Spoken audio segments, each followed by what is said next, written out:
first, there was Austria. That is a disgrace. Oh, I am so disappointed.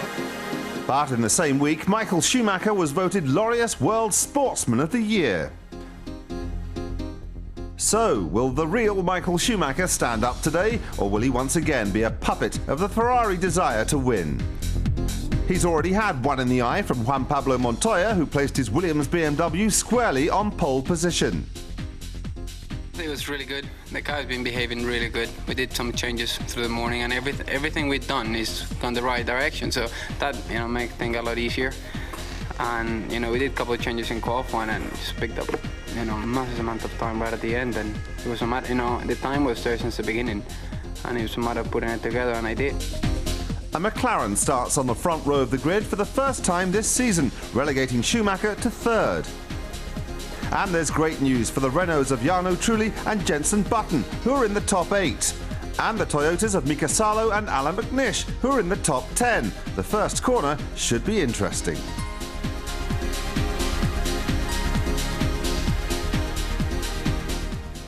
Worth waiting for. The Monaco Grand Prix under blue skies with the world's most beautiful people all on hand to watch. Well, not all of them, of course, because Jeremy Hart and Perry McCarthy are here, but that seems fair enough.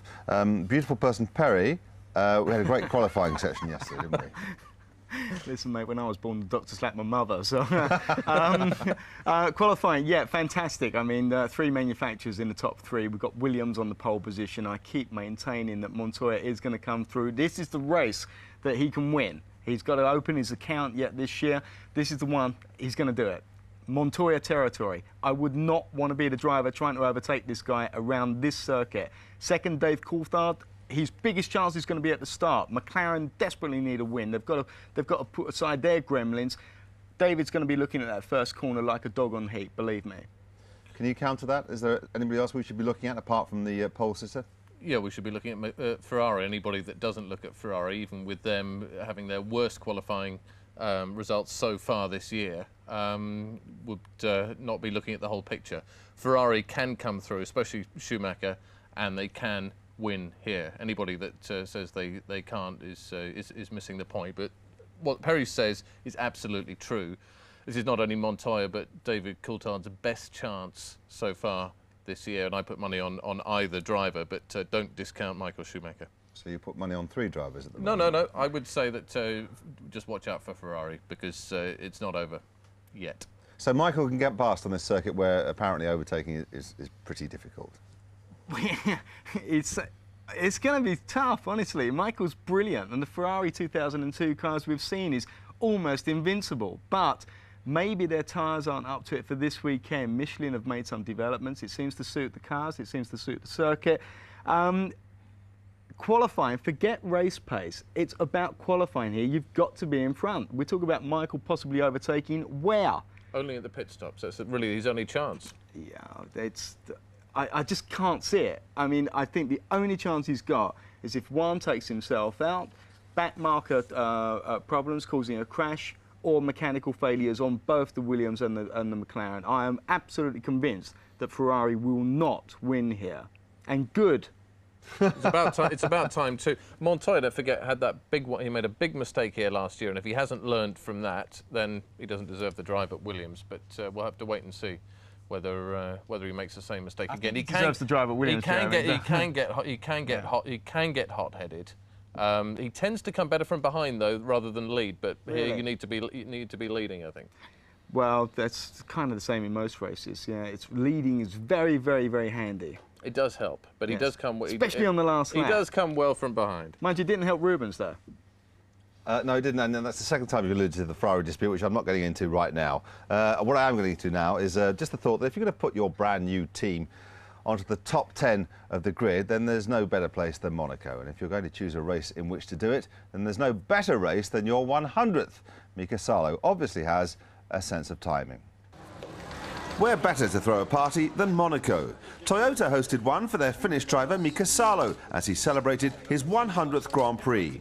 His debut came at the 1994 Japanese Grand Prix at Suzuka, where he managed to finish 9th. Since then, he's been on the podium twice in his career. Bruce Jones managed to catch up with him. Mika Salo sitting here in the sunshine, Monaco Grand Prix. your 100th Grand Prix weekend. How does it feel to have reached this figure, or is it just any old figure to you? I didn't actually know about it until a few races ago, and it's just any other weekend. It's nothing special. Of course, it's nice to be here and survive 100 Grand Prix so far, but if you look at somebody else like Patrese or these guys, they've done 250, 60 Grand Prix, and it's nothing compared to that. Now, is Monaco in itself a special weekend for you? It's a race in which you've always gone well. You've even scored points in cars that wouldn't normally be scoring points, for fourth place and a couple of fifths. Yeah, it's nice that this kind of weekend happened to be in Monaco, because it gives it a little special boost, and I like the circuit. I like the driving this circuit. I don't like all the other hassle around, but the actual driving here is great fun, and we'll see. Hopefully I get even better memories out of my 100 Grand Prix after Sunday. What is it that's special to you about the circuit here at Monaco?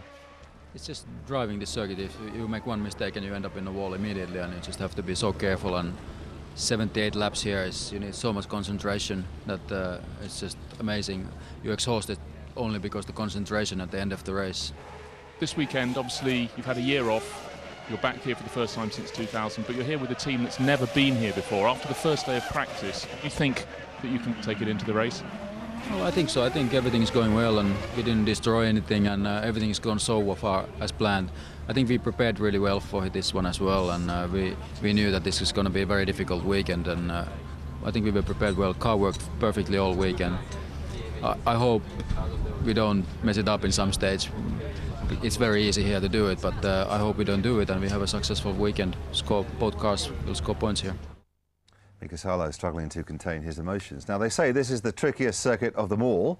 So how do you drive the perfect lap around Monaco? Juan Pablo Montoya does the work. John Watson does the talking. Nothing new there, then. Start-finish straight is in fact one long shallow curve leading into Saint-Devoux. Very difficult corner, a bottle effect. Be careful with the curb on the inside, then let the car drift out to the barrier on the exit. Then the long climb up through Beau Rivage into the Mazanet corner. This long left-hand corner, you keep the car in, don't let it run too wide. Then it tightens on you, then you swing across to the right for the exit of the Casino Square. The drop down into Mirabeau, watch the camber on the left, watch the camber on the right, tuck the car in, then the squirt down into the Grand Hotel Happen Bend. Full lock, almost at a takeover, pick up the throttle, then ride the curb through the first part of Poitiers, run out to the wide, then cut back. This is very important, exit out of Poitiers, very important because it's the fastest part of the circuit.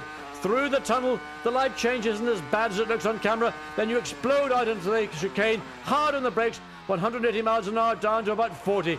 Clip the curb, then accelerate out the short straight down into the Tabac corner, the best corner on the circuit. Watch the barrier on the inside and on the outside. Now the swimming pool blind, jump the curbs, then slow down for the exit of the swimming pool complex. Careful again on the exit because that barrier gets very close. Then accelerate down to Rascasse, then all the way down to first gear. Just trickle around, pick up the throttle, maximum traction possible, then off again, then suddenly burst back onto this very shallow curving pit straight. Well, we couldn't have done better, actually, than to get those two to take us round. Both of them, as it happens, Monaco pole sitters. But Juan Pablo's position wasn't confirmed until the very closing moment. Here's John, the pole sitter, and Ben Edwards.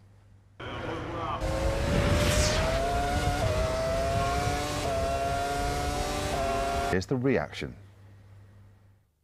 So, I had 3 out of 4 runs clear, and the last one was a matter of putting a really good lap. I knew the potential of the car was there, and it was about to maximize everything. Was that a more impressive lap than last year's because your car is relatively less competitive in 2002? No, not really. No, the lap last year was a good lap because it was right at the end and really extracted the maximum from it. Here, I feel a little bit shortchanged because I didn't do that last run. Easy to say, I know, but I genuinely feel that we could do the time that Juan Pablo was doing. So coming out of it feeling that we had a pole position car. But that's the session, that's where we finished, and now we concentrate on the race. In the end of the day, we have been probably all weekend a little bit behind. You see, obviously, the top, a lot of Michelin drivers, whereas normally a few Bridgestones are there. So it's the nature of the situation. We said many times that it will not continue like it has been previous races. It will turn around, and it has happened. And that's what we have to face. But we're not too worried, in all honesty. I mean, we're not miles off. We still have an opportunity. We're in third position. It's a long race in front of us. Fourth in qualifying. Were you frustrated by the traffic? Well, I had a bit of traffic. That's not a problem. It can always happen. I'm just frustrated by drivers which don't watch into the mirrors or just block you on purpose. That's what I can't understand. But that sometimes, you know, they're just so busy with themselves, maybe. But at the end of the day, we have to say it was promising qualifying for the two of us. First and second row is good. Good position for tomorrow. I'm pretty happy for Juan. Showing up so good, really, because that was the real performance of our car, and that was brilliant.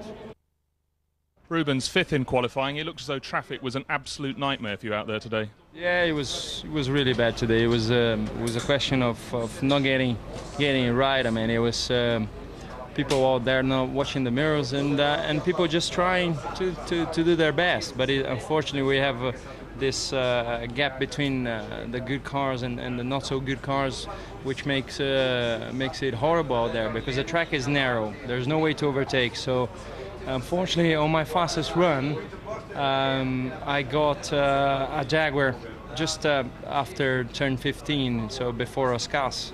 So it cost me 2-3 tenths on the run. But there's no ifs this year, so we have just to make the car very reliable for tomorrow and run quick. So hope we can make some overtakes, and who knows, I mean, tomorrow might be a good day. 2 points there, Perry. One, has he got planning permission for the peak on that hat, which is growing race by race? And secondly, when he talks about I was blocked by a Jaguar, is he talking about the Formula One equivalent of a breeze block on the track? I mean, it's almost as though it was a description of a car that's obviously going to hold him up. He could quite been blocked by a Williams in that situation because the Jaguar it wasn't because the Jaguar was slow. He was blocked. The Jaguar was just coming on to his fast lap, so he doesn't want to be too quick early on and take the performance out of his tyres. You can approach any car like that and get blocked. But this is what we know about Monaco, is that qualifying, sure, you need the good car, you need a great engine, you need the good tyres, and you need a fantastic driver, but you've got to have that clear lap. And as I said before it even started, you're going to have so many stories about I got blocked, and this is what we've got, and they're legitimate stories. You've got to have that clear lap. Juan got it. Although some of them there, not Rubens, noticeably, never Rubens, he's too nice a bloke, but the others did intimate that other drivers may have been deliberately getting in their way.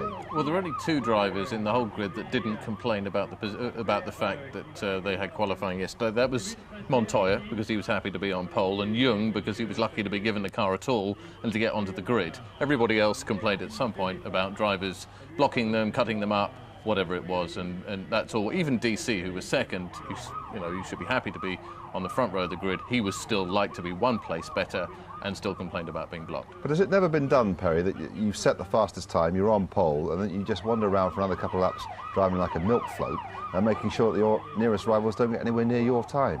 Yes, I've heard about that thing happening. But one of the biggest problems you've got with that is that if you try that stunt, you can be sure that you're going to get it back with a nice blue ribbon around it at the next race.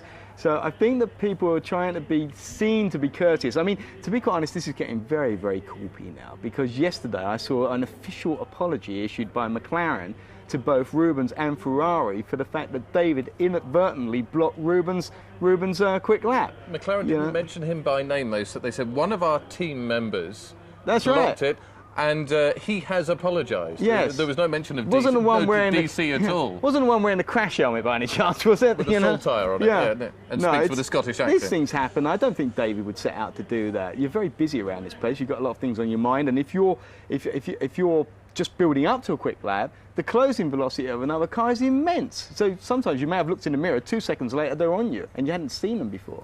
OK, let's take a look at the grid. And people in the most expensive hotels will be leaning out in their bathrobes looking at this grid and wondering, can Montoya hang on to that position? I mean, it's beyond his control, isn't it, really? It can only be something fortunate will stop him hanging on to that position. I think he's too good to lose this. The only thing can be, he can make a mistake, obviously. I hope I'm not doing a curse on him, but he's got the equipment now. He knows what he's doing. That was a fabulous lap that he put together. I mean, that really was a good lap. That's faster than last year's pole position. There's an artistry around Monaco. It's an absolute balancing act. There is no room for manoeuvre. You get it right or you get it wrong, and when you get it wrong, you feel it because it's the wall. It's not like Austria, where you can go a little bit more up on the curbs. There's plus or minus 6 or 7 inches or whatever. This place, that's it, and there's a rhythm that these boys get into. I'm going to play devil's advocate for a minute because neither Williams driver has finished here, let alone won. I mean, I'm sure that will change this afternoon. The strength of the car looks very strong, although the track is a little bit cooler today than it was yesterday, but Michelin still seem to have the edge around here. But neither Williams driver has actually even finished, and Ralph's had 5 goes at it. Well, that's the grid looked at. Now, it might seem churlish to remind Eddie Irvine that he came 3rd in this race.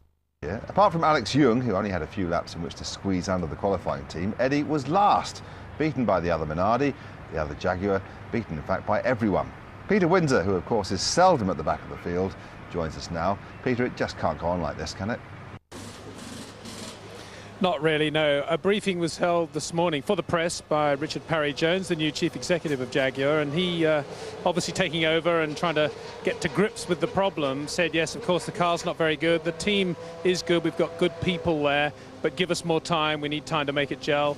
And when asked about drivers for next year, he said, well, I think most people would agree that we've not really given Pedro de la Rosa a fair showing, which implication being that he'll probably be retained for next year. But when the subject came to Eddie, he said, well, his contract does expire at the end of this year, so we'll see what happens. So make of that what you will.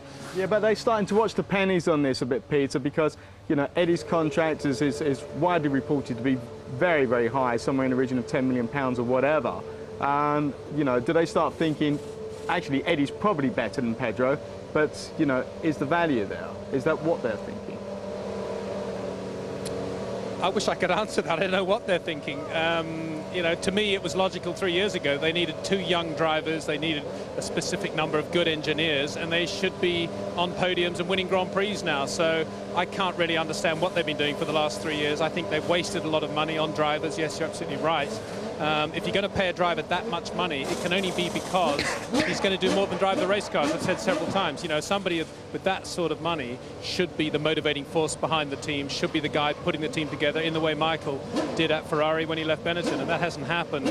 So to me, the only course really they should take now is to go for 2 very, very young guys that they can mould, and Jaguar have got some of those under contract already. Peter, what about time to axe Niki Lauda? He hasn't done what he was brought in to do, and I know you've been quite outspoken in the past about his lack of performance as running the team. Is it time for Lauda to get the chop as he did from Ferrari?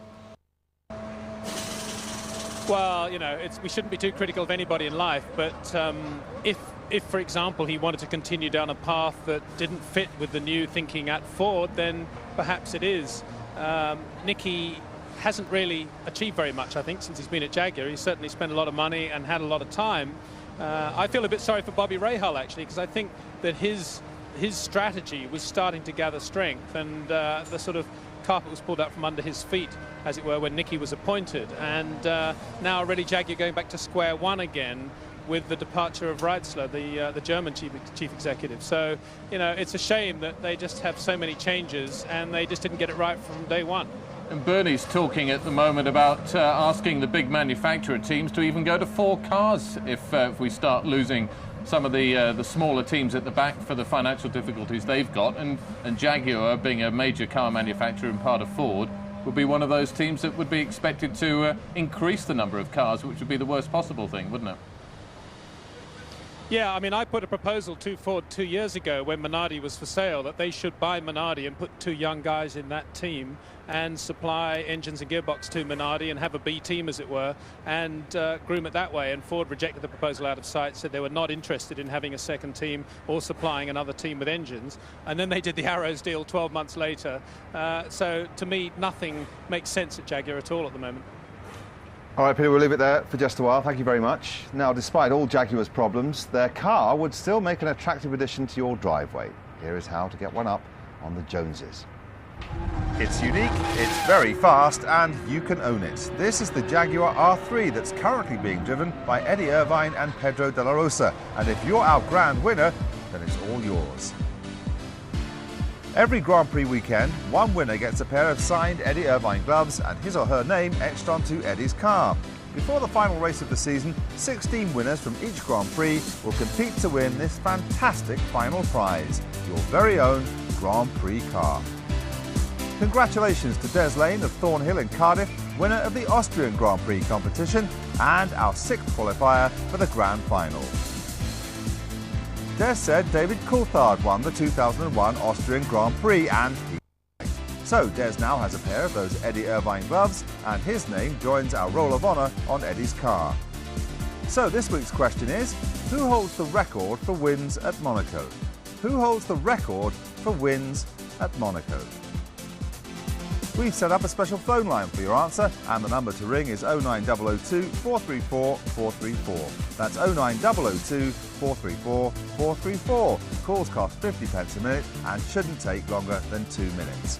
Or you could send a postcard to F1 Competition, B Sky B, 6 Centaurs Business Park, Grant Way, Isleworth, Middlesex, TW7 5QD. Phone lines close this Monday and postal entries are required by this Wednesday, that's the 29th of May.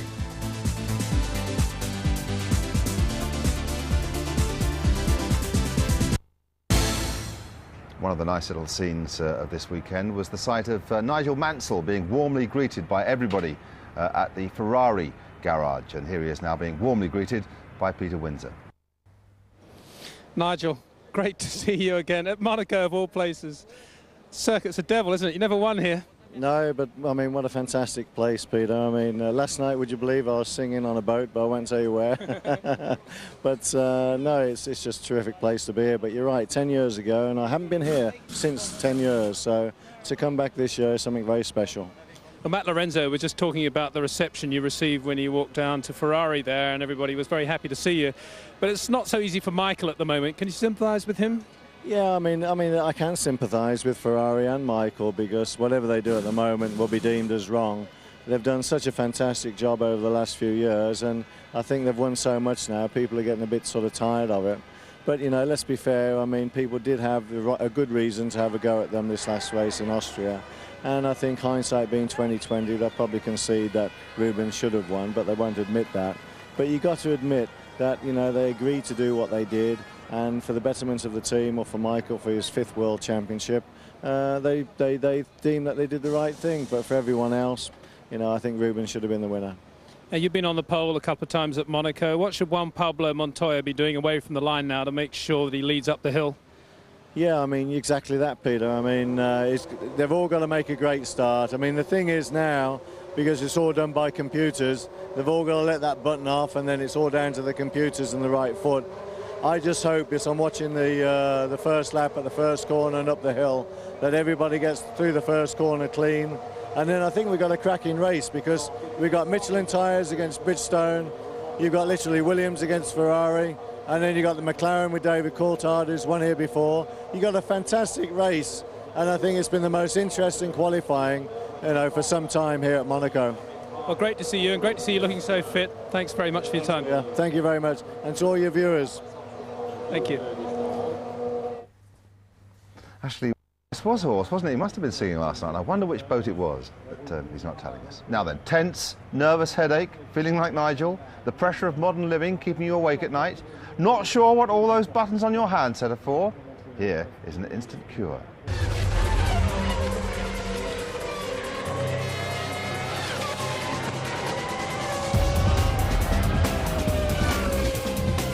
F1 Digital Plus is a fully interactive channel offering. But Michael Schumacher is not shy when it comes to trying to make a pass. Well, we all know that one for sure, and Montoya tough as well, tough as nails when it comes to racing around the streets here.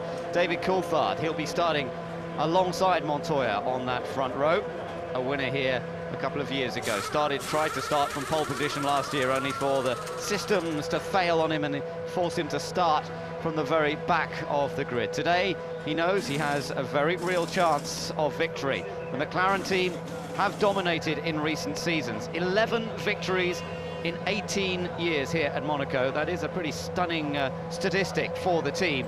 Everything has worked well for them in the past. Mika Häkkinen has taken wins, David Coulthard, of course Senna and Prost took numerous wins for the team. And can they do it again today? Coulthard has not won a race in over a year.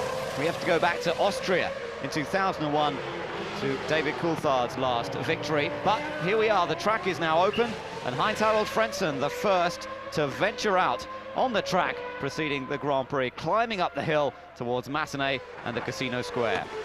And of course the track has been occupied since the Grand Prix cars that is, were out on track. They came in at 10 o'clock local time, 9 o'clock UK time, and then that intervening 3.5 hours before they go back out again. They'll have been worked on tirelessly by the engineers, the mechanics, and just checking, double checking, and then looking at various thoughts and strategies. We look at Juan Pablo Montoya just getting pushed back, very tight confines of the paddock or the pit lane here in Monaco, and starting on a set of, or going out, let's say, on a set of tyres that have obviously been used. The Michelin traditionally tend to need a little bit more running before the tyre will be at its optimum, not necessarily its fastest, but its optimum for a race.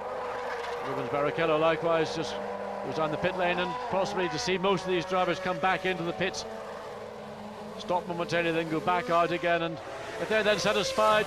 But the one to watch will be Montoya, because we saw in San Marino when he did that out and in lap, he wanted to put more front wing in the car. The team said, no, don't worry, the track will come to the tyres, it'll be okay. When it didn't, and I suspect Montoya, if he gets a similar feeling now on this exploration lap, that he may turn around and say, I want more, or more or less front wing. No less than JK of Jamiroquai. JK of Jamiroquai, great to see you here in Monaco. Yes. Now you're with McLaren, but correct me if I'm wrong, and I know Ron Dennis didn't want me to mention it, but I believe you have a few Ferraris in your fast car collection. Well, yeah, I have 4 Ferraris. I also have 4 Mercedes-Benzes and some very old ones too. And I'm a future SLR customer. So obviously there's a clash here, but I'm just here for the day, really. I guess you're forgiven. Have you ever been offered the chance to have a ride in the McLaren 2-seater? The MP4 28T, I believe is what you're talking about. I'd like to have a go at the MP4 28T if I could muster one up. Maybe after today, perhaps I will. You never know. And how do you predict the race? Who do you think is going to finish first? I think Montoya is going to be a troublemaker. BMW are generally causing far too much trouble in these races. And but you know, obviously DC, I'd like to, you know, if we can come away. I mean, I've got to be honest, even I'm a bit bored with Michael driving, winning, you know. Sorry, but I am, you know. Just lose one at least and put the zest back in the race. JK, enjoy your day. Thanks for talking to us. Thank you very much.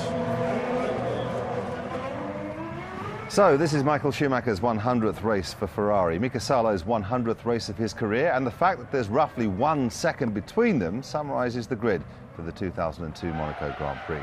It's going to be close, and the first car into the corner is going to have a mighty advantage. So let's settle back and enjoy it all. Ben Edwards and John Watson are on Super Channel, whilst Jeremy Perry and myself will be keeping you right up to date with all the exclusive interviews, reactions and stories right here on Master Channel, whilst Peter will once again be stalking the pit lane, and let me tell you, it's a frightening sight in those fireproof overalls. You know, I go on circuit sometimes with Jay from Jamiroquai. He's a good bloke. I like him a lot. I think he's had a little bit of entertainment this morning there. But the thing is, he's actually a very good driver. Very, very good. He's got a real good feel for a car. How does he drive 8 cars at once? That's why he's so good. But back to the race. President of the FIA, Max Mosley. Under fire on a number of things throughout this year, and obviously they're firing back at Ferrari for the podium procedures that took place in Austria, and there's some things that have been mentioned also about letting the car through. BAR still a team in trouble, despite David Richards' accession to the throne there and his revisions involving the loss of more than a few jobs. Here he is on the latest at BAR with our own Nick Damon. Dave Richards, qualifying not probably to your liking. Is there anything clever you can do to improve the situation? Well, you know, this race turns out some very strange results at time, and the trick is just to hang on in there and be there at the finish now. I fear it might be a little processional, but who knows? Anything can happen. There's a rumour doing the rounds that you might have a fuel tank that's large enough not to stop. Can you comment? you see a trailer behind with a barrel or something, you know. No, I think all these rumours go around. You see this morning some cars going very fast and so very light fuel loads. Who knows what anyone's going to do, quite frankly. It's Juan Pablo, the story going around now is could Williams do it at the front of the field? Wait and see. Dave, thanks a lot. DR's been on the happy pills as well. Everyone seems very chipper in the pit lane this morning, considering that the BAR's qualified 18th and 14th. Villeneuve was down almost last until the very last moment, so he's got to be optimistic. It can't be worse. So he's off now. Is he getting a chance to test anything they may have done over the last few hours? Because he obviously wasn't happy having finished 20th in warm-up. Is there anything he can tell from this processional part of the afternoon? I couldn't confirm that he wasn't happy about finishing 20th. I mean, this is slightly disconcerting, but we talked to the BMW principals and they didn't feel anything was off. It just literally may have been he wanted to conserve the engine, keep the car well away from the barriers and just make sure that the systems were working. So they may be just very, very confident, but something may have been wrong. But I just kind of feel that they're just confident and didn't need to push. The only indication that there was any trouble was when he came into the pits and waved his hands around, but that could have been a communication issue. Peter Windsor, as usual, has more. Yes, just talking about that Montoya problem. Williams are saying, as we heard from the BMW gentleman, that everything's okay, shouldn't worry about anything. But there was quite a heated discussion going on when I walked up there between Sam Michael and Patrick Head, the two, if you like, the operations engineer and the chief designer. And the impression I got was that in running the race brake ducts, which are bigger front brake ducts obviously than they would use in qualifying, there was a different effect from the front wing and the car was not doing quite the same thing. And I gather that Juan Pablo had a bit of understeer. I don't think this is a problem for the race. It's exactly what Sunday morning warm-ups are for, to establish that sort of difference between qualifying and the race. But I think there was that, so that's probably what the team would have been working on between then and now on the grid. Okay, well that's, yeah, I understand that, Peter, Perry. Because if he gets too much understeer, then that's going to have a detrimental effect on the front tyres, which is a kind of a cumulative thing, isn't it? So they could be concerned about that. Yeah, that's right, but it's a soluble problem. I don't think it's an issue. No, neither do I, actually. And the other thing, yeah, the other thing that's worth noting is that Juan Pablo is actually running a slightly different front wing to Ralph, and he did that yesterday in qualifying because he felt it gave slightly more downforce, but it actually made the car more pointy. It made the back end a little looser going into corners, and Juan Pablo lived with that and set the car up for that and got the benefit from it. He really made it work well. But Ralph stayed with the other front wing, the older front wing if you like, and the car's better balanced, I think, but perhaps not quite as much downforce. Peter, just on a different subject, I was very interested to hear your interview with Nigel Mansell. That Nigel was not in favour of Ferrari's tactics in Austria, was he? He didn't think it was right. What do you think about that? Well, I think Nigel, like a lot of people like you, have made a judgment based on your own opinion, which is that a racing driver is paid to race and there shouldn't be any contrived conditions. And if you're a racing driver, that's what you're paid to do. But you know, I've tried to explain that I think, in my opinion, it's a different situation at Ferrari with Michael, and I think Michael could have raced Rubens hard in the Austrian Grand Prix, and he didn't. He sat there because it had already been established that it was a number 2 situation. I couldn't resist it, Pete. You're the one in the open air at the moment, so I had to have a pop at you, mate. He's been dying to get that one back at you. Peter, just a quick I'm one. going up the grid now anyway. Yeah. A drag race. We've got Montoya against DC into the first corner. Who in a straight drag race, who do you think's got it? Well, I think that there's no reason to assume that their launch control systems will be any different, and assuming both of them have really good electronics and no glitches, then it'll be even, and in theory it'll be Juan Pablo's A because he's slightly ahead, B because he's on the grippier side of the road. So it should be Juan Pablo. He's got to do a lot wrong in order not to be leading into that first corner. Interesting to see what he does at the first corner, because it's a second gear corner, and a while ago, admittedly, Alan Jones took the lead by taking first at Sandervoort because the car's very heavily laden with fuel, and he got a run up the hill and took the lead from second place. So he was a Williams driver then, obviously, so I'm sure they would have told Juan Pablo about that. Be interested to see what he does. Neither of the Williams guys have ever finished here, let alone even picked up a point. Does that count against them, or is history one thing and today's another? Well, I'll give Juan Pablo a chance. Last year was his first race, so what you're saying is he didn't finish last year, which is true. But there's no reason to think that it'll be a problem for him to stay on the road or anything like that, because he hasn't touched the wall or a piece of arm all weekend, to my knowledge. And Ralph, he's had 5 goes and not finished. Yeah, that's right. Sometimes his weekend, his race is dissolved on the first day when he's had an accident or an engine blew, I think, in his first year at Williams, for example. He did no running at all. He hasn't had a particularly good run here, but Ralph is brilliant on street circuits. I saw him win the Macau Formula 3 race, and if his car's good today, he'll fly. So come on, Pete, give us the inside track on warm-up this morning. We had the mysterious event of Heinz-Harald Frentzen in an Arrows being fastest. Bit of showboating, a little bit of lack of fuel job. Well, no, I think what might be happening is that they might be on a one-stop strategy, but of course you can have a very short first stint or a very long first stint. So they may have been running with relatively light fuel, not because they're going to go on a 2-stopper, but because they're going to stop earlier than most. And the car's obviously good round here, as it has been for a while. Peter, you've demonstrated that you can walk and talk with fantastic aplomb, and you'll be getting a rosette later on. In the meantime, I just want to ask Perry this one. It's the most glamorous race of the lot. It's the one that all the sponsors get the most requests for and the most celebs attend. Does any of that distract the driver's attention? No, absolutely none. In fact, it's nice to, meet a few different people, especially people from other industries who you may admire and you're lucky enough to meet them. But no, ultimately a racing driver is absolutely pinpoint focused on doing his job, and if there's any circuit that gets your complete attention, it's this one, and that's one of the reasons. Yes. Because if you win, attention, wouldn't you? You get attention from those kind of people.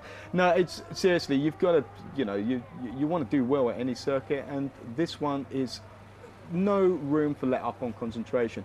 This is the circuit, more than any other in the world, I believe, that demands the maximum amount of concentration. But it's work hard, play hard, isn't it? There's a lot of dealing that goes on here on a commercial side, and also the drivers are expected to perform from a PR point of view harder than any other race. They really earn their money in PR terms here, and so there's a lot of distraction off the track as well as on it. I think that there's, I think there's always demands on drivers, especially given the commercial nature of today's sport. If you look at soccer or anything, but especially for the drivers, they're kind of used to that. But, they will not stay up too late and drain themselves too far to meet PR demands. They've got a job, and the PR demands have to fit within the parameters they're willing to accept. I mean, Dave Richards has recently said his rubbish, this claim about Jacques Villeneuve has got to take a 50% pay cut because his contract is in place for next year. He can stay on nutcase money for next year. He said he's got no problem with it, even though it does take 25% of their running budget.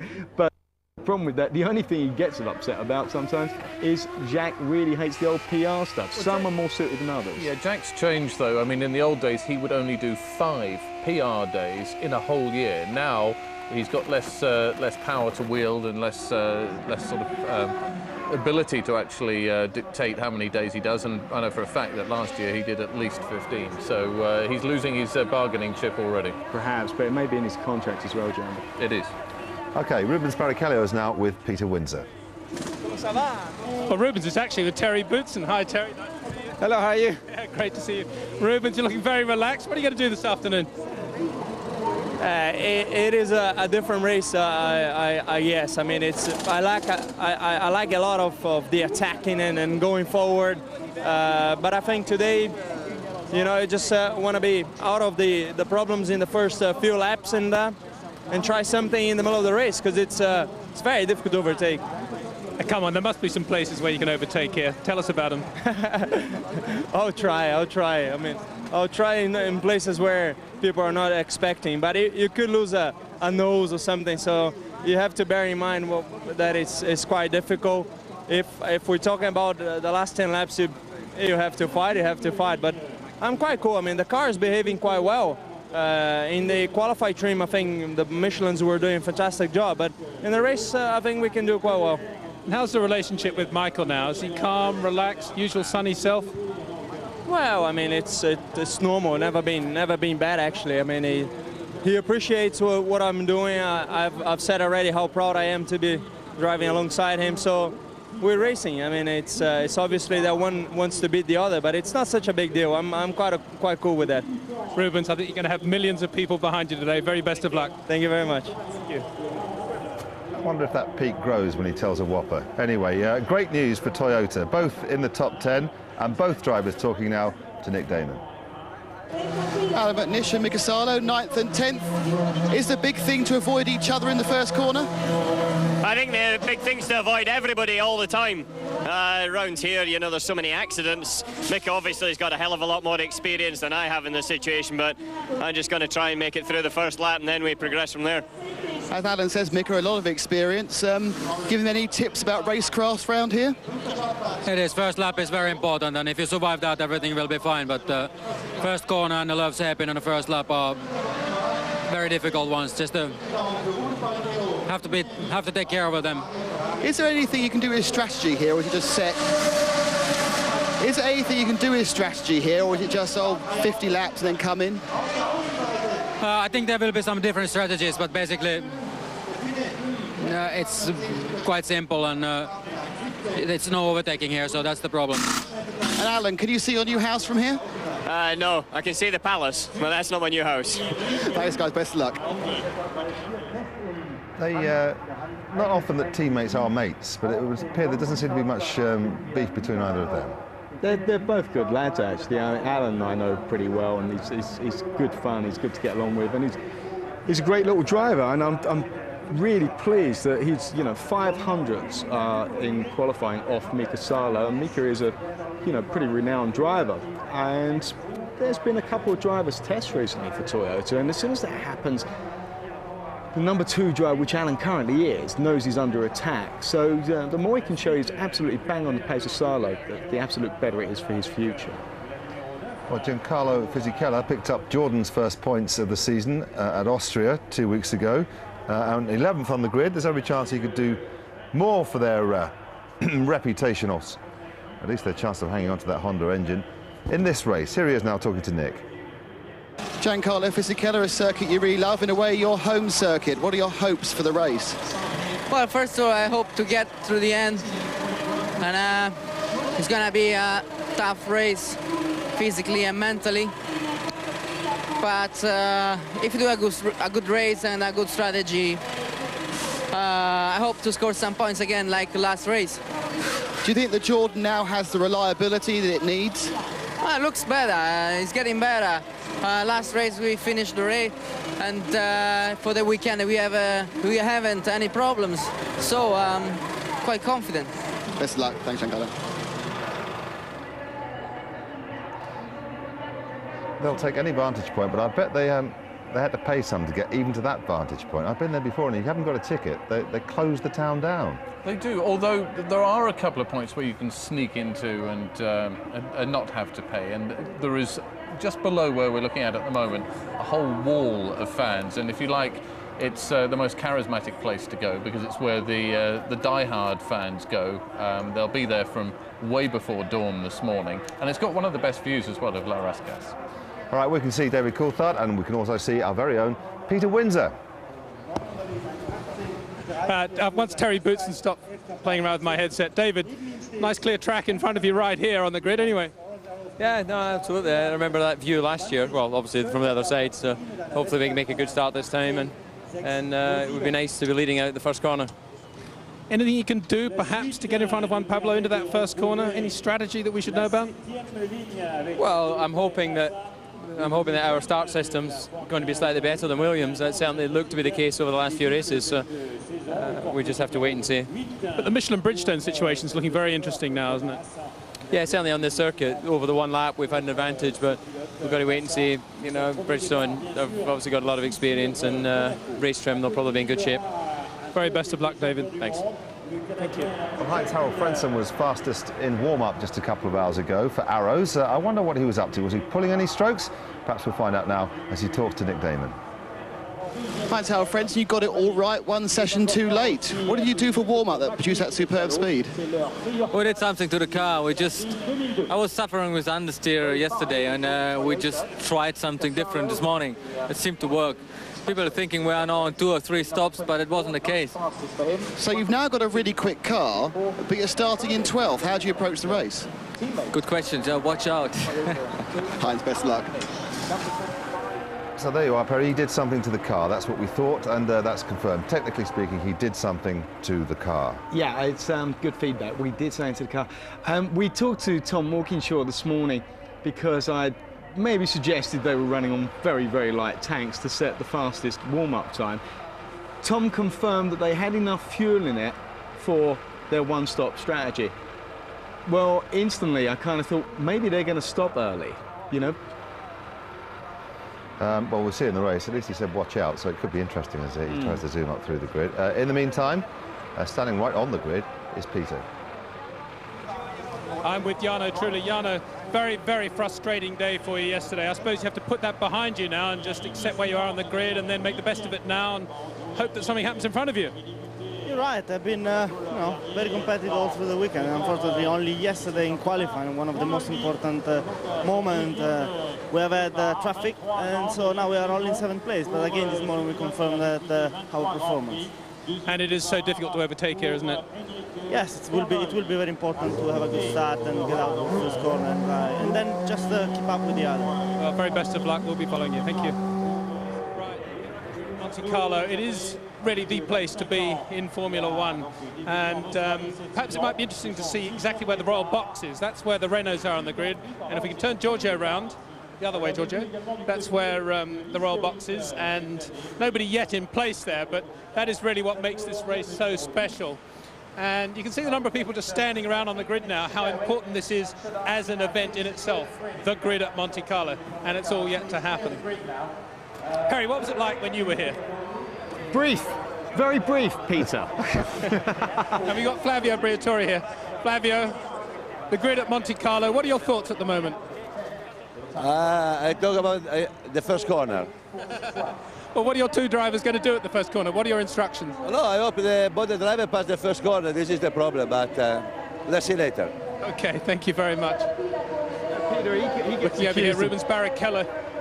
Accused of being a playboy. Sorry, Perry, go on. He gets accused of being a playboy, but he's a smart bloke, isn't he? Oh, I've always thought he was the utmost professional. I don't know where this playboy image came from at all, Perry. I don't know what you're talking about. Takes one to know one, I guess. But there we go. A lot of we've seen a lot of veteran drivers out. A lot of your old mates, Nigel, Thierry Boutsen, Jean Lacey. Why have they all suddenly popped out? Has somebody been issuing invitations to a party, maybe? Well, yeah, I mean, this is the place to come. If you're going to come to a race and see your old friends, Monaco's the one. Ricardo Patrese was here on Wednesday afternoon. Great to see him. He said he's now doing very well in the world of show jumping.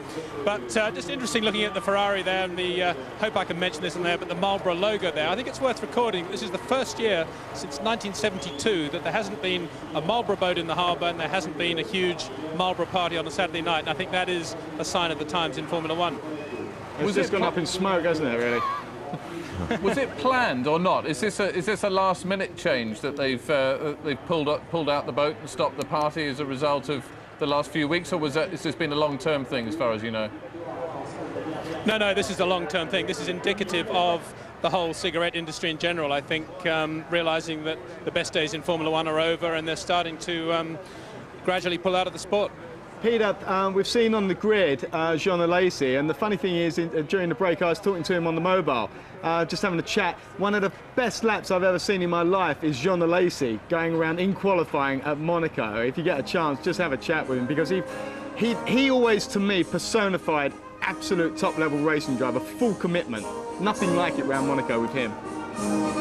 Absolutely, yeah, I'm standing to attention. It is the Monaco national anthem, and the royal family up there now. But just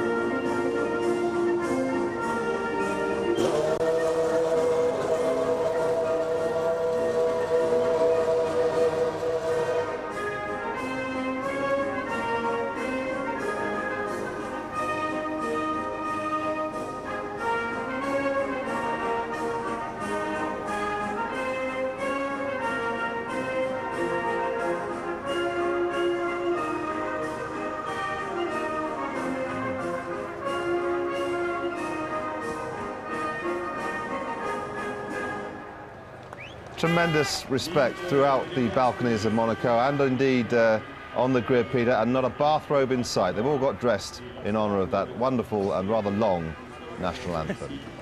Sport itself there in the royal box, ready to watch and see who becomes the winner of the 2002 Monaco Grand Prix. Yes, and along in the box with his sister, Princess Caroline, of course, His Serene Highness Prince Rainier of Monaco, the ruling monarch in this principality. But it's a funny story about Prince Albert. When he was studying in America, doing some business studies, he wasn't known as Prince Albert, he was known as Al Grimaldi.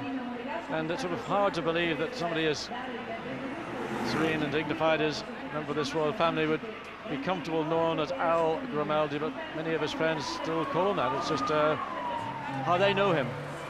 Well, the Grimaldi royal family, very much the monarchs of this principality. And Prince Rainier, of course, has been in hospital quite a lot recently, having to deal with recurring bouts of bronchitis, but he's out of hospital now, which is great news, and no doubt be able to enjoy the action, the atmosphere here this weekend. The safety car making its way around the track in preparation for the start of the formation lap, coming up in some 3.5 minutes time. A quick reminder of the layout of this unique circuit. The speed trap coming out after the tunnel, where we'll see speeds about 180 miles an hour. It's just the area you're looking at now as they get on the brakes after the tunnel into the chicane. Again, one of the tight corners, many first gear corners around this 2-mile track. And top speed here, while it's useful, it's not the biggest criteria. Just looking down at the record from last year, it was Ralf Schumacher, in fact, was the fastest car out of the tunnel just before you hit the brakes to go into the chicane at 182.7 miles an hour. And David Coulthard was about a mile an hour behind him. And speaking of David Coulthard, there's the current squeeze. David enjoys living down in Monte Carlo and all that goes with it. So let's just take another quick reminding look at the grid. Juan Pablo Montoya, David Coulthard on the front row. Michael Schumacher with brother Ralph in 4th place, his best qualifying performance here in 6 starts of the Monaco Grand Prix. Barrichello has 3 times finished 2nd, including last year and in 1997 when he was driving the Stewart. Now Raikkonen lines up in 6th place, then it's Jarno Trulli. Disappointed a little bit for the Renaults with 7th and 8th places on the grid for them, but Button enjoying his best start so far. Then Sarlo and McNish on the grid, behind him Fisichella and Frentzen. And then further on we've got Massa, Villeneuve, Enrique Bernoldi in the Arrows ahead of Takuma Sato. Then Nick Heidfeld, Olivier Panis, Mark Webber in the Minardi, De La Rosa, the Spaniard, in the Jaguar ahead of Eddie Irvine, and Alex Young, who will be starting at the back of the grid, and no doubt will have been told by Paul Stoddart and the crew at Minardi on the first lap, just drop back a little bit and let everybody else have the accident. Yeah, just looking at the shot of the heat haze coming off the tarmac, and they've got a track temperature currently around about 35. Well, it's actually just dropped a couple of degrees, but it fluctuates as the odd little wisp of cloud comes across. So track temperature is absolutely perfect, certainly ideal for Michelin, and no doubt ideal for Bridgestone as well. And it will be, when they go round in this final parade lap, that nerves will be jangling as they come onto the grid. And of course, on pole position, you get there first, and depending how quickly the rest of the field filters around behind you. Ideally for Montoya, when I would get to the swimming pool, I would bring the pace of the field down to a level to allow those behind me to catch up. The problem is that if you go too slow, then you get too much heat build up under the engine cockpit, under the engine covers. So it's a balance, and you know, first time on the front row here in Monte Carlo is very special. Fortunately, Ben, they've taken away the pedestrian crossings, and Montoya will be starting on pure black top and no white lines to straddle. That's good news, John. Yes, let's hope that he gets cleanly away from that starting pole position. He's on scrub tyres, as you can see, for the start of this race. Will the Michelins hold out, or is it purely a qualifying performance? Look at David's tyres. They look a little less well scrubbed. I think they are scrubbed tyres. Difficult to see from the other side there, glinting in the sunshine, but it looks as though Montoya's have done a few more laps probably than Coulthard's. Michael Schumacher is the first of the Ferraris. Watch where he is, just in behind Montoya. And then, of course, Ralf Schumacher also on the 2nd row of the grid. So we're almost set for the beginning of the formation lap.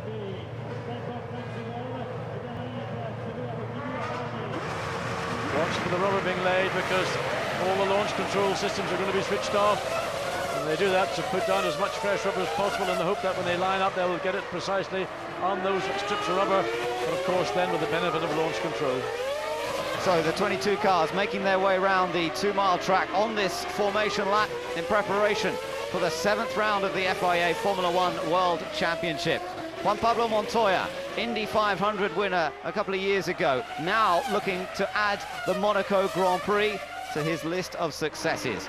But he's got David Coulthard, Michael Schumacher right behind, both former winners around this track. The mechanics and support crews now make their way back to the pit lane to squeeze into their respective areas, and the fans getting a good view of all 22 cars making their way around. It looks as though everyone's got off the line safely. We do not have the dramas of last year where David Coulthard was left stranded on his pole position. Everybody is away cleanly, and let's just hope they make it around this formation lap in one piece, and we'll get ready for the race start. Blasting out into the sunshine on the exit of the tunnel. Montoya must be careful to bunch everybody up and slow everybody down now, because they get very, very spread out around this track, and he does not want to be sitting on the grid too long in pole position, so he's got to control the pace now a little bit on the latter part of the lap. Make sure everybody gets bunched up close behind him, and then they can fan out into position on the grid itself. There you can see he's beginning to slow everybody down. A little blast along the back there just to keep the tyre temperature up. Now, going slowly, don't let the engine stall. They all have anti-stall devices now, which is probably a good thing when they're all cruising around very slowly to bring the cars onto the grid. We've seen problems in the past when people have had to go very slowly through Rascasse and around onto the main start-finish area. Mika Salo starting his 100th Grand Prix here today, driving for Toyota. He's driven for a number of the top teams in Formula One over the years. Can Williams take their first win in 19 years? Looking all the way back to 1983 since they last had a victory at Monaco. They've had a win this season, but not a win at Monaco in a long, long time. On board there with David Coulthard. Starts in second place, up on the outside with Montoya on the inside. That crucial inside line into the first corner, Saint-Devote, where we've seen so many incidents in the past. The last few cars now moving into position. 78 laps of the Monaco Grand Prix are set to run. The red light sequence begins. All 5 lights will come on. When they go out, the race will get underway. It's a quick getaway, and Coulthard makes a brilliant start on board with the race leader. He's got ahead of Montoya. Stunning start from Coulthard. Montoya down into second place. The Ferrari of Schumacher is in third place, chased by Ralf Schumacher, and we have a problem for Jacques Villeneuve. Villeneuve is left stranded as everybody makes it safely through the first corner. Great start from David Coulthard. Juan Pablo Montoya just couldn't get the car off the line. Maybe again that tension we talked about. But Coulthard for sure, blinding start from the Scotsman, and I suspect also aided by the fact that he's got a car a little bit lighter than Juan Pablo Montoya's, and all aided David to make that brilliant blinding start at the Saint-Devote. Now the midfield trying to struggle their way through the hairpins on this first lap. Sometimes you can get a bit of bumping and barging going on, and you can get a traffic jam develop, but it looks as though that midfield section has got through this Grand Hotel hairpin. There is Jacques Villeneuve's car being pushed away, and that is great disappointment for the Canadian. His race is already run. He started down in 14th, but some sort of mechanical problem has put him out. And a very good start from Jan O'Trulli. He's contained his 5th position. 2 Jordans running nose to tail, Fisichella and Sato. Good job from Sato, leaping all the way up from 16th place up to 12th. So, on the first lap, it is David Coulthard. A breathtaking getaway in the McLaren Mercedes, putting behind him what happened to him here last year when his car wouldn't get offline on the formation lap. It's Coulthard who leads, Montoya in second, Michael Schumacher is in third, ahead of Ralf Schumacher, then Trulli in a good 5th, Raikkonen is in 6th. And Rubens Barrichello, he's been a loser, started 5th, down to 7th. Mika Salo also leaping up to 8th place, starting 9th from the grid.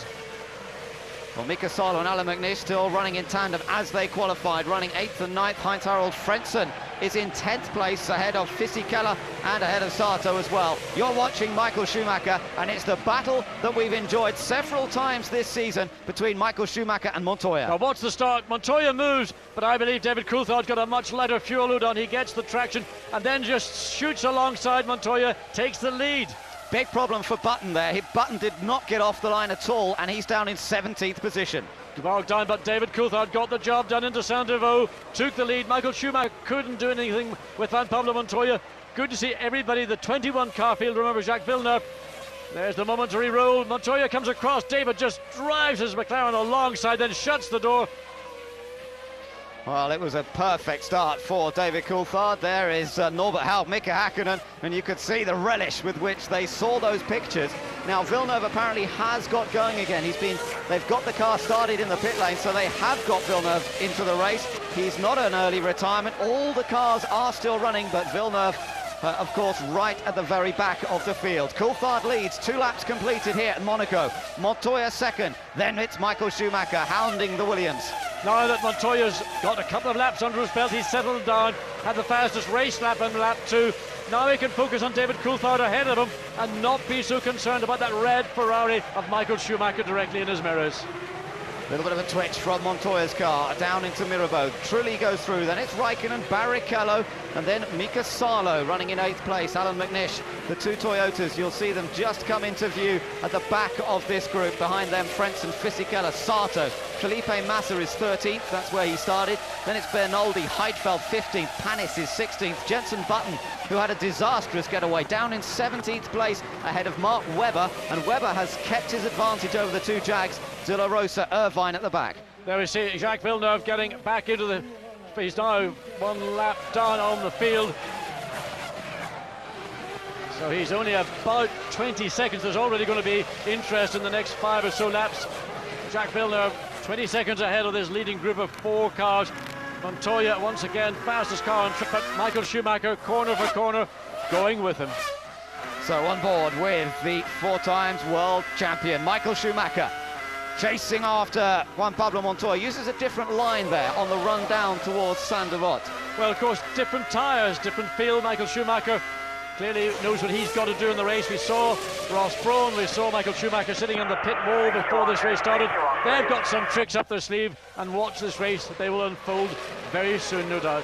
Further back, you're looking at the battle between Panis, Button and Mark Webber. Take another look and look for Jenson Button on the right-hand side. Jenson Button moved and then stopped. It looked as though he almost jumped the start or something went wrong. He pulls over and everybody manages to avoid him. Villeneuve was completely stranded. Yes, Villeneuve got stranded. I suspect for Jenson Button, one of those systems went down. They've got duplicate systems on board, and he may have been able to activate that. But what a start for Jenson Button, who was alongside his Renault teammate on the 4th row of the grid, now all the way down in 17th place on a very hard work in prospect this afternoon. Michael Schumacher, the sun glinting off the Ferrari, and holding 3rd position in these very early laps here at Monaco. Time to settle down into a little bit of a rhythm, and that's what is so crucial at this track. Getting into the rhythm, just being able to balance the car between the Armco barriers and keeping it away from the edge of the track, but still driving on the limit. And they've got the top 9 cars equidistant apart, about a second between the top 9 cars. Then in 10th place, Frentzen, a further 3.5 seconds behind Alan McNish, who is the last of that chain of 9 cars. Coulthard heads up the hill, his advantage 1.2 seconds over Montoya, and then Schumacher with Ralph holding on in 4th position in the 2nd of the Williams BMWs. But Ralph Schumacher, best lap 4. So the 2nd of the 2 Williams BMWs pushing now. Ralph keen to sandwich even tighter right from his brother Michael, with Montoya leading that little group of 3 cars. Patrick Head, the technical director at Williams, watching this, disappointed no doubt to have seen that Coulthard managed to get ahead of their man into that first corner. It was a clean move and Coulthard just rocketed off the line. The suspicion perhaps that the Williams is with more fuel on board at the start of this race. In fact, they've closed up a bit there to Coulthard as they come under braking, but perhaps Montoya's car running with more fuel, and if he can stay with Coulthard throughout this first segment of the race, it might come back to him later on. And these first 4 cars now pulling away from Jarno Trulli in the Renault in 5th, but also the battle of the 2 Toyotas.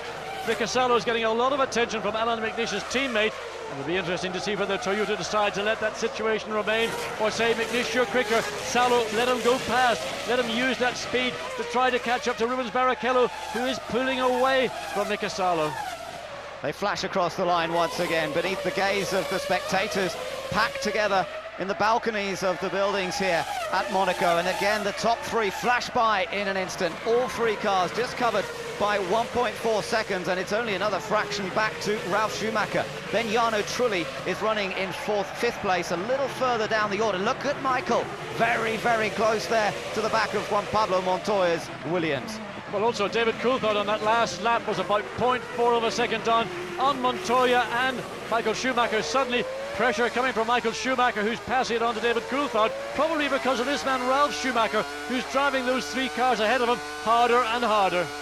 Yes, the man who has the fastest lap in this race so far. Montoya even forced to defend a little bit down into the chicane. But you can see Montoya beginning to defend. This is where the difference in the tyres is maybe going to start showing his face. With some 7 laps down. So Juan Pablo Montoya under pressure from Michael Schumacher. Michael with the Bridgestone tyres able to push and make Montoya react. Button confirmation that he jumped the start. Take another look at it there. You can see this. Watch the car beginning to go before the others. And then he stopped. It seems a bit unfair in a way that he has a drive-through penalty when he dropped a huge number of places, but that is the law of the Formula One rules, and he has to put up with the fact that he will have to come into the pits and back out again. And on top of that, he dropped away at the start, so really a disappointing Grand Prix for Jenson Button and for Renault, starting again alongside his teammate on that fourth row of the grid. Could have been in line for more points for himself and for the team. So it's becoming a four-way battle as Jenson Button comes through for his drive-through penalty. It's a slower pit lane speed limit here at Monaco than anywhere else. 60 kilometers per hour, 45 miles an hour through the pit lane. And if he exceeds that on this drive-through penalty, then he'll have to come in and do it all over again. But look at this, the battle at the front. 3 cars now covered by a second. There was a second between them a couple of laps ago. Now Montoya, watch Michael Schumacher. He was going to try and force Montoya to brake late as they come into the chicane. He's looking. He can't pass him, but he wants Montoya to make the error so he can make the pass through that. Well, there's been some great needle between these two this year. Some good challenges. Gerhard Berger, former Grand Prix driver himself, now the boss of BMW Motorsport, watching this battle very closely indeed.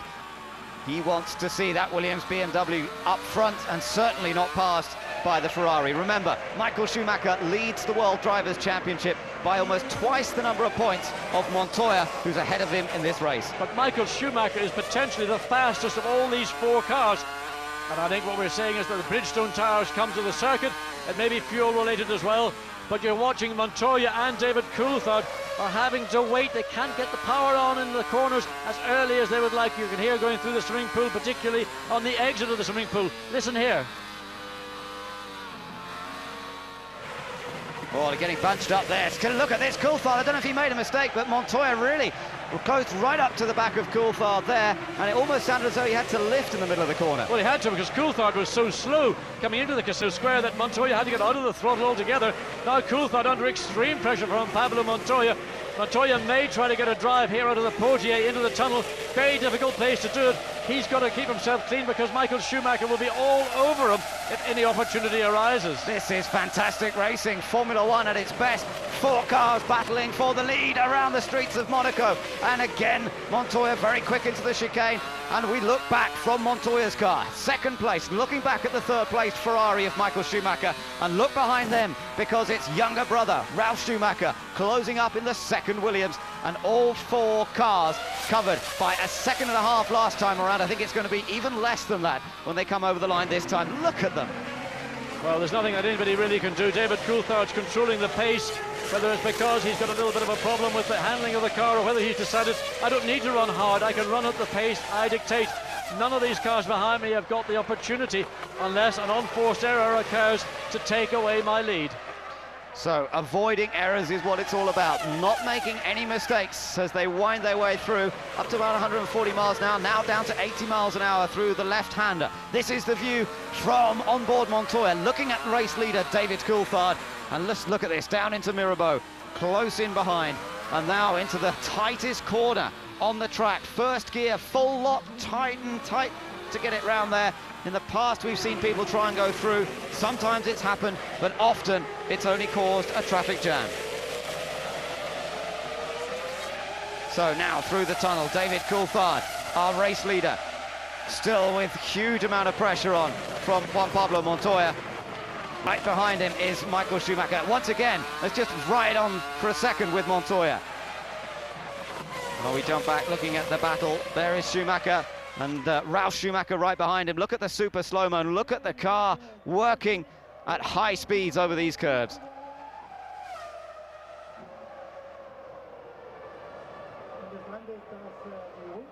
And really, you can see the way the different cars, the two lead cars moving around, I think, more than the Ferrari is. And that I put down to the difference between the two tires. Now, a little bit of breathing space between the first three. They were bunched up together the last couple of laps. You can't drive a Grand Prix so close to your competitor. You've got to give yourself a bit of breathing space. You've got to give the car a chance, because engine temperatures run marginal at best in these cars. And if there's not enough air going through the air intakes into the engine and into the radiators, you'll have a temperature problem. It'll go up. Once again, riding with Montoya. Down into Mirabeau. You can see the front wheel hopping into the air of the Ferrari. And that is the Ferrari on the limit, running in third place. But look at Ralf Schumacher in fourth now. And Schumacher teased Montoya. He just stuck the Ferrari out to the left to put it into the mirror of the Williams for Montoya just to catch it in his eye. No intention of passing, but just to try and distract the Colombian driver. So the top six, it's Coulthard, Montoya, Michael Schumacher, Ralf Schumacher. And look at this, the battle continues. Behind these four cars, still in fifth place is Jarno Trulli, and in sixth place is Kimi Räikkönen. Through to back corner, now into the fast left-right at the swimming pool section of track. Once again, Coulthard has that advantage, being up front, controlling the pace. Montoya has to keep an eye on his mirrors, but also looks for any opportunity in a chink in David Coulthard's armour to sneak through into the lead himself. The real frustration for Montoya is that he knows David Coulthard is slow on some parts of the track. Okay, getting a little bit of advantage coming out onto the straight, he picks up the speed. But once we get up to the top of the circuit, the top that you climb all the way up now through Beau Rivage and then into the Casino Square, that's where everybody then catches up to the McLaren Mercedes-Benz, and all of a sudden then the pace slows down, particularly in those hairpin bends that we're going to start coming to as we get down to the bottom of the hill as we come into the Mirabeau corner. Now let's ride with Michael Schumacher for a moment. Can he find any space here?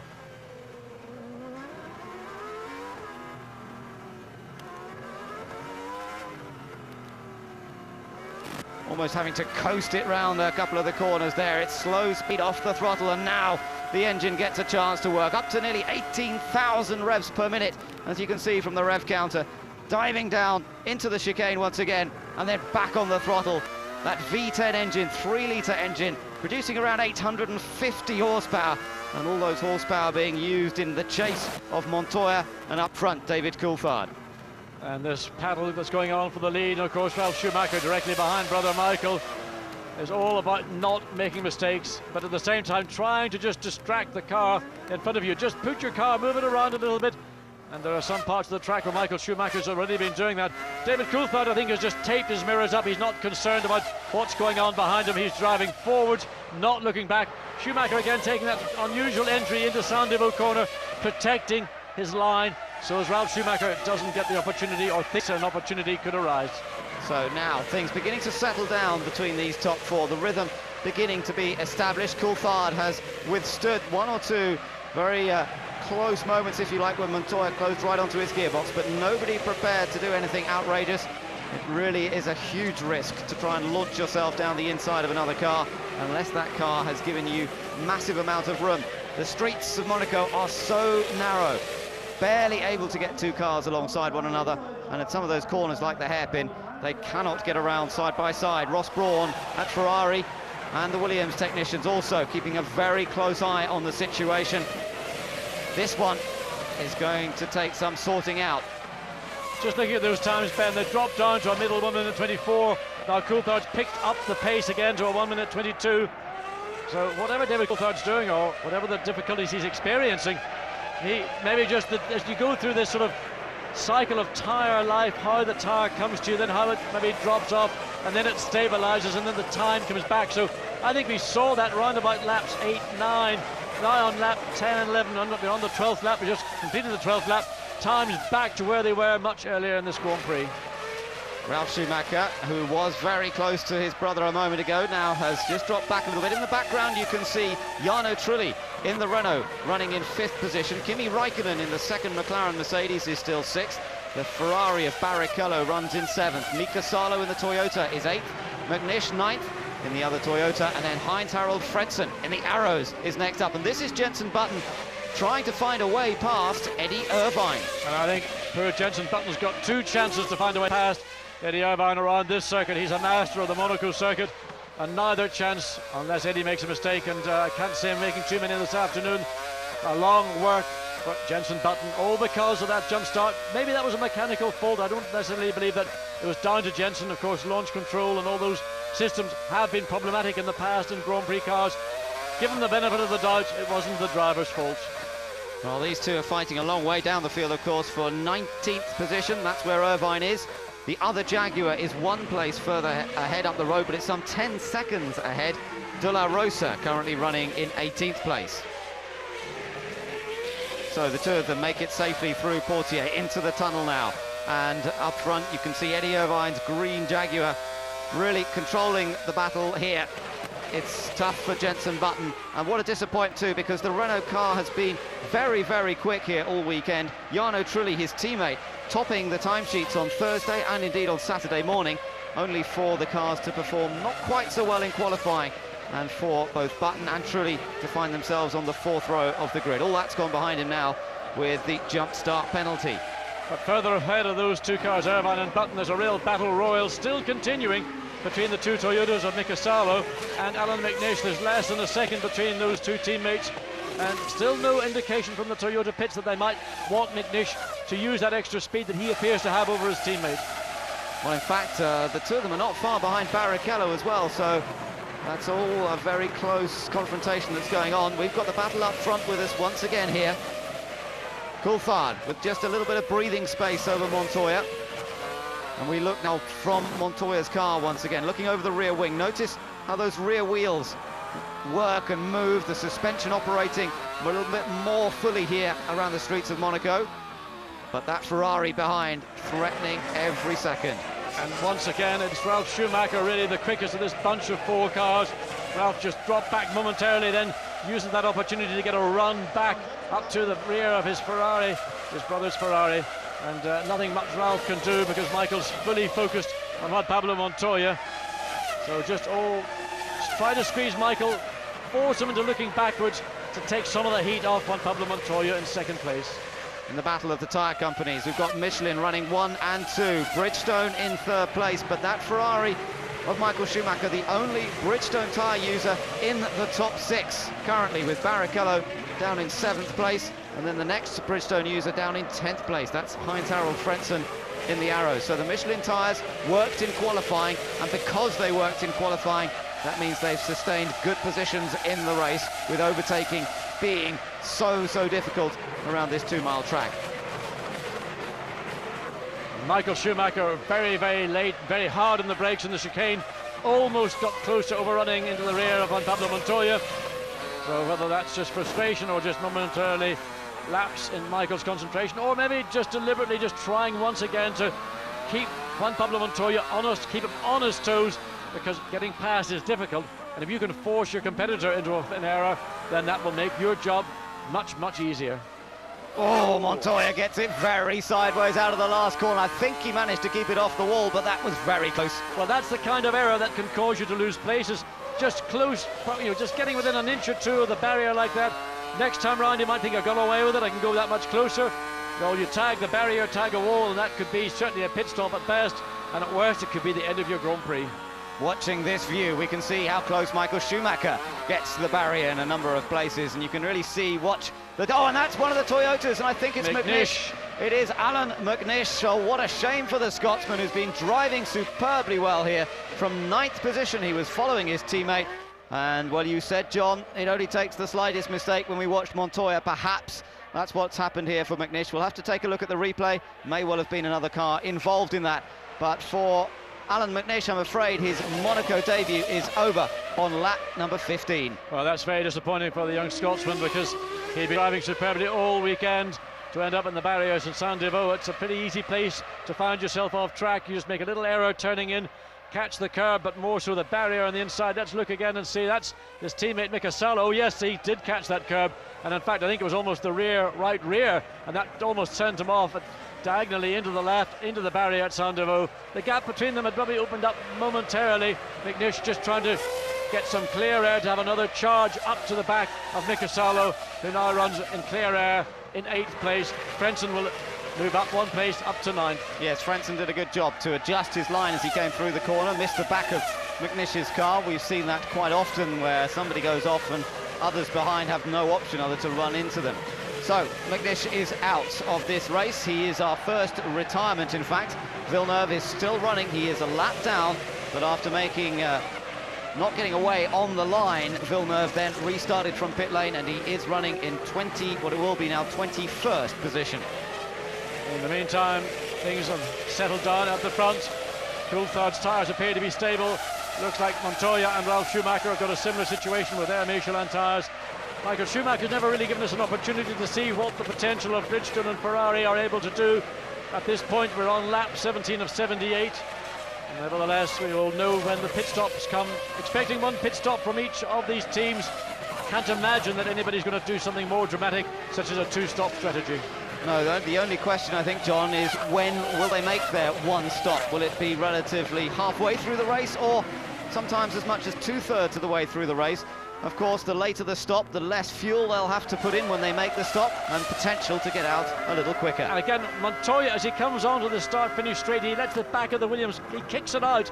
Now, whether he's got an understeer problem, he's trying to mitigate it by getting the back end out and tighten the front of the car, or whether that's just maybe a little bit of excessive rear tyre wear. You must keep an eye on that left rear of Juan Pablo Montoya's Williams BMW. Now, they've all closed up a little bit to the race leader, David Coulthard. He had a little more of an advantage last time around, but it's down to 0.8 of a second again. As you can see, Montoya definitely that close, a little bit closer to Coulthard. Now, let's see what happened here. This was the run down to Mirabeau. Alex Young in the second of the Minardis, lost the back end under braking. Did he keep it out of the barrier? Oh, yes, I think he did. But Ben, in the process of doing that, he actually had the higher speed in that braking zone. So, out of a mistake, a driving error, he actually records 202 kilometers per hour, which is about 125 miles an hour before he got under the brakes. But that was the consequence of braking late and getting the car out of shape into the Mirabeau corner. So Alex Young survives, but he stays down in 20th position. Now, look at Michael Schumacher. Really, again, hounding Montoya, as we saw just a few laps ago. They're sort of closing up, then spreading out again, just depending on the tyre performance as they go through this first sequence of laps. P2 for Juan Pablo Montoya, looking for only his second Grand Prix victory. Winner at Monza last year, and you can see that they're closing up to Jacques Villeneuve, a lap down already after the problems at the start of the race, and the leaders will be on him fairly soon. Yes, and this will be a problem for these lead cars, not so maybe much for David Coulthard, but for Montoya, Michael Schumacher and Ralf Schumacher. Once David Coulthard gets past, the other three will want to go through pretty quickly. But as we've seen in the past, Villeneuve has been very generous to lead cars when they're coming through. And I've no doubt that when he sees these 4 cars, really 1, 2, 3, 4, he will just simply pull over and let them go through. But it depends whereabouts on this racetrack they catch up to him. And to some degree, David Coulthard can control that and use that to his advantage. Down into the chicane once more. There is Villeneuve, about to see the leaders come up behind him, and he will, of course, be given blue flags around the track. And I'm sure that you're right, John, he will do his best to get out of the way, although there are some parts of this Monaco circuit where you really can't even get out of the way. You almost have to be on one particular line to even be able to get around the corner. Coming up through Rascasse now, the last couple of right-handers, first gear, very slow. Get the power on, as McNish has now made his way back to the pit lane. Yes, and explaining to team boss Uwe Anderson what went wrong, and I think it's pretty clear. We saw the replay.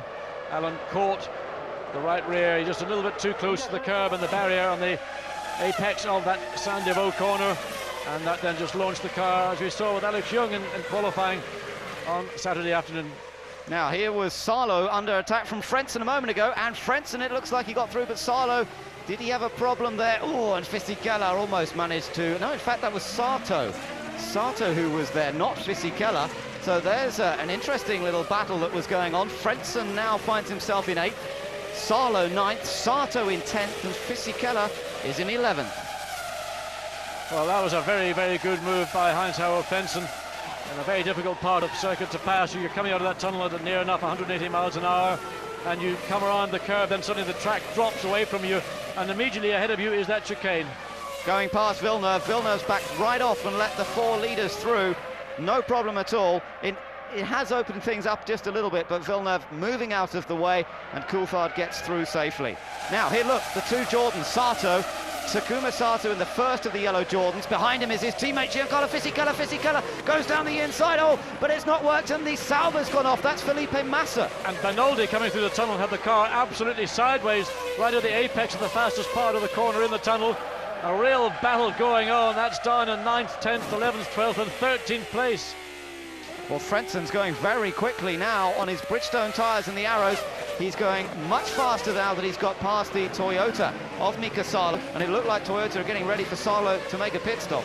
The 2 Jordans on Bridgestones as well, and they are going very quickly for Frentzen. Fastest lap of the race, you're right. Heinz-Harald Frentzen and the Arrows suddenly got in clear of the Toyota, 1 minute 20.664, and that is, well, 0.5, 0.4 of a second quicker than the 4 lead cars we've been following pretty much this race. Watch behind as well, because Felipe Massa in 12th was under pressure there from Enrique Bernoldi. There we are, Massa twitching around a little bit. And look at Takuma Sato. Sato down the inside. Oh, he gets it back together. Great move from the Japanese driver. But good thinking from Mika Salo. He knew when to say, OK, I've been passed. I'm not going to challenge you. He could have closed the door. That would have been 2 more cars out of this race. So now Giancarlo Fisichella, he's going to use all the advantages he's got with Honda power and those Bridgestone tyres to try and follow through. Otherwise, he will lose contact with Sato.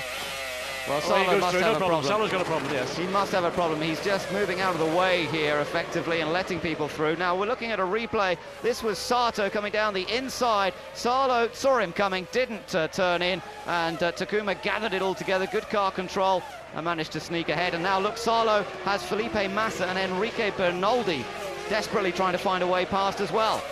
Well, something's going wrong for Mika Salo very rapidly. He's just losing place after place. Felipe Massa now backing up. Bernoldi behind him. Yes, Mika Salo's into the pits, and the Toyota team, what looked like a great opportunity. 1 car out in the barriers at Saint-Deveau. Mika Salo dives into the pit lane, and we don't know whether that's a mechanical problem or whether it's something they had anticipated. A very early stop, and I think not looking too good for 100th Grand Prix for Mika Salo. The Finn, very experienced. They're changing the tyres, refueling the car. This is an early pit stop, though. Lap number 21, you wouldn't normally expect them to be coming in quite this early in the race. He may well have clipped something somewhere on the track. We haven't been watching this battle only in the last couple of laps, so maybe there was something which was down to the driver, caused him to lose pace, but he's been reserviced, new set of wheels and tyres back on, and out he'll go. Now he has to drive hard all the way for the remaining 57 laps of this Grand Prix, because here in Monte Carlo you never give up, because you can always find yourself in a position to pick up maybe a 6th place or even a 5th place. 22 laps completed now at Monaco, and it's still the McLaren Mercedes of David Coulthard that leads the race from the Williams BMW of Montoya, the Ferrari of Michael Schumacher, the Williams of Ralf Schumacher, the Renault Jarno Trulli up there in the points, and Kimi Raikkonen in 6th place in the other McLaren. And Felipe Massa again getting his Cyber all sideways through the swimming pool, but further down the field other battles are going in. Mark Webber in the Minardi. Now we never thought Mark Webber and Olivier Panis in the BAR would battle, but they are having a mighty battle. Look at the replay here. This was Massa versus Bernoldi. Bernoldi had a little look to get in the inside going into the tunnel, but that's really not even a possible overtaking manoeuvre. The 2 Brazilians battling away, and Bernoldi now getting a little bit of the same medicine he dished out last year to David Coulthard, unable to find a way past Felipe Massa in the Sabre. The Jordan crew taking their time. They've got both cars still running in this race, and they're both in the top 10 now, so that's encouraging. But Sato ahead of Fisichella is a bit of a surprise. You almost wonder, John, will Jordan get on the radio and say, Takuma, move out of the way? Your experienced teammate, a bit of a master of Monaco himself, might be able to go and do something a little more than this. I would imagine that they should be doing it. I don't know why they're not. Sato's hit the barrier. He's hit the wall in the tunnel right in front of his teammate, and Takuma Sato, a huge accident. at the fastest parts of the track. He slides down into the tyre barrier at the chicane, and one of the Jordans is out. It could so easily have been both, and let's hope that he's okay. He was in a huge accident last time out in Austria. That was like Heinz-Harald Frentzen in the Jordan last year, same part of the circuit, lost it right in the apex of the corner, slammed into the barrier on the outside of the tunnel, and then just slid all the way down. Of course, left side of the car heavily damaged, and we may have a safety car. It is on standby. There we see the Mercedes-Benz safety car. It may be deployed. We've got a yellow dot which indicates yellow flags, and that orange dot indicates there is hit, big hit, Takuma Sato. And I mean, this young man, massive accident in Austria 2 weeks ago, an accident here last weekend in an historic festival, now out of the race with an accident. Well, great disappointment for the Jordan fans and for Takuma Sato. Let's hope he's okay. It really was a big rattle against the barriers. Look at look at that. You see the shot, the sparks fly up. He just sideswiped the wall, and Fisichella right behind him had to get onto the brakes and try and avoid him. Ben, just watching it, I mean, he was certainly very wide at the point where he should have been much closer to the left of our screen, because now the car just slides down the track, no way of bringing it to a halt. Fisichella went one way, the other way to get out of the way, and still Takuma Sato's Jordan just slides down harmlessly, comes to a stop, and well, another big shake-up for the young Japanese driver after having a massive accident. That one in Austria, of course, was nothing to do with him. He was just simply a passenger when Nick Heidfeld's car just dunk slammed poor Takuma Sato out of the race. Technical boss of the Jordan team, Gary Anderson, obviously looking concerned, and bits of carbon fibre all over the place there. They're offline on the exit of the tunnel, and it looks as though the safety car's been stood down now because, yes, indeed, there we are, confirmation. But there's still, of course, yellow flags in that area of the track. So no overtaking at that part of the track, but the rest of the track is green. There you can see that shot in the tunnel. How Sato got to there. Now, clearly he was aware of what Fisichella was doing behind, whether the team had said give him room to go by, whether he was trying to do that, we don't know. Hopefully we'll get to find out that news a little bit later in this Grand Prix, but a scary moment. And also for the other teams out there, because there will be shards of carbon fibre all the way down, even though it's on the off line. Some of those bits can be flicked and put onto the racing line, and they are so sharp. Tire damage is something that now people must be keeping an eye out for. Well, it looks as though Takuma able to get himself out of the car this time, and that's great news after being somewhat sore still from the shunt in Austria, and their relief for Gary Anderson and the rest of the crew that their man is out of the car. But there's again another battle. This is Felipe Massa and Bernoldi, the two Brazilians, still battling away. But for Jordan, they only came here with 3 cars because Sato's car was too heavily damaged to have it repaired in time. Now the Jordan team are under more pressure because they've got to get these cars back to their base at Silverstone in England, get them rebuilt, get a third spare car built up to go out to Canada. And those cars will be being sent from the UK or around Europe by next Sunday. But less than a week for the team to get the car back rebuilt. Big work schedule for Jordan. So we're watching the battle here between Felipe Massa and Enrique Bernoldi. 25 laps have been completed here at Monaco. So far, it's David Coulthard that's dominated from the start. A brilliant getaway, and he stayed in front of Montoya, Michael Schumacher and Ralf Schumacher, Jarno Trulli in 5th, and Kimi Räikkönen in 6th. But it's still early days in this race. Well, just completing 1/3 distance, 26 laps of 78, so pit's looking ready.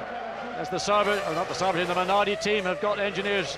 Is this for Mark Webber or for Alex Young? Young running in 19th, Mark Webber doing a great job in 14th place, still hounding Olivier Panis all the way.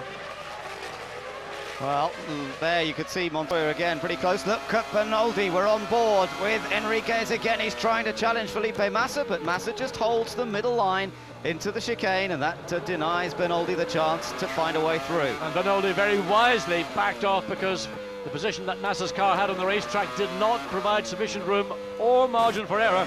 But you can see the Sauber leaping all over the place. A hard drive this afternoon for Felipe Massa, and all that pressure behind from Enrique Bernoldi. Great to watch though, isn't it? Watch that Sauber, it's sliding around there. Again, look, the back end steps out, he corrects it. And you watch on board with Bernoldi, everything looks very controlled and easy. He just drives through the corner without the same sort of grip problems. Here he goes, can he get alongside? Can he get along? No, but so late. Massa is very late in the brakes. Bernoldi very wisely lets him go. Again, you can see now he gets a good run. Now there's a block. Now, if he does that more than once, Massa will be brought in. That is... Well, as we mentioned earlier, David Coulthard was in this situation last year behind Bernoldi. But we didn't see that blatant block that Felipe Massa did this time up the hill to Enrique Bernoldi. There are so many curves on that hill, though. It's a very difficult one to distinguish which one is a move to block and which is to take the line. And the stewards, I don't think, will be able to really give him too hard a time. But look at the way the car is sliding around. It really is all over the place. Massa doing well just to hang on to it. Well, he's just got massive oversteer. Again, coming through the tunnel, Massa is slow. Bernoldi wants to try and run him. He's just got to judge how he picks up speed through the tunnel. He gets, in my view, too close, too soon to the rear of Felipe Massa's car in the tunnel. But of course, then he's still left with the job of trying to get alongside, and Massa is being very, very aggressive in defending his position. And look how it's allowing everyone else to close back up. Heidfeld is behind Bernoldi in the other Sauber. Then it's Olivier Panis, the Frenchman. Behind him is Mark Webber, the Australian, in the Minardi. A car that's not a particularly fancied runner, but he's doing well at the moment. Webber running in 14th position. And as I say, now on the tail of this battle, look at this, here comes Bernoldi, he's gone alongside, and surely this is the opportunity to get past. He does it, Felipe Massa, oh, and he's going to run into him. He's pushed him down the escape road. He's run into the back of Bernoldi, pushed him down the escape road, and Bernoldi will be fuming with that. What a shame, the move was made, and Massa braked too late. Yes, well, Felipe Massa just could not give up. His rear tyres, the inside shoulder of the rear tyres on that Sauber are very, very heavily worn. That may be the problem that we have seen from the Brazilian driver, not being able to get grip, traction in any of the corners. But that was just fundamentally just being too greedy. He was beaten into the corner. He refused to give up. And what is important in a good driver is to know when not to give up, but more importantly, when to give up. There we see it. Just pushes the back of the arrows into the corner. Poor Bernoldi had no choice. He just went straight on. And, well, Felipe Massa is making himself not particularly popular here this weekend. A lot of complaints during qualifying from many drivers that he was not using his mirrors, not being considerate. This time, well beaten, but just well, somebody needs to talk to the young Brazilian, Felipe Massa, and say, cool it. So a great shame for Enrique Bernoldi, who'd been battling for that position. What it does mean now is that Giancarlo Fisichella has moved up into 9th position, and it will bring Heidfeld now up into 10th position. So Heidfeld will have gained from his teammate's mistake there. Nick Heidfeld in the second Sauber. Heidfeld now 10th, Panis is now 11th. David Coulthard gets through cleanly. Felipe Massa, well aware of what's happening now. He's got to let Pablo Montoya and Michael Schumacher through with the same generosity. But just one wonders, Ben, was there any damage to the rear of Bernoldi's arrows? He was pushed some way, and rear suspensions, or suspensions on a Grand Prix car, are designed to work in certain areas, certain planes. They're not designed to be pushed from the rear by another Grand Prix car. Montoya just locking, sorry John, but Montoya just locking up. I wondered if he was going to do the same, but he got through the corner. Felipe Massa does come in.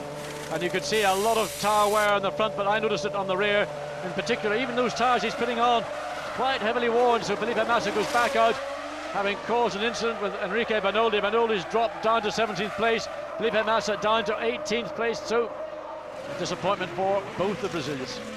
So now it looks as though, well, that's interesting, the incident involving car number 8, Felipe Massa, is under investigation by the stewards. And I suspect he will be made to drive through penalty at worst. He could get a stop-go penalty as well, and that was clearly just a poor piece of driving on the part of Felipe Massa. Michael Schumacher again so close to the rear of Pablo Montoya in this battle for second place. Yes, and Montoya's dropped away from Coulthard. Coulthard's got a slightly bigger lead than we've seen for a number of laps, so Coulthard has that chance, bit of breathing space currently. There again, you look at the top three, look at Coulthard's advantage. He's definitely stretched out more of a lead.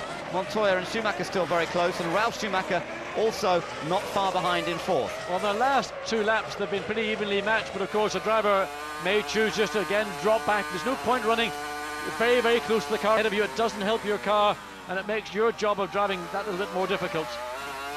Through Sandoval safely. We've just seen Mark Webber into the pit, so the Minardi driver has made his pit stop. He was running in 13th position, now of course drops back down the order. They will have put a full tank of fuel on board, and he'll have some work to do in the latter part of the race. Taking a look at the replay, Coulthard, this was Montoya. Oh, a wisp of smoke, Ben, a wisp. Now, was that bodywork contacting to the tyre, or was that a mechanical problem that David Coulthard is just beginning to experience? That little wisp sometimes, that looked, I don't know, tyre smoke and engine smoke. Yeah, there again, John. You just saw it. Smoke coming as he went into the tunnel that time. Definitely saw some blue smoke. Take another look again. there. Yes. So David Coulthard beginning to experience some kind of problem. We don't know whether it's engine related. There again on the exit coming out of that chicane. Watch right here turning into Tabak. Whether it's when he comes off the throttle, there's a little wisp coming out. Well, that is not promising at all for David Coulthard. McLaren do not have a good reliability record this year. Not at all, not up to their usual standards. Kimi Raikkonen in particular has not finished a race since the opening Grand Prix of the season, and it's been all sorts of mechanical failures that have let him down. Coulthard has had a slightly better run than that, but the McLaren crew watching the pictures very carefully. Still lapping fast, however, so it doesn't seem to be slowing him down at this point. Well, David Coulthard, oh, again, you see, I don't know whether it's on a change of gear or whether it's maybe just lifts off the throttle slightly to breathe the engine, but it is becoming more apparent by the corner, not just simply once on a lap. So there the battle still, the top four. Coulthard maintaining the edge that he has, some 2 seconds over Montoya. 31 laps have been completed, and a very slow Alex Young in the crabbing. tunnel. He's got a right rear. Is it a puncture or has he damaged the car against? Car appeared to be crabbing as he tried to hug the barrier all the way around the inside of the tunnel, trying vainly to keep out of the way. And then again, David Coulthard comes down. Young just drives across the chicane, doing the right thing. He's going to be going into the pits. There again, left bank of that V10 Mercedes-Benz engine. That is not bodywork, in my opinion. That is mechanical. There's the look on technical director Adrian Newey's face. He's seeing the same pictures we are. There's a problem for Coulthard.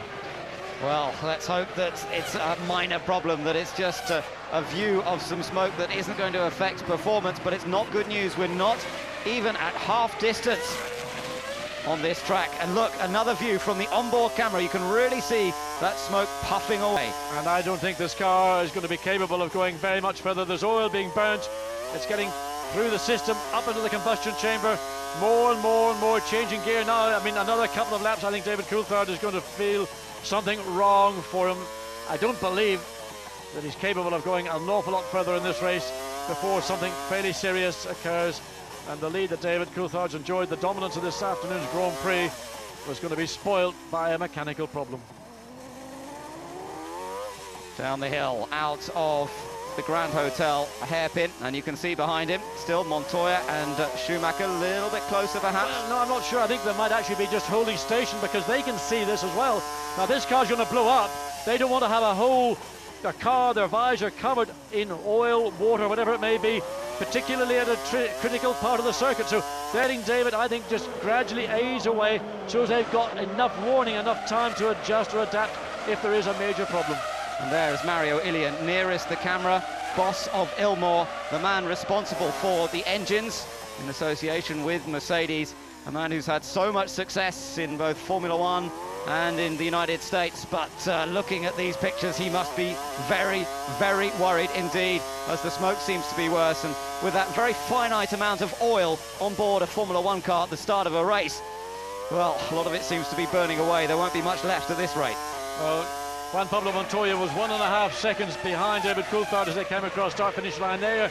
You can see it's probably about 35-40 metres, so they've got to be careful. They don't want to overrun David Coulthard. Blue flag, of course, and that's a light on the dashboard of Mika Salo's. So he pulls over to the right, lets the first three. Now he'll go round the corner, and then Ralf Schumacher will also slip by without any difficulty. But Montoya must be careful not to get too close. He suspects, and I'm sure that the Williams team are telling him to be aware of a potential problem for Coulthard. And if that engine goes big time, there will be oil, water going straight onto the visor and on the wheels and tyres of Montoya and Michael Schumacher's cars. So, cause for concern for David Coulthard as the smoke puffs away. His teammate, Kimi Raikkonen, still in the race. Remember, Raikkonen running in 6th position. Let's quickly update you. It's Coulthard, Montoya, Schumacher, then Ralf Schumacher 4th, Trulli in 5th. Raikkonen is 6th, ahead of Barrichello, Frentzen, Fisichella now 9th, ahead of Nick Heidfeld in 10th. Then it's Panis, De La Rosa in 12th, ahead of Irvine, Jensen Button, Enrique Bernaldi, Mika Salo, who's running down in 16th place, and then Mark Webber, who's made a pit stop, is 17th. Felipe Massa has also just been into the pits. It's the end of lap number 34, and we've still got some 44 laps to go. And the reason for Felipe Massa being in the pits for a second time this afternoon was he came in and had a stop-go penalty, and that was the result of that incident with Enrique Bernoldi when he ran into the back of him into Santiago. In the meantime, it's Michael Schumacher once again who's picking up the pace and pushing Juan Pablo Montoya less than 0.3 of a second, almost impossible to time only electronically. And you get the gap between the Williams and the Ferrari in this battle behind David Coulthard, race leader. The Mercedes men, Jürgen Habert and Norbert Haug, looking very, very concerned, of course, but so far David is still going, and there we can see his lead actually has opened up, if anything, over Montoya in second position. Well, it seems it's ebbing and flowing all around the track. Now that oil smoke appears to be dissipating. Either that's because it's cured itself, which is unlikely, or oil is getting very low indeed, which is probably more likely. And what a huge disappointment this would be for David Coulthard, for the McLaren team. Here's the other battle, Barrichello and Kimi Raikkonen. They're battling away for 6th place. Last championship point, of course, is 6th place. Yes, and just ahead of them, there's Jarno Trulli, the Italian, in the Renault. Right there, the McLaren of Kimi Raikkonen, the new Finnish boy wonder, if you like, this year. 2nd season of Grand Prix racing, 1st season with McLaren Mercedes. Has not finished a race since the first race of the year in Australia, but driving well here this afternoon, holding on to 6th, despite lots of pressure from the Ferrari of Rubens Barrichello. Kimi Raikkonen and Barrichello battling into Santiago. In the meantime, race leader David Coulthard is actually, with all the problems we think he has got, has set the fastest race lap, the first man to get into the 1 minute 19 second bracket with a 1:19.743, and the gap to Montoya is up to 2.4 seconds.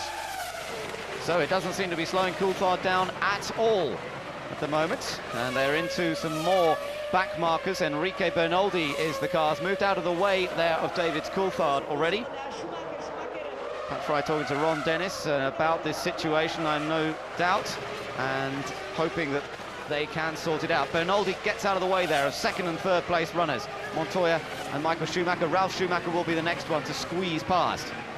Well, we're trying to think what David Coulthard's problems may be, and of course these cars carry supplementary oil tanks, and maybe there's been a small malfunction and it's overfilling the tank, and that could be the reason why we saw those puffs of oil smoke coming from the back of Coulthard's McLaren. It seems to have stopped, the situation seems to have cured itself, and David Coulthard now 2.5 seconds ahead of Montoya in 2nd place. Good to see Takuma Sato back at the Jordan pit, perfectly okay by the looks of things, and perhaps explaining to his team what caused the accident when he sideswiped the tunnel there. A big, big accident, the fastest section of the circuit.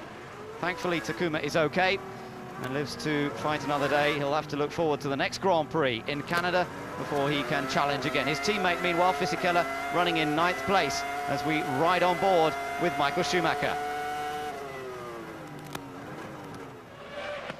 So they come through the chicane. Some more traffic to be dealing with as you see David Coulthard coming through there. Coulthard's already found a way past Jenson Button, and now it'll be Eddie Irvine, the next one to be lapped. Irvine currently running in 13th position.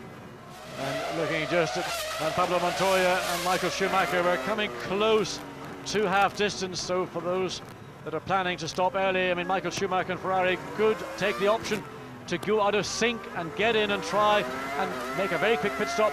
It all depends where he would blend back into the field, and with cars now spread equidistant around the racetrack, it's very difficult for the teams to determine the right time, other than that they might have done prior to this race beginning, where to go in and make your one and only stop of the afternoon.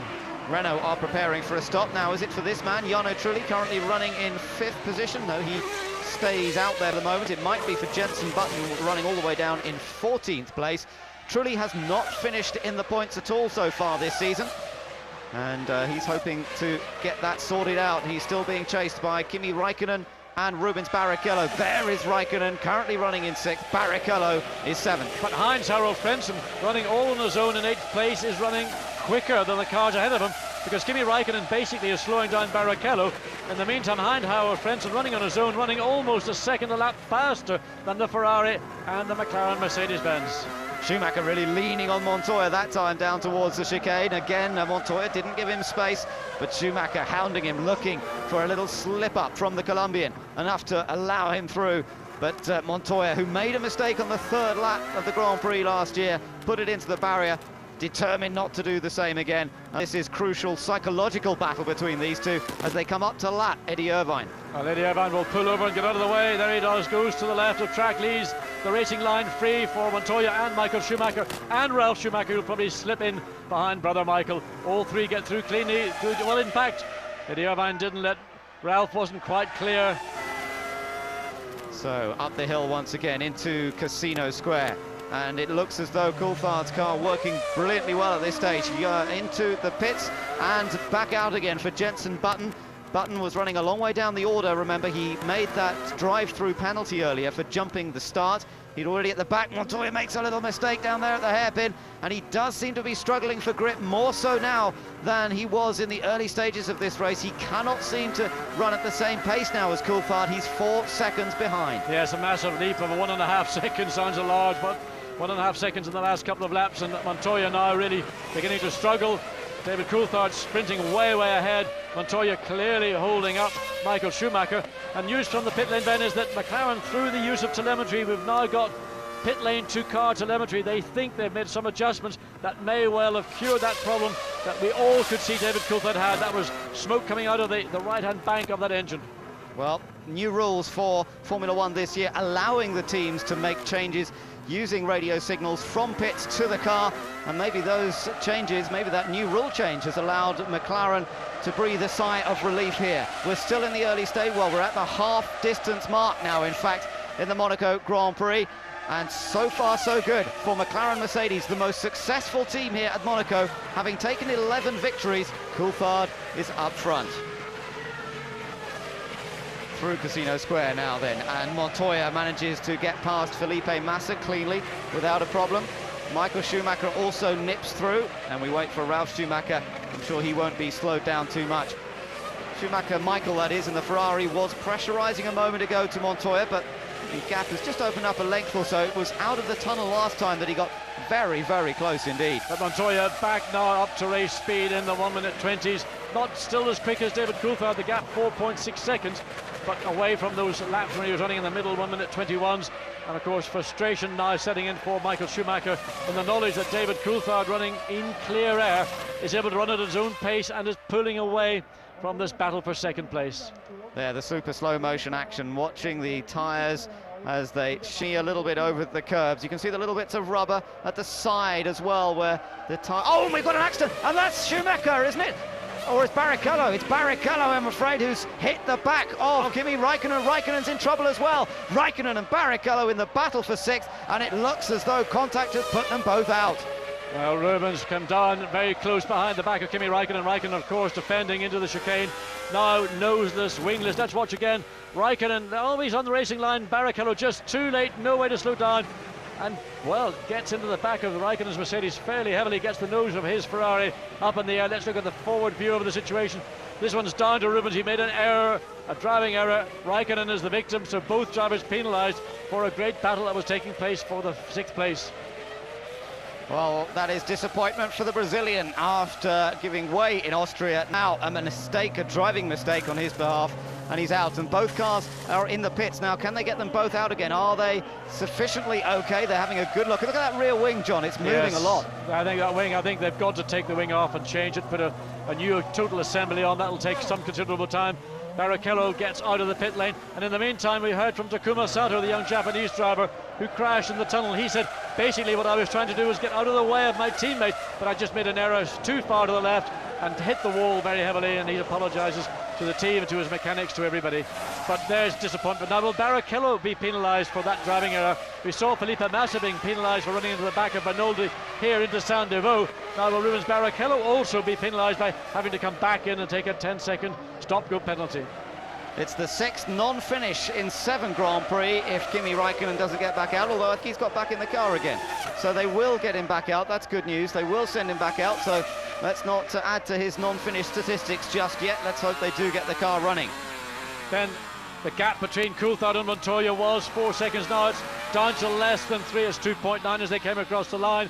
So Montoya back up to speed. Coulthard got delayed. Now that may have been simply just due to the traffic around the track. We have to keep an eye over the next couple of laps, because as the second and third place competitors come out of the tunnel or through the tunnel. They'll be out of it just in a moment. We can look forward and see how much traffic there is ahead of them, and it'll be a battle with Pines, Heidfeld and De La Rosa.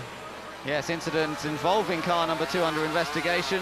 So indeed, John, they are looking at the crash there for Rubens Barrichello, and he may indeed pick up another penalty. Another penalty adding to the fact that he's had to make a long pit stop for a nose cone change. Well, we'll watch that with interest as we look back from Montoya's car. They're still working on the Kimi Raikkonen machine, taking the rear wing off, and now hopefully replacing it with a new unit. Meanwhile, there are battles going on throughout the field here. That's the battle for second you're watching at the moment, but behind them, Ralf Schumacher runs 4th, Trulli is 5th. Frentzen now Michael Schumacher got very, very wide coming out of Sandovo. He really had to check the car, get out of the throttle. He just almost slipped all the way up the barrier on the exit. So you've always got to keep your wits about you. So easy to make a mistake. They're coming up behind Nick Heidfeld now. Heidfeld is 9th, and they're about to lap him. Frentzen is currently in 6th place. That's a good drive for the Arrows man. Fisichella is 7th. Barrichello has rejoined in 8th place after the incident with this man, Kimi Raikkonen. So then it's Heidfeld, Panis 10th, De La Rosa in 11th, Irvine in 12th, and Mika Salo 13th ahead of Mark Webber. And still we've only seen 3 actual retirements from this race: Alex Young, Takuma Sato and Alan McNish. And that was Montoya. Montoya went through the chicane. He didn't go around the chicane. He drove through that. So Montoya made an error under braking into the chicane. Now, whether that will be deemed to be an advantage or not. So he didn't make up any places. He didn't really gain any time as we watch back. This is Irvine. Oh, Eddie Irvine losing it, tank slapping it all the way down. And that was Mika Salo taking advantage. Now, was there contact here, John? No. No contact, just Eddie. It looks like the traction control suddenly it was non-existent. Oh, and this is still close between the two battling for second place. Montoya just fending off Michael Schumacher as Rubens Barrichello makes his way through the pits and has had a stop-and-go penalty. Yes, that means coming into the pits, stopping for 10 seconds, standing there then. And this is down to the individual teams. They have to actually carry out this exercise. And then when the 10 seconds is up, the driver can go back out into the field. Barrichello had been very quick, immediately going back out after his contact with Kimi Raikkonen, but of course once again coming back in and will have lost about 30 seconds for in and out, plus 10 seconds, so a total of 40 seconds for Barrichello for that rash move. There's Montoya misjudging the braking. There he went straight across the chicane. Whether that will be deemed an unfair advantage, I have to say, doesn't look like it to me. No, and he almost hit the barrier under the braking there. The car was very unstable indeed, but he saved it, and he stays in front of Michael Schumacher. Now, we've just seen Jarno Trulli come into the pit, so the Renault driver drops down the order somewhat. He's made a stop. He was running in 5th place. That promotes Heinz-Harald Frentzen up into 5th, and Ferrari 6th. are ready for Michael Schumacher. Michael Schumacher is going to be in. Oh my goodness, it's gone wrong for Rubens Barrichello. He's been done for speeding in the pit lane, but this is Michael Schumacher's one and only stop for the day. They decided bring him in now. It's on lap, he came in lap 44. Now, cleaning out all the airboxes. Tyre change, and off goes Michael Schumacher once again. Ross Brawn speaking to him on the radio. Indeed, and this is the major play of the race. If Ferrari are going to take victory, or at least get up onto second place in the podium, it's going to start now. Michael Schumacher is going to rejoin the track, and really there's not too much traffic ahead of him, so he's going to be able to get in 2 or 3 really quick laps. One of the Arrows just comes by, and Michael just manages to get ahead of Heinz-Harald Frentzen. Frentzen, of course, running in 5th place. Michael Schumacher rejoins in 4th. So that's great stuff for Michael Schumacher to get out in front of Frentzen. That could be absolutely crucial. Now, if he can string a series of fast laps together, it may well be that he can move up into at least second past Montoya, but it looks like Coulthard could be coming into the pit soon. It is. David Coulthard is going to come in. This is going to be in lap 45. So we hope that McLaren are ready for him. So we'll wait and see what this team do. So David Coulthard cuts. No, he doesn't. He goes on one more lap. We saw the McLaren team preparing. It's for Kimi Raikkonen back in again. Yeah, it's Raikkonen who's come back in. So obviously, even though repairs have been made, the car is not right. And he's saying, no, don't take the steering wheel off. I think maybe we can still get back out there. Maybe it's only a minor problem. But I think that McLaren want to get this car moved out of the way as quickly as possible, because we are going to come into the window that David Coulthard and his team will be looking to make that pit stop. There we see Montoya now in second place, Ralph Schumacher in third. Michael will be pushing. He's just gone fastest in that second sector of the lap. New tyres, fuel on board. A chat to Ross Brawn as he went out of the pit lane. As Rubens Barrichello once again visits the pits. I think it's the third time we've seen the Brazilian this afternoon into the pits. Yes, he picked up the penalty for speeding in the pit lane last time around, so he's had to drive through it again on the speed limit of 60 kilometres an hour, just over 40 miles per hour, which he exceeded last time. So Michael Schumacher, this is his opportunity now. The laps that he's putting together now could be the difference between him matching Ayrton Senna's 6 victories here at Monaco, because if he can put in enough quick laps, he could move ahead not only of Montoya, but of Coulthard as well, quite possibly, because he wasn't that far behind the McLaren Mercedes driver. But these two are going deeper into the race, so they might need to stop for a little less long when it comes to their turn. But Ralph Schumacher quicker at this moment than Juan Pablo Montoya. As we look back into the pit lane and see which teams are beginning to prepare. There we look at the Williams team running second and third, virtually nose to tail, but Ralph Schumacher the quicker of the two Williams drivers at this moment. Little puff of smoke. And Montoya's in trouble. I saw a little puff of smoke as he came across the line, and then Montoya's in trouble, and it's Ralph Schumacher who's moved ahead, puts him into second.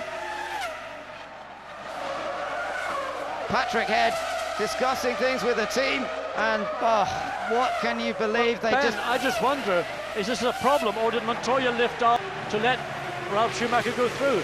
Because suddenly the car, and again a problem.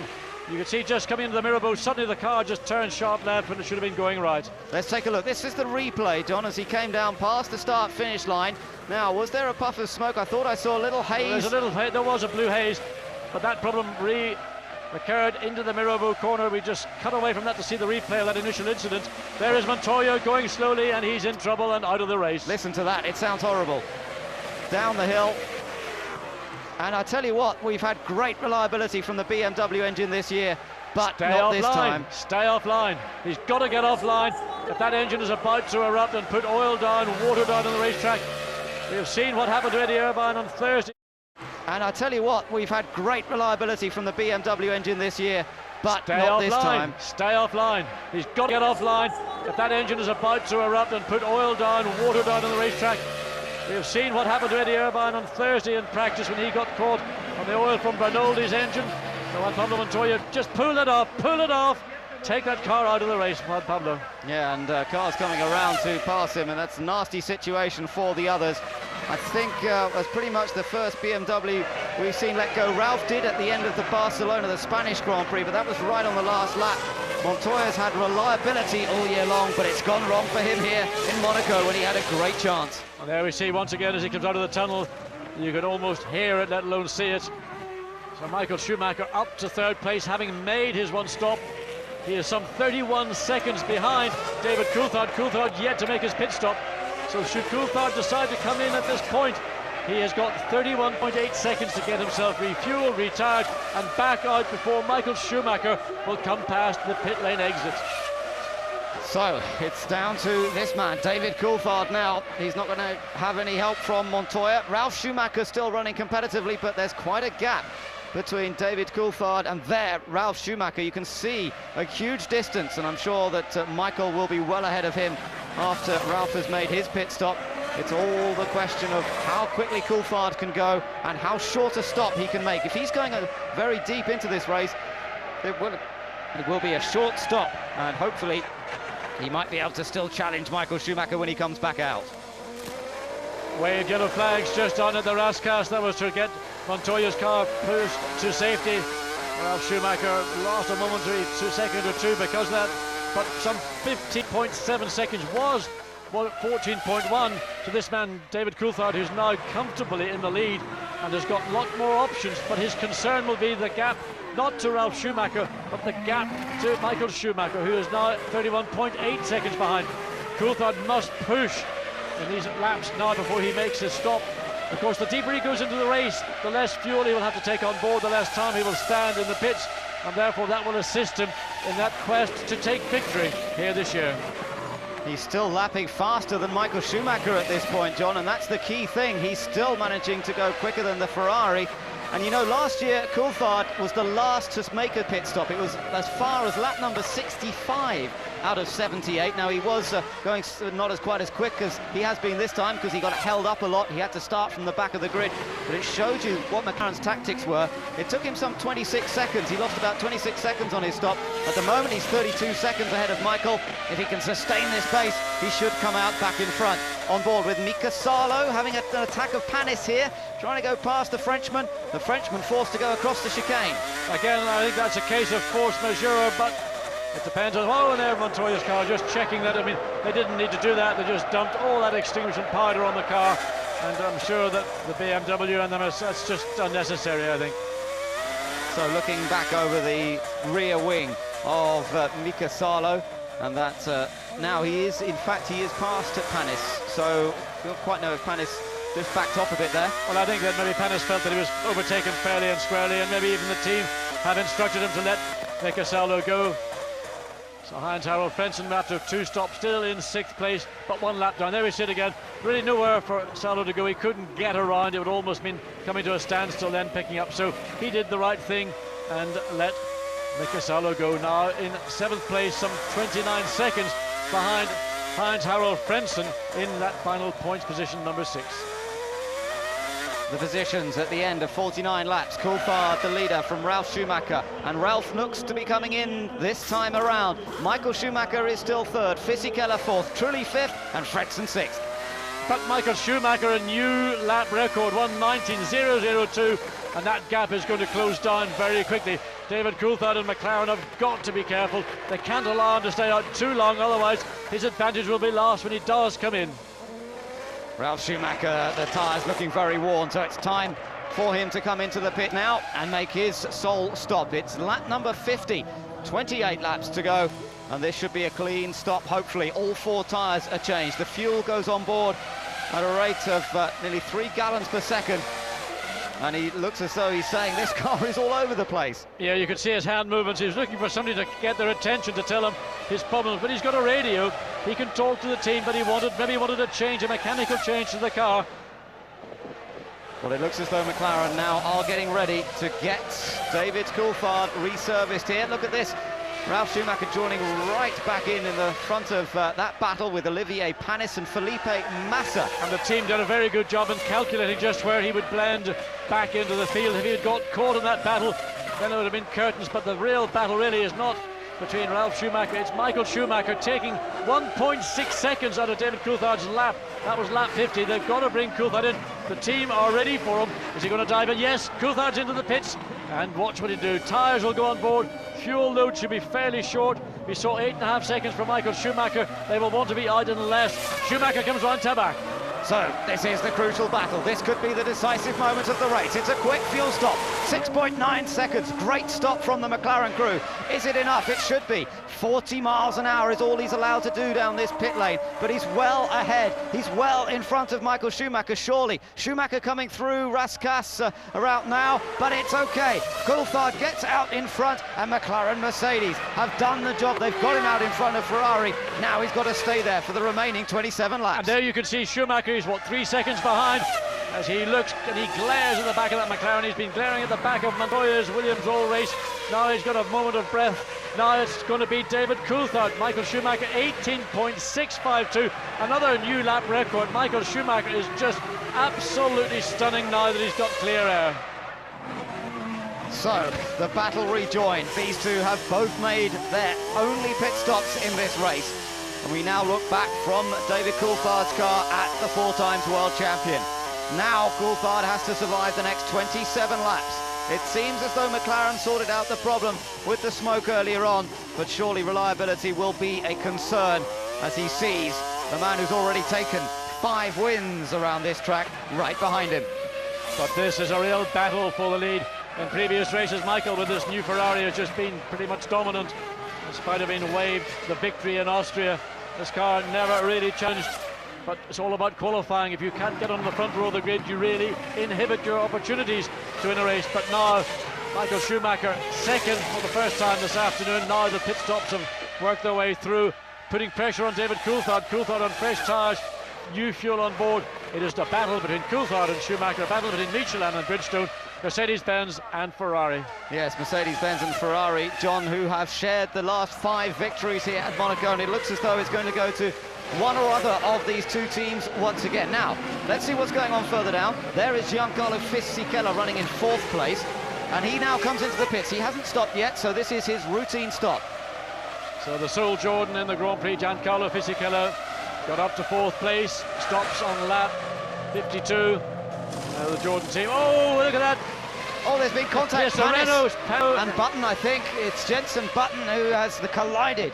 Well, we have to wait and see. Yellow flag's obviously down there. Panis and Jenson Button. I will get a view of that in a moment as well. But will this see again safety car being prepared? Because these two cars will take a moment to be removed. Button's car in particular, in a particularly precarious part of the racetrack. Drivers must be aware. Let's look again.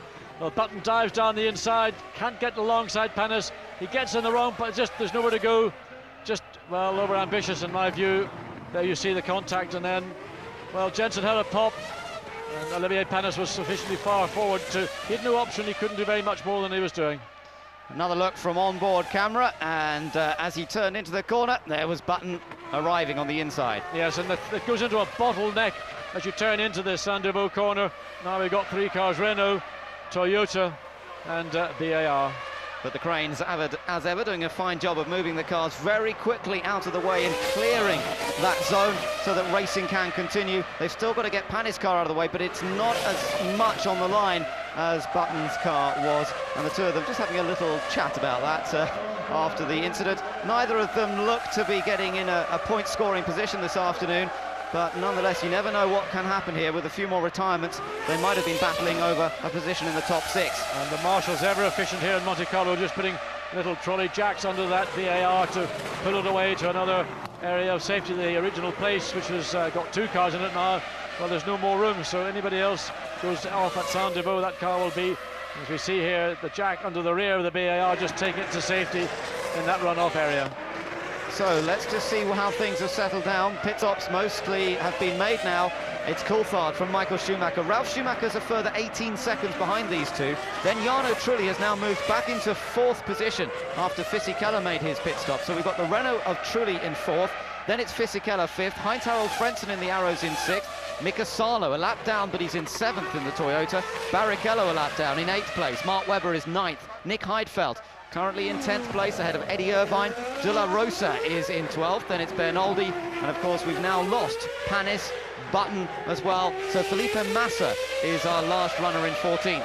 And Giancarlo Fisichella just rides the curve as he comes out of the Portier corner through the curve. That's where his teammate Sato, who was trying to make room for Fisichella on the lap that he went off, got it all wrong. Fisichella scored points for the first time for Jordan and himself in Austria in 5th place, running now in 5th place.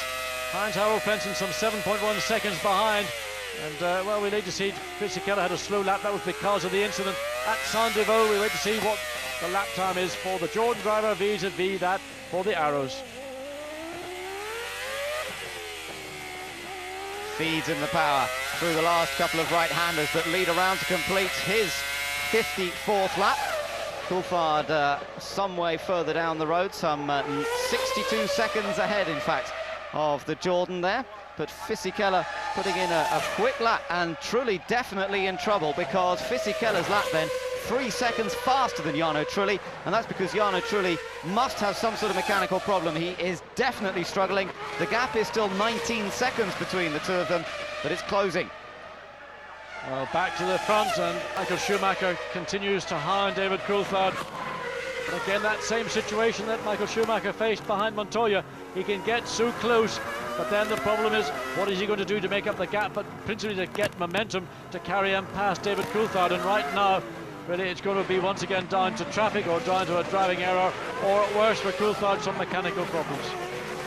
Good first sector there from David Coulthard, but Michael Schumacher keeps the pressure on him. And again, Michael looks to be on a very quick lap, not perhaps his fastest overall. He set that on lap number 51, just a few laps ago.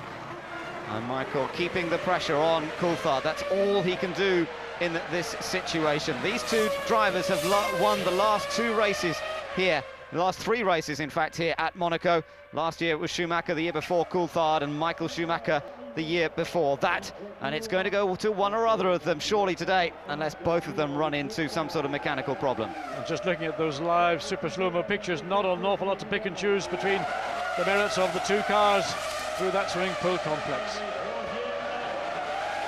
Adrian Newey, technical director at McLaren, and Ron Dennis. Can they keep it together? You know, it's been a while, just over a year, since David Coulthard had a victory. That was in Austria, and since then it's been a bleak period for him. It's been bleak times in 2002 generally for McLaren Mercedes. They have not looked even close to winning a Grand Prix this year.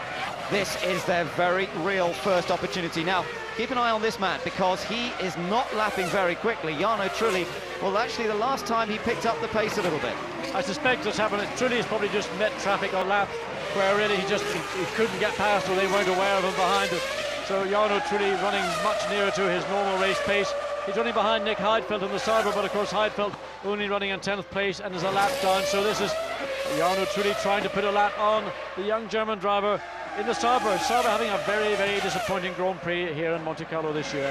Yes, it doesn't seem to be coming together for them at all this time around. Look at how close the leaders are. This is Michael Schumacher right behind Coulthard. And who's Coulthard behind? He's behind Enrique Bernoldi, but this time it's the race leader coming up to lap Bernoldi. Bernoldi's given a blue flag. There are blue warning lights in the cockpit. He will move over and let these two race leaders go through on this pit straight.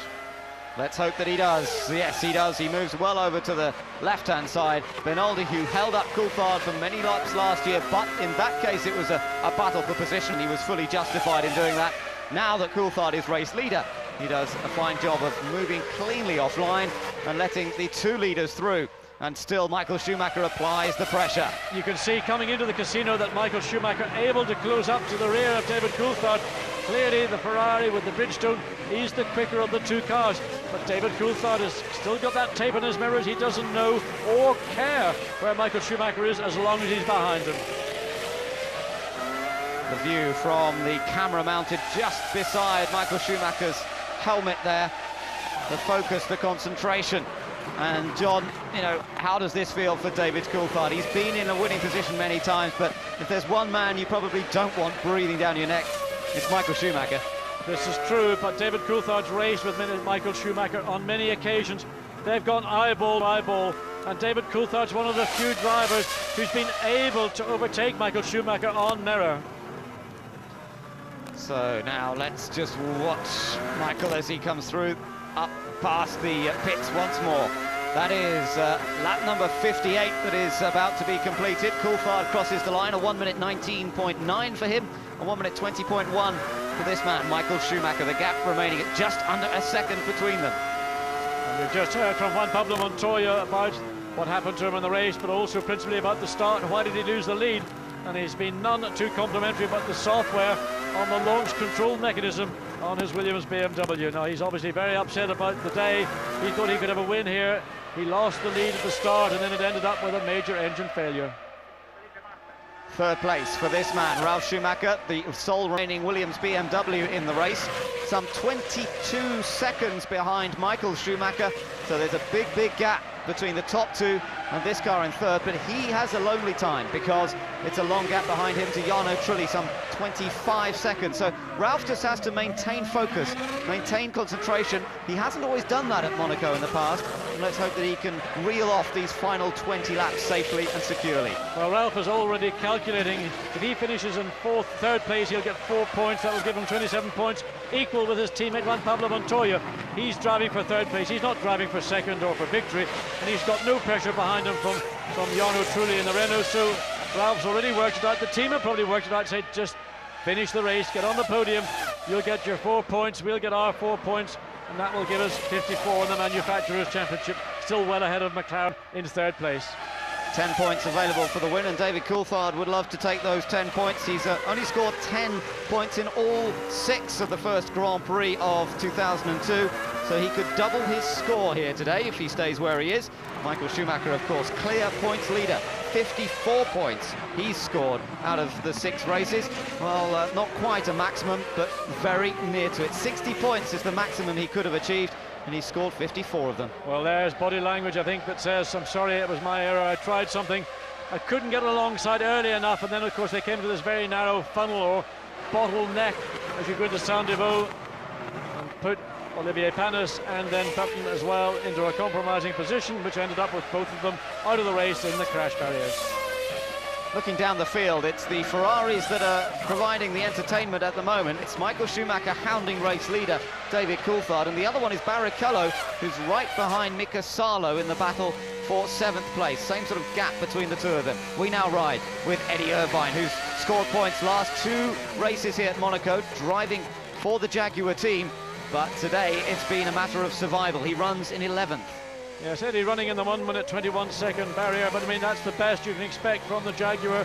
His teammate Pedro de la Rosa running directly behind him in 12th, and both Jaguar drivers doing the best they can with a car really which is falling so far behind, even out-qualified by the Minardi of Mark Webber for 19th place in the grid. The Jaguars 20th and 21st, and really I can't wait for the British Grand Prix to come along. That's when they expect to make this quantum leap on their aerodynamic. Listening into a little bit of team radio. As Irvine, we change to another view now, looking over his left shoulder. The Tiger design on the crash helmet, and this is the latter part of the lap, coming past the Raskas restaurant on his right-hand side. It's a cousin of the Tiger. It is actually a Jaguar. Jaguar, yeah, sorry. The Jaguar on his helmet rather than the Tiger. But Coulthard comes through. Schumacher in 2nd place. The gap has stayed at a 2nd between them, and Ralf Schumacher still in 3rd place.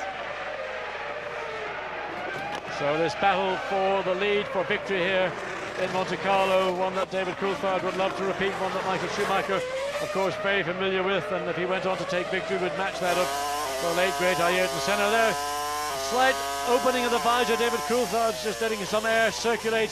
Hard work, and David has really driven hard all weekend, and of course now that he's once again in the lead, having made that pit stop, great job by the McLaren team to get him in and out, and just getting some air, whatever air he can in, just to keep that composure.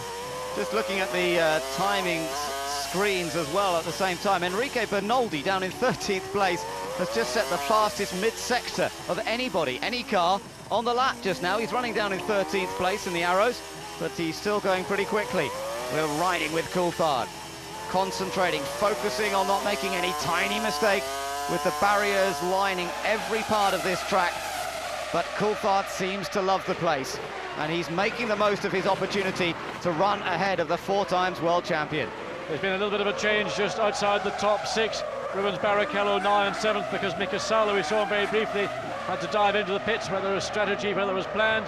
The fact is that now Salo's dropped down to 8th. Barrichello has got clear air to Heinz Harald Frentzen in 6th place, some 20 seconds behind with some 17 laps remaining. Tall order for the Brazilian to get that final point here this afternoon. Well, Michael Schumacher is not going to lessen the pressure in the remaining 16 laps it is now as they cross the line one more time. He is going to keep this pressure on Coulthard throughout. And there you can see, just ahead of them, Heinz Harald Frentzen running in 6th place, looking to try and score another point for the Arrows team. He managed it 2 Grand Prix ago, and he wants to do the same this time around. They looked strong in Austria. Unfortunately, the two teammates had a bit of a coming together, which didn't help. Now, look on board once again. See how close Michael Schumacher gets to the back of the McLaren.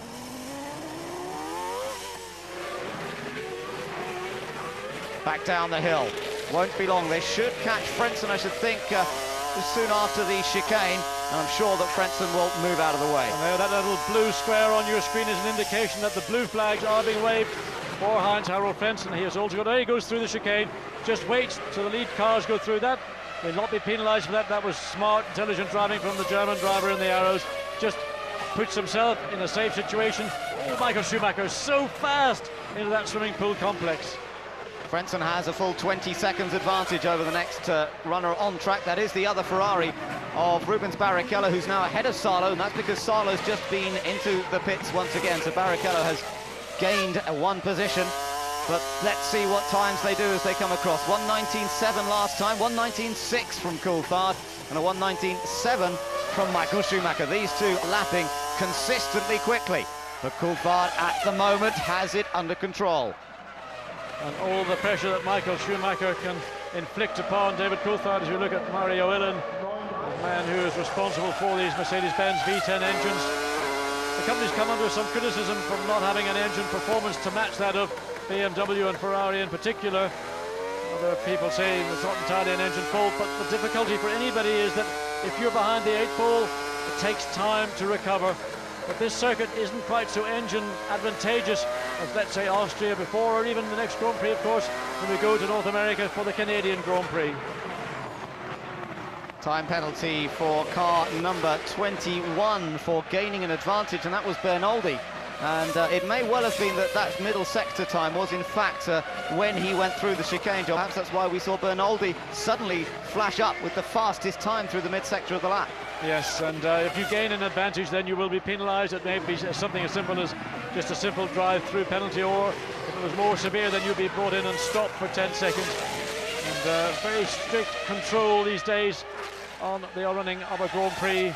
And with the cameras all around the circuit and the opportunity to replay and video and see precisely what did take place, and of course the timing as well, then a driver, if he does infringe regulations, will find penalties awaiting him very shortly. 100 Grand Prix for Mika Salo, the Finn here in the Toyota. It didn't really go according to plan in the early stages, but he's lapping quite quickly at the moment. Good straight line speed from this Toyota. Their first season of Grand Prix racing has brought them a few points already. Enrique Bernoldi coming into the pits for his drive-through penalty. And he'll come, and in fact I think he just carried that penalty as drive-through. But Mika Salo in 8th place is now lapping at the speed of the 2 race leaders, and that's quicker than Ralf Schumacher, Trulli and Fisichella. So some instructions to Bernoldi on the oil pump and making the odd switching change. And now, who is going to? This must be Williams. Well, it must be one Williams. It's only Ralf in the race. So Ralf Schumacher having to make a second stop. Well, we've seen him struggling for pace somewhat. He's 30 seconds ahead of Trulli. That's just about enough time to get back out in 3rd, as long as they have a clean stop. Well, this will be purely a tyre stop. It's not for fuel. He's slowing down. Ralf Schumacher slows down big time, coming through the chicane. Now, what is Ralf doing? Has he got a problem with the rear there? He's going straight on through the chicane. He must have a major problem. It may be a puncture or something that we're not able to see. Is that right rear? It is. It looks like the right rear is difficult to tell. Left rear doesn't look particularly good either. So Ralf Schumacher slowed. It is, I think, the left rear. Yes, there's a shredding of the left rear on Ralf Schumacher. It's probably picked up something through the carbon fibre on the circuit, and the tyre is deflating. Ralf will come in. The team will jack the rear of the car, but will be slightly down on that right rear. So they're going to change it and get him out. He's got plenty of time. It's really a tyre stop for Ralf Schumacher. So he should be okay just to change the tyres and get back out. Plenty of time ahead of Jarno Trulli, who runs in 4th position. Now, don't break the pit lane speed limit here, Ralf. You'll be safe enough if you just get out of the pits cleanly. Jarno Trulli will still end up behind you. Trulli's just coming through the last couple of corners onto this area, but there he is now, yes, so it's a big advantage still for Ralf Schumacher. He retains 3rd place. And indeed, he's got a very nice fresh set of tyres on his Williams BMW, and I would expect Ralf to be able to pull away quite comfortably from Jarno Trulli. As we go back to that little barrier, we see Jarno Trulli is some 4 or 5 seconds behind Ralf Schumacher in 3rd place. So, and we've got Felipe Massa. Massa has made contact, wiped off the front end of the car. This looks like it might have been quite a big accident. It is a very big accident. Massa comes down in. Oh, yes, and he comes down and he doesn't even slow down. He just basically has it looks like a brake problem for me. Look at the amount of carbon fibre dust when the car hit the barrier. Both front wheels detached from the chassis. And the young Brazilian just climbs. He was a big impact. He really didn't slow down that much, and that looked to me as if he had a problem with the brakes. His head's moving, so waiting to see the safety car once again on standby in case they need to bring this field to control under the safety car. That car badly situated. That is in the middle of the runoff area in the Saint-Deveau corner. Nasty, frightening accident for Felipe Massa, heading straight into the barrier at virtually unabated speed. The safety car is standing by, but he seems to be getting out of the car. I should think, if anything, John, he must be winded at least. I mean, that was a heavy, heavy impact. Yes, he went into the tyre barrier, I would say certainly at 80 miles an hour. Looking at the pictures, the fronts were locked on. He really didn't have any way of slowing the car down. And it may have been a brake problem. We don't know. Maybe a stuck throttle. All the things that you think about as a racing driver.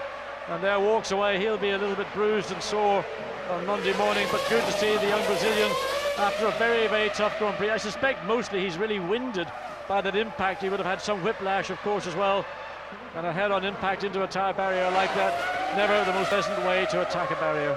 So the safety car does not need to be deployed. There'll be relief there at the Sauber team that their driver's okay. Take another look at this and look at the speed that he comes in at. Well, he's got the fronts locked on, but the rear still driving. That's always the question. He had no means of slowing the car down. Can't tell whether it was the throttle or not, but something clearly was not working, and that car went in at very high speed. Comes, hits the barrier, 2 layers of tyre barrier, and then springs back. So Felipe Massa getting one of those horrible moments. A racing driver always fears that something mechanical goes wrong when you're going into an area such as the Sandevaux corner. There's nothing you can do. He has fully locked brakes, no steering control whatsoever, and fortunately there was something there yielding to slow that car down and prevent any further injury to Felipe Massa. Well, his car is added to the increasing number of stricken Grand Prix machines that are down there at Sandevaux, and he adds to our list of retirements. We now have 13 cars still running in this race. That's still up on the last couple of years. We've seen 10 finishers in the last 2 races here at Monaco. Another view once more.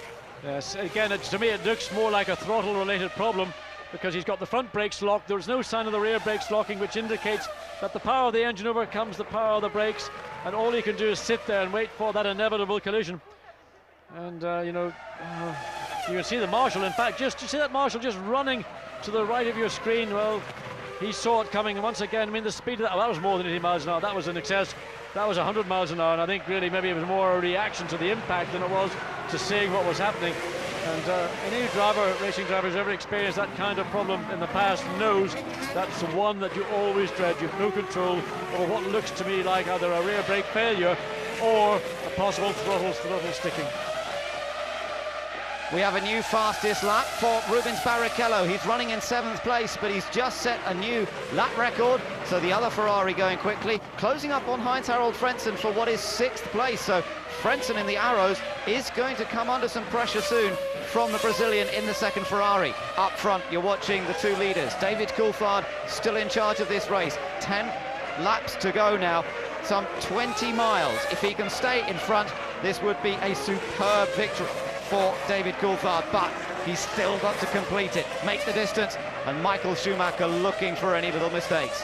And I think Michael Schumacher really resigned to the fact that David Coulthard has got the legs today of Ferrari. And Michael, well, it's a good PR exercise not to win here and let McLaren go on and take victory as we watch Rubens Barrichello once again, fastest man on the circuit lap after lap. 1:18.6 was his previous best, 1:18.023, yet again a new lap record for the Brazilian. Now only 3.5 seconds behind Heinz-Harald Frentzen. It may be less than the predicted 2 laps before he's on the tail of the arrows, but as we know, it's one thing to get there, but then he's still got to find a way past. But also he's taking lumps of time out of Giancarlo Fisichella in the Jordan in 5th place. So as he takes time from Fisichella, he's doing very much the same thing from Heinz-Harald Frentzen. Our race leader comes out of the tunnel, down to the chicane once more, past the harbour front here. And he's got to find a way past the Jaguar of Pedro de la Rosa, the other Jaguar of Eddie Irvine, just ahead of him on the road. And let's just watch the super slow-mo. You can see the suspension, the stiff suspension, hardly allowing the car to move. The car actually bounces over the curbs there. And there's really an opportunity to see the deflection that you get in these Grand Prix tyres. Michelin and Bridgestone, different philosophies of tyre manufacture construction. So Coulthard gets through safety, Michael Schumacher gets through safety, Eddie Irvine pulls over to the right of track. Both Jaguars drivers being very polite and having their own private battle all the way down now in 10th and 11th place. 8 laps to go now. Schumacher did close up just a little bit on that lap, a 1:20.709 on that lap, and Ross Brawn, the master tactician, really nothing he can do now except wait to see what his man Michael Schumacher can see how close Schumacher is to the back of McLaren. Well, maybe the word is going out, Michael, we want these 10 points. We're not going to be satisfied to see you finish second to David Coulthard, but David Coulthard, a very steely, tough competitor, and somebody who is not intimidated by Michael Schumacher, and also somebody who Michael Schumacher has got respect for, and he knows that if he tries something on, David Coulthard will defend. He's not going to concede. Schumacher follows through, 70 laps completed now. All of the front runners have made their stops. Now we have to focus on this battle for the lead and also on what's on Salo. Big shunt for Mika Salo, and that's on the way up into the casino. He's lost it just on the entry into the casino square, coming up the hill. Almost where Eddie Irvine crashed the other day in the Jaguar when he went off on somebody else's oil. The Mazeney corner. Mika Salo, watch what happens. Puts the brakes on. Well, hit the curb, hit the barrier on the inside. He had a slight locking brake in the right front, but he hit the barrier. That threw the car straight across the track and slams into the barrier on the right side into the Mazeney. What a disappointing way to finish his 100th Grand Prix. And he's been 4 times in the points here in Monaco, but it's not going to happen this time. A shame for Toyota after their best qualifying performance to date. Rubens Barrichello now right up on the rear of Heinz-Harald Frentzen for the final point in this race, 6th place. Getting up to the back of Frenssen's one thing, with 7 laps to go, passing him will be entirely different. And in the meantime, Giancarlo Fisichella really running very quickly also to defend his 5th place and get 2 further points for Jordan. Here we are riding with Rubens Barrichello then, and Frenssen's car slipping and sliding around as we watch them come through the tunnel up to, again, 180 miles an hour, back onto the brakes and very slow through the chicane itself. You can hear Michael really backing off quite early. This is the view of Mika Salo. Watch as he turns in. Something locks the right front, then he clips the barrier on the inside, then all of a sudden he's just a passenger and the Toyota swaps ends, goes into the barrier, left rear first. Well, a very strange looking accident there. It's certainly something went wrong initially. The smoke coming off that right front. Looks perhaps a front wheel bearing failed on that right front, and that effectively pitched him into the barrier on the left-hand side. It's certainly not a part of the track or a corner that you'd expect a driver of Salo's experience to make an error like that.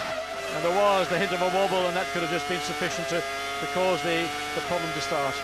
So here we are, the battle for 6th position, with the arrows of the very experienced German racer Heinz-Harald Frentzen ahead of the similarly experienced Rubens Barrichello. And well, it's no good waving blue flags. I don't know what flag that was being waved there, but this is a battle for position. And Rubens, of course, in the quicker car, but really has to find a position, and Heinz-Harald Frentzen too canny and too experienced to offer that up. Also for Arrows to get 1 more point in the championship to go along with that they scored earlier this year would be a real treasure. Funds, of course, related to performance. And as we go back to the action, Ralf Schumacher in 3rd place. Ralf Schumacher a long way behind the race leaders. He's over a minute behind now from Coulthard and Michael Schumacher. 72 laps completed, 6 laps remaining in the glorious sunshine on the streets of Monaco, the most prestigious Grand Prix of the year. It's being run in absolutely picture-perfect conditions, and the fans are soaking up a race of true drama throughout. Coulthard has led from the very start, but he has not had it all his own way, and he still has to fend off Schumacher. Oh, there's a replay. This is Heinz-Harald Frentzen and Rubens Barrichello. Can't get much closer than that. Again, the blue flag's being waved, but of course it is important not to worry about them in this situation, because this is a battle for position. Now we look from Frentzen's car and looking back at Barrichello's car, and of course Fisichella's a bit further ahead of them up the road, quite a long way ahead in fact, so they won't have to worry about him at this stage. Just looking at the rear of Frentzen's car, that left rear tire, quite a lot of wear on that inside shoulder, maybe affecting the handling, but basically he's got a car of greater performance behind him. So for Heinz-Harald Frentzen, 5 laps to go, really having to just try not offer up opportunities to Rubens Barrichello. A little bit of a lock up there for Frentzen, but he keeps it under control. Desperately wants to finish in 6th place, take that final World Championship point. As you say, it's so crucial to this small team, and having taken the point there in Barcelona, this would be a useful addition. But also Fisichella in 5th place has now got a battle of his own with Jarno Trulli, less than half a second behind the Renault. So Jordan in 5th place, looking to make that 4th place. Frentzen crashed out of the race here last year, coming out of the tunnel, as you mentioned, a little bit like Takuma Sato. He just needs to keep it all together this time. 4 laps remaining for him to hold on to 6th place. Climbing up the hill once more, and Barrichello, despite having that much faster Ferrari cannot find a way of sneaking past. He has to try and force Frentzen into a mistake. Well, what Frenson's doing, just watching this rearward-facing camera, is he slows down a lot before he enters the corner, which then forces Barrichello to slow down, which then, of course, gives Frentzen the opportunity to sprint away. So it's a real seesaw battle between the Arrows and the Ferrari, but Frentzen really using all that experience and guile to try and unsettle Rubens Barrichello. Back with the leaders once more. David Coulthard versus Michael Schumacher. More traffic to deal with as they come through the swimming pool section. It's Nick Heidfeld in the Sauber who's just ahead, and it's a difficult part of the track to try and let someone through, and he is definitely holding them up a little bit as they come round through the last corner. Now he gets out of the way, and Coulthard is able to accelerate cleanly, and Michael Schumacher didn't get a clean enough run there to be able to apply more pressure. The nerves down in the McLaren pit must be building. And look at the Ferrari pit equally there as on tenterhooks, waiting to see whether, now with 3 laps to go, Michael Schumacher can make one clear overtaking manoeuvre. He's strong through the casino section of the circuit, down the hill into the Mirabeau. We watch them as they enter, but David Coulthard again places the McLaren in such a way it gives Michael Schumacher no options. Jordan ahead, Giancarlo Fisichella. Now he's in a battle for 4th place with Jarno Trulli, 0.4 of a second behind, so 1st and 2nd catching up to 4th and 5th. Michael Schumacher never giving up, and you know, there have been world champions in the past that might have said 2nd place, 6 points, none of my major rivals really in a particularly strong position. Ralf Schumacher will move up to joint 2nd probably in the series, but Michael Schumacher does not back off. He still keeps the pressure on Coulthard, and maybe that's just an indicator of why he is a 4 times world champion. He does not settle for 2nd place. Well, good to see Felipe Massa walking back, clearly still shocked and stunned by that very frightening accident some laps ago into the Sandoval corner, but clearly no physical problems. Here's the battle for 4th place. Giancarlo Fisichella on the Jordan. Jarno Trulli, a former Jordan driver, in the Renault. Fisichella's in problems. Yeah, he's in trouble. No, he let through race leader and Michael Schumacher as well. So being very gentlemanly, despite the fact that he had a battle of his own to deal with. But he'll hope that that'll get paid back. He'll tag on to the back of Michael Schumacher, and then when the 2 leaders go through Jarno Trulli, he might try and slip through. It's going to be questionable. He's close enough. He hasn't retained enough gap to Michael Schumacher. Then Trulli has to then allow leader to go through. I don't think Fisichella's going to be close enough to make it up. Well, he might be, because Trulli hasn't been able to move out of the way yet. And Michael Schumacher sensing, and maybe there's a little opportunity here somewhere through the tunnel. Coulthard has to follow the Renault of Jarno Trulli through this one. Trulli surely will move out of the way. On the exit, the blue flag waves. Trulli indeed gets out of the way of Coulthard and gets out of the way of Schumacher. And here comes Fisichella. Fisichella on the attack. Oh, and he doesn't quite make it, not yet anyway. Well, he really had a good opportunity to put himself into position, but we go to Joe Ramirez, former McLaren, almost a god in McLaren. That battle, Fisichella, Trulli did a good job to let these 2 through and not give Fisichella too much of an opportunity, but they're back, nose to gearbox. And just on a word from Felipe Massa, you thought the poor guy would have had a minute to catch his breath. Well, we spoke to our guys in the pit lane, and he said he felt he had a rear brake failure. That's what caused a very unpleasant looking accident into Sandoval. We're on to the final lap here, and David Coulthard has driven superbly all afternoon, and it looks as though he's going to be able to take his 2nd win around the streets. But Michael Schumacher still there, still looking for any chance, and Coulthard has to keep it together. He's driven absolutely brilliantly. 1 lap remaining, less than 1 lap now, and he's just got to keep it together over the remaining mile or so that will lead him to the checkered flag. Well, I don't think any principal threat's going to come from Michael Schumacher. All he now needs is to make sure he drives cleanly, doesn't make any errors, doesn't maybe anticipate victory before he comes across start-finish line. Out of the tunnel for the last time in a racing lap, down to this very tight and easily made error chicane.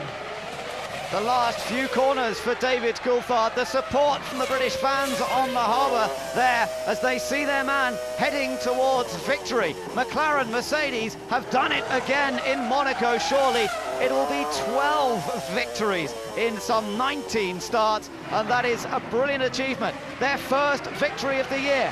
Michael Schumacher is beaten for only the 2nd time in 2002. David Coulthard wins in Monaco after not putting a wheel wrong for 78 laps of the toughest track on the calendar. And an absolutely superb drive from David Coulthard. Took the lead when the lights went out, really never challenged on red. For me, this is one of the finest wins I've seen from David Coulthard. He's had a tough time over the last year in McLaren and really lapped the entire field up to third place. Now, David Coulthard sometimes has not been the favourite son of McLaren. Kimi Raikkonen now has taken over from Mika Hakkinen. David Coulthard's drive today, superb. Fantastic. Okay, well done, David. Great job. That has to be your best ever, David. That has to be your best ever. I told you, no present. But thank you. Well, that was team boss Ron Dennis talking to David Coulthard. And there we will see a smile on Ron's face, which has been lacking all year. You could hear Adrian Newey there as well, also thanking David. What a relief this is to the team, John. They've had a torrid time in the early part of the 2002 season. It really hasn't gone their way. They've had a couple of third-place finishes, well, 3 in all, with Raikkonen as well. But the first time that they've had a car win a Grand Prix this year, and the first win for David since Austria last season. Look at that happiness in the pit, David's girlfriend. And the whole team absolutely over the moon with the victory. A victory, and maybe in some respects they didn't anticipate prior to this weekend. And a Grand Prix then almost 2 minutes faster than last year's Grand Prix when Michael Schumacher took victory. Well, we saw a race that David Coulthard dominated, but it was that middle section of the race, John, when Michael Schumacher made the earlier pit stop that was so crucial, and that's really where Coulthard managed to get the job done. Yes, but also I think we should give great credit to the team, because we saw the problems that David Coulthard had. The team were able to put into effect remedies to prevent that problem. That was smoke coming out. In fact, it was on the left-hand bank of the engine. We thought David Coulthard was heading for retirement before mid-distance, yet the team were able to, this by means of telemetry from the pits to the car on the circuit, rectify a cure, and that is a real team victory. But I think the credit on the day goes to David Coulthard. His superb drive under pressure for the entire 78 laps. Well, how must this feel? His second victory, and to become a multiple winner here at Monaco. He joins a very, very select group of people, some of the greatest drivers in Grand Prix history, and David joins that list as a multiple winner around the streets of Monaco. Out he gets! Coulthard the winner, and he is going to enjoy this moment to its full. Well, that was one tough race. You can see his overalls matted with sweat, and he bows towards the royal family that are here, and he will very shortly go up onto the podium and receive the winner's prize. David Coulthard thoroughly delighted there, his team, the guys that work with him day in, day out at Grand Prix, and really he's done a job for them here this afternoon. He's such a great bloke and very popular within the team. And the congratulations from Michael Schumacher, and he beat Michael fair and square today. He's done it before, and he's done it in true style on a track that Michael, to a certain extent, considers his own. He loves the place, but today he did not have the answer. Part of that was from qualifying, but a lot of it was from the race itself. A lot of it did come from the qualifying, but nevertheless, David, he never put a wheel wrong, drove a wheel-perfect Grand Prix under pressure. Initially from Juan Pablo Montoya, and then after Montoya went out from Michael Schumacher. And well, I think they'll be partying tonight in Monte Carlo, David's hotel, and all the friends, guests that are staying there will have a special evening indeed. Little discussion going on between the Schumacher brothers. Ralph taking third place for Williams BMW, delighted with that, no doubt. And David Coulthard receiving the winner's trophy for the second time here at Monaco, and presented by Prince Rainier. Great to see that just come out of hospital. Going to be 80 years old on Friday, but here for the prestigious Monaco Grand Prix. An event that really is so concentrated in the minds of Formula One fans and motorsport fans around the world as the blue ribbon event of Grand Prix racing. Michael Schumacher receiving the trophy for second. Princess Caroline presenting Ralf Schumacher with his trophy for third.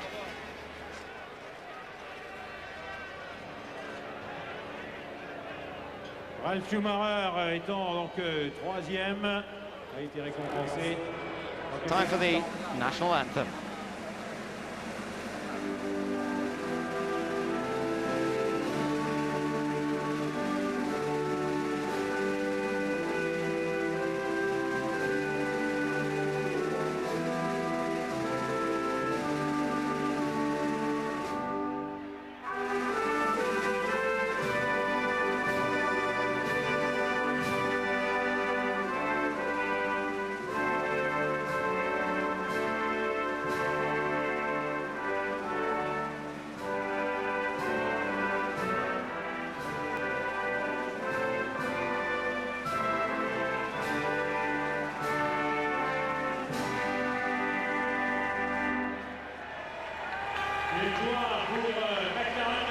very happy David Coulthard. Girlfriend Simone there, applauding his efforts this afternoon. He really showed true class in that drive, beating Michael Schumacher in a fair fight. And McLaren Mercedes taking their first victory of the year, 10 points to David Coulthard, doubling his points in the championship and bringing him up a little bit in the overall standings. Good news for him. Barrichello also fought well today, but had problems, wasn't able to quite get into the points as it turned out. So Ferrari not having quite the dominant run that they had in Austria last time out, but there's very happy Ron Dennis as well. Yes, and Ron gets his hands on the trophy. Of course, the trophies go to the team, and if David Coulthard wants the trophy, well, he can get a replica made, and of course David will have to pay for it. Well, I think that's the first of many mouthfuls of champagne. David and his family friends, Simone, his girlfriend, Jürgen Herbert, we saw there, chief at Daimler-Benz, Daimler Chrysler, Norbert Haug, sports director at Mercedes-Benz, and they've waited for this a long time. 7th Grand Prix of the year. Martin Whitmarsh, MD of the factory. Michael Schumacher, well, I think he's delighted with his second place. Probably wasn't so confident about a victory, but nevertheless didn't stop trying. But in those final laps, I think it was pretty evident that Michael wasn't going to make a last lap ditch attack on David Coulthard. He'd rather take his 6 points and go on to fight in Canada in 2 weeks' time. A look at the Drivers' Championship, and a tie for second place now behind Michael Schumacher. 27 points apiece for Ralf Schumacher and Juan Pablo Montoya. Coulthard now up to 4th. Got to see a victory here. And then the rest of the points scorers so far this season. Jarno Trulli getting 4th place today, and those his first points of the season, so that's great news for the Italian, who's driven well all year but just hasn't had the luck. Fisichella scoring 2 points again, as he did last time out in Austria, and the final point to Heinz-Harald Frentzen in the Arrows. And now the 3 winners, David Coulthard, Michael and Ralf Schumacher, jumping on board one of the courtesy vehicles, because the press room and the unilateral room where Michael just being taken away to get on board for that press conference, because of the location of Monte Carlo, all these sites are all over the place, so they'll be taken, and hopefully very shortly we'll hear the story of Michael, of David Coulthard, and of course of Ralf Schumacher. Mansur Roger, partner of Ron Dennis and Mercedes-Benz, and Francois Mazet, one of the officials here, speaking to Mansur Roger. Mazet, a driver in Formula 2 in the early 70s, and now one of the officials in the Automobile Club de Monaco. Well, Schumacher still receiving a huge amount of support and applause, and perhaps Austria is soon forgotten as he is beaten here by McLaren Mercedes. No talk of team orders. This was a battle between 3 different manufacturers all weekend long, and at the end of the day it was McLaren Mercedes. David Coulthard wins ahead of Michael Schumacher, with Ralf Schumacher 3rd. In fact, we have 6 different manufacturers there in the top 6 places, and that just shows you a very open race. A lot of experience amongst those drivers. Trulli, Fisichella and Frentzen using the experience of many, many Grand Prix to get themselves into the points. Barrichello just missing out in 7th, no points from 7th down. Heidfeld, Irvine and De La Rosa all finishing the race, but the 2 Jaguar drivers disappointingly 2 laps down. The other finishers, Mark Webber and Enrique Bernoldi. And in a way you have to feel sorry for the 2 Jaguar drivers. They did a great job, kept the car off the wall, finished nose to tail, but just totally uncompetitive at the minute. Many drivers not classified. Mika Salo sadly going out towards the end of the race. Massa had that rear brake failure. Panis and Button tangled together. Montoya had engine failure. Had a part to play on the podium, but I think he would have been pushed back to 3rd at least with Michael Schumacher's pace. Villeneuve out. Raikkonen, of course, in a dramatic incident as well involving Barrichello, which put him out eventually, although he did come back out. Jung, Sato and McNish all out of the Grand Prix, but David Coulthard taking victory.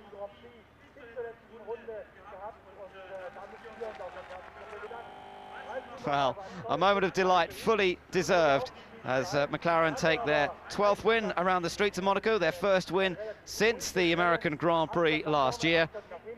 And maybe this is a sign of improvement. We know, though, that at most tracks this year, the car doesn't quite have the competitiveness, particularly of the Ferrari, and probably not of the Williams. But on this occasion, everything came right for them. Yes, well, if there's ever going to be a racetrack in the calendar, then Monte Carlo was going to be the one which would have given them the best opportunity, because from here we go to Canada, which is an out-and-out power circuit. and they're expect to see Ferrari and BMW once again being the dominant teams. But of course, success like this for a team which is, let's say, McLaren by their normal standards are down, you know, it just transforms people's attitudes. The morale, the spirit will be raised, and McLaren, believe me, are nothing but fighters, and they're not going to just stand back and just let the other two teams run away with these victories. Rubens Barrichello ended up with the fastest lap of the race, so congratulations to him, despite not scoring any points.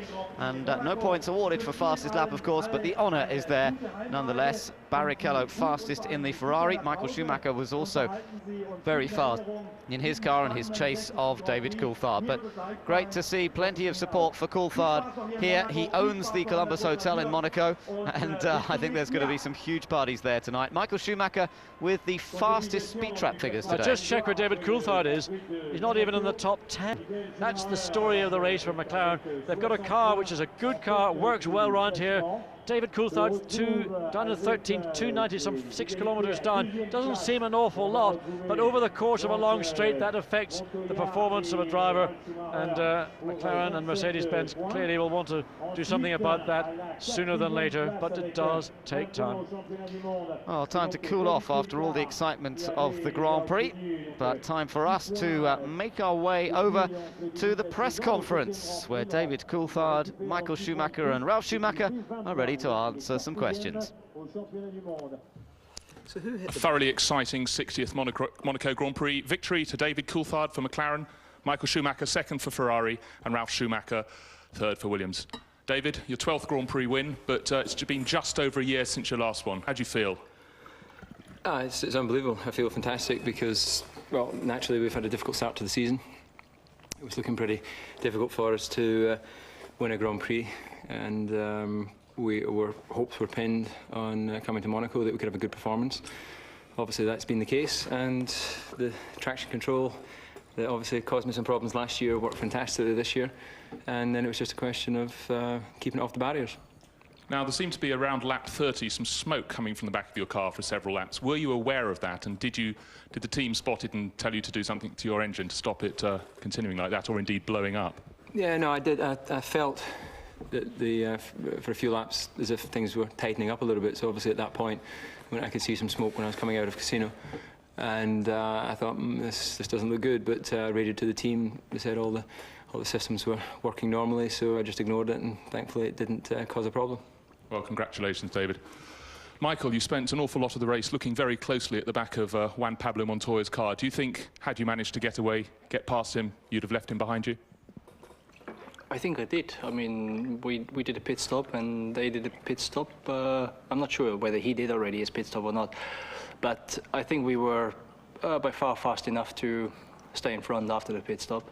It was a matter of David, obviously, as he put up a decent gap between Montoya and himself, which, yeah, well, if the traffic we had within the first couple of laps after our pit stop, we wouldn't have had this. It would have been very tight.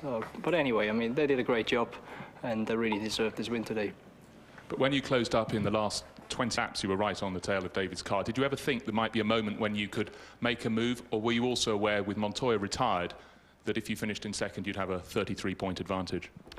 I knew both, and I kept on pushing, because in Monaco, nothing is for certain, and you have really to go until the last lap, last corner, and that's what I did. I was trying to get my opportunity, but he drove a fine race and didn't give me any chance. Michael, thank you. Ralf, Juan Pablo was running ahead of you, in fact, towards the second third of the race, and then he suddenly slowed and pulled to one side on the start-finish straight. Do you know what his problem was, and did the team then tell you to watch out for the same on your car? Well, it was definitely not a team order, so that was not the case. No, I think he had a problem, technical problem on the back side of his car. I didn't know exactly what it was, but he knew that he couldn't go as quick, so he let me by. Now, you had a problem with your own. You had to come in for a second pit stop towards the end. Did that tyre suddenly go wrong, or was it something that was gradual, your left rear tyre? No, it suddenly went away. I'd have to check with the team what it was. I certainly got via radio that there was something wrong with it. We luckily had enough of a gap really to pit again and to come in front of Trulli again. Ralf, thank you. Back to you, David. You said coming to Monaco that it was a race that, unlike the ones earlier this season, you felt the McLaren-Mercedes combination could be competitive. Do you think the same will be true in Canada? Well, obviously Canada's a very different circuit, and even when we think to last year when we were quite competitive in the first half of the season, I think we were on the second row there. So it may be a different story in Montreal, but nonetheless I think we're all going to enjoy this victory. They're difficult to come by, especially in this season, and I'm delighted that I was able to win this race for the McLaren team. Thank you very much. Now, Michael and Ralph, if you'd like to speak. So, a delighted David Coulthard, and deservedly so after a great performance. Just a quick note as well, John, it's Ralf Schumacher's first ever finish around Monaco, so he's got one in the bag now, and it was a good, solid third place. He didn't have the pace of these lead two, and I think, as Michael said there, I don't think Montoya really would have been able to match Schumacher after the pit stops. No, I think that Michael Schumacher in the race was the quickest car. I mean, we saw from Rubens Barrichello, for example, when Barrichello was in clear air, the speed that he could run at. Michael acknowledges that, you know, it's all about qualifying. They didn't get the job done. Started in the second row of the grid, couldn't make up position, which of course David Coulthard did so successfully. And Juan Pablo Montoya, not particularly complimentary about the software in the launch control system on his Williams BMW. Nevertheless, Monaco is a special racetrack. It's not just about the race, it's about the build-up on the Thursday practice, then into Saturday morning qualifying. And you know that Montoya and Williams did a great job. Sadly for Montoya, his race ended prematurely. He's no more points, and now with Ralph's third place and those 4 points, he is equal to Montoya in second position in the championship. Well, McLaren's win here helps them a bit more in the Constructors' Championship, but they're still a long way behind Williams, and both of them, of course, are a long way off Ferrari, effectively. Ferrari keeping control of both Drivers' and Constructors' Championship. Let's take a little look back now over the highlights of today's Monaco Grand Prix. A race that, as ever, provided drama aplenty throughout the whole race distance. Nigel Mansell, one of the visitors here today, and I'm sure that he will be delighted to have seen David Coulthard take another British victory. Mansell himself never did win the Monaco Grand Prix. The closest he came was in 1992, but a late race problem saw him come into the pits, and he finished behind Ayrton Senna. But Coulthard joining a list of British drivers that have taken multiple wins, people like Graham Hill, Jackie Stewart, and of course Sterling Moss, who took 2 victories at the beginning of the 60s. The race start then, and when the red lights went up, it was all about a brilliant getaway for the McLaren. And I tell you what, that car was pretty heavy with fuel. It wasn't light, and yet it still managed to get in front of the Williams BMW of Juan Pablo Montoya. And perhaps that's why Montoya not terribly happy when asked afterwards about the performance of his launch control system. Well, into the race then, it was really the top 4 cars with Ralf Schumacher all involved in the initial dicing, but nobody able to find a little mistake from the car ahead to move through. Michael Schumacher and Juan Pablo Montoya managed to run nose to tail for lap after lap this time, something that we didn't see in the early races of the 2002 season, when often it seemed to go wrong for both of them. Ralf Schumacher in 4th place. Didn't seem to have quite the same edge, but normally keeping on that sort of performance edge. Button had problems at the start, dropped back, and then had to try and fight his way back up the order. Alan McNish, sadly, was one of the first retirements, clipping the inside barrier at Saint-Devote and going out of the race. Then we saw more dramas. Mika Salo had some sort of technical problem and let 1 or 2 cars come past him. Sato diving down the inside into the Mirabeau corner, and soon Sato himself was the one in trouble, hitting the wall in the tunnel and hurtling down this steep hill into the chicane. Thankfully, his teammate Giancarlo Fisichella managing to avoid him, and also thankfully Takuma Sato unhurt. Then Bernoldi trying to make the move on Felipe Massa, which he managed, but Massa then locked everything up, pushed him down the escape road at Saint-Devote, and all that hard work for Bernoldi was immediately undone. Later on, it would be the same car and the same corner as the brakes failed on Felipe Massa's car. Before that, we saw an incident for Alex Young collecting the barrier, and smoke appearing from the back of Coulthard's car. Massa brought in under a penalty for having made that move, and then Barrichello hitting the back of Kimi Raikkonen's car, almost launching the car in the air. The damage done to the back of Raikkonen's car, but Barrichello was able to rejoin the race with a new front wing. Raikkonen himself eventually was pushed away despite having a chance to get back out, and then Montoya's engine failure. A rare sight this year, but a sight that put him out of a potential podium finish. Coulthard's perfect stop at McLaren.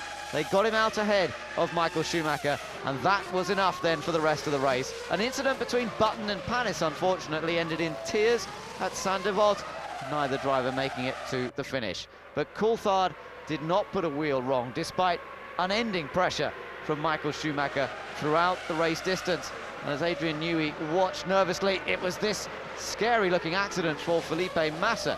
Thankfully, again, he was okay despite brake failure. Yes, indeed, and that just illustrates the value there. We look at another view of Felipe Massa as he's being assisted by the marshals.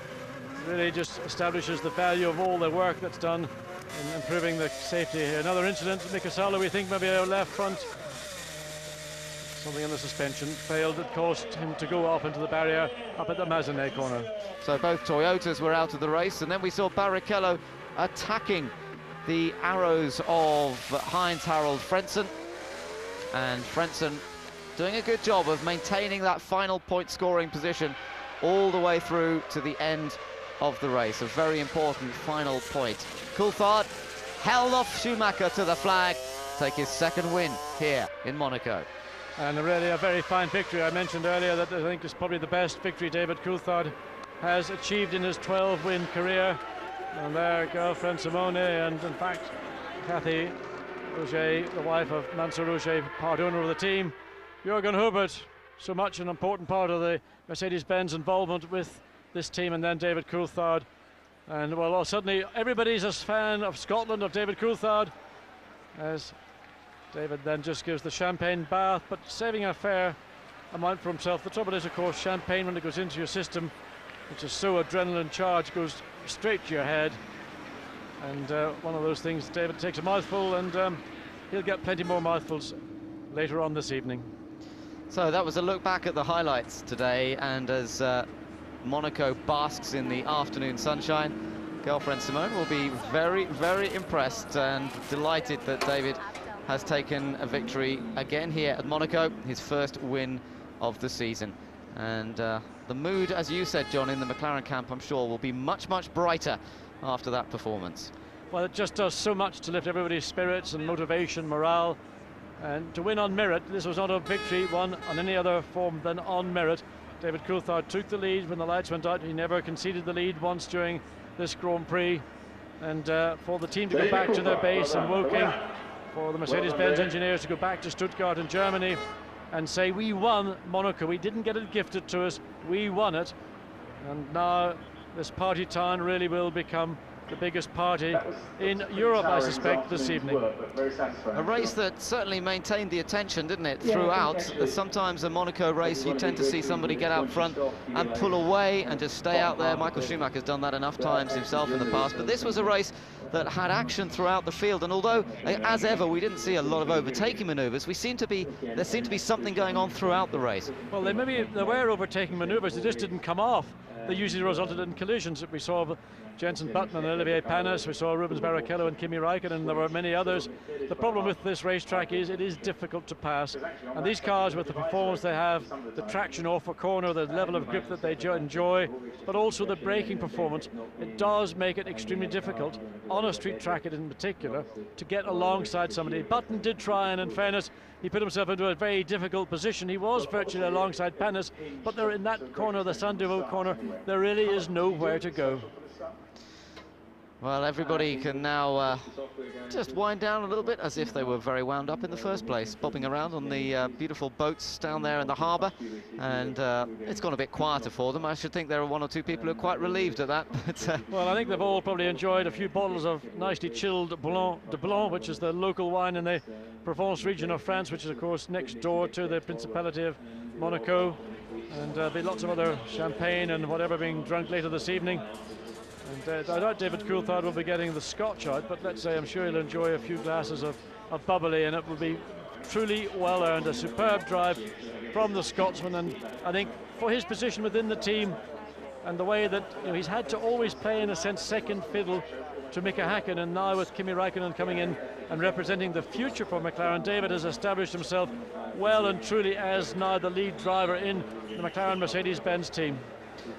Jenson Button didn't have a very good run here today, but he's still 6th in the Drivers' Championship on 8 points behind Barrichello. He was battling with Coulthard for a while in terms of points. Now that sees Coulthard go leaping ahead in the championship further down the order. Fisichella now 9th on 4 points, so 2 good Grand Prix from Giancarlo Fisichella to get into the points both in Austria and here at Monaco.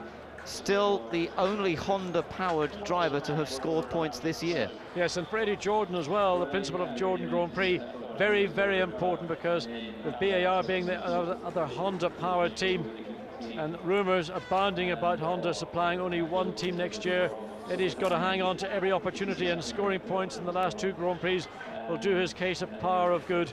And also on the back of all the redundancies that Jordan went through prior to the last Grand Prix in Austria, it is a big, big change, a leaner, meaner machine. And Eddie may lay claim to rightly saying that we have got back to the days when we were getting results and got the thing back in control.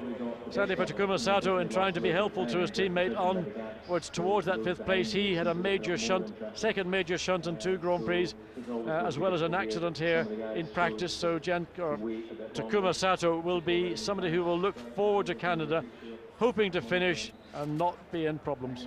I think award for unluckiest driver of this season so far is sort of moving over towards Kimi Räikkönen at the moment. Kimi Räikkönen actually had a good run going here today, and of course it was Barrichello that took him out, and a great shame, because he just needs another finish, doesn't he? He does. You start going to Grand Prix thinking, well, what's going to go wrong now?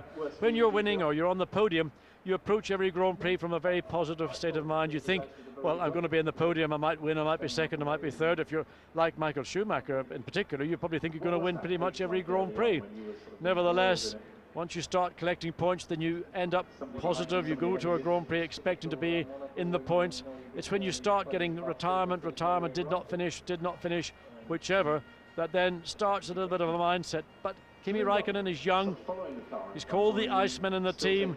He is clearly determined. He's clearly got the ability and the speed, and he'll have a long future with McLaren Mercedes-Benz, in my view. I'm sure of that. Yes, he has shown a great turn of speed throughout the course of the season so far. Next time out, he'll have to try and do the job in Montreal, which is the next race on the calendar, of course, the Canadian Grand Prix. And time for the teams to concentrate on getting all the machinery, the cars, the equipment transported over to Canada for that race. It's a popular race with the teams. Montreal, a bustling city of variety of influences, a great place to go for a Grand Prix. Mid-season, everybody seems to enjoy the trip, having done a number of European Grand Prix, and then they'll come back from Canada and get into the real grind of the second part of the European season. Yes, well, if people think Monte Carlo is a party city, Montreal is as well. And that's the reason why the teams enjoy going there, because the city is so welcoming and friendly to the Formula One circus as it makes its way around the world. And I've no doubt at all that when the teams that turn up there in a little over a week's time, the cars will be flown out from Europe probably on Sunday and even as late as Monday.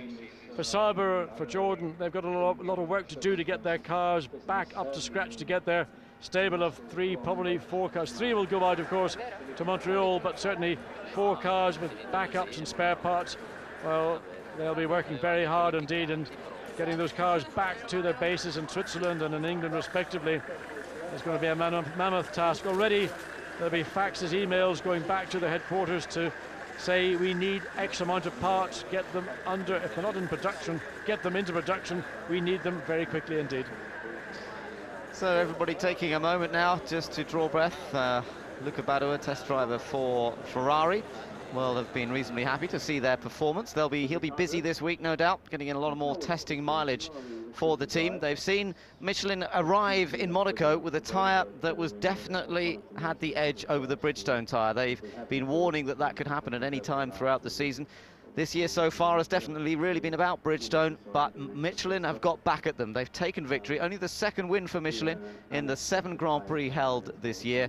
But if they can come up with tyres like that again next time out, it's going to be a true battle. And of course, the circuit in Montreal, Lille, Notre Dame, the island in the middle of the St. Lawrence Seaway, is a circuit where last year Ralf Schumacher won for Williams and BMW.